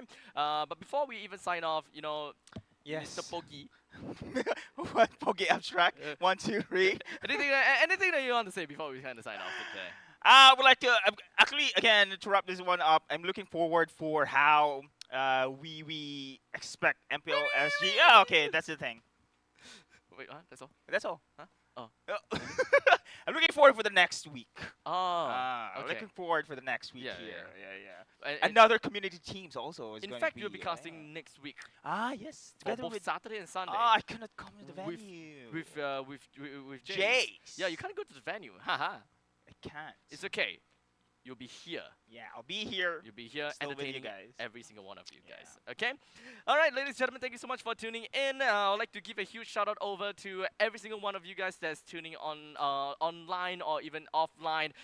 Just gonna have to say that MPL SG Season 9 is of course powered by Moonton as well as Pulse Nova Entertainment, and not to forget our partners in esports, Head and Shoulders, as well as SGEA, which is the Singapore Esports Association, and of course, let's not forget our official venue partner, CapitaLand Malls. My name is Abstract. With me here is Deadeye. We'll see you guys next week, and I'll see you sometime soon. Okay? Take care. Bye. See ya.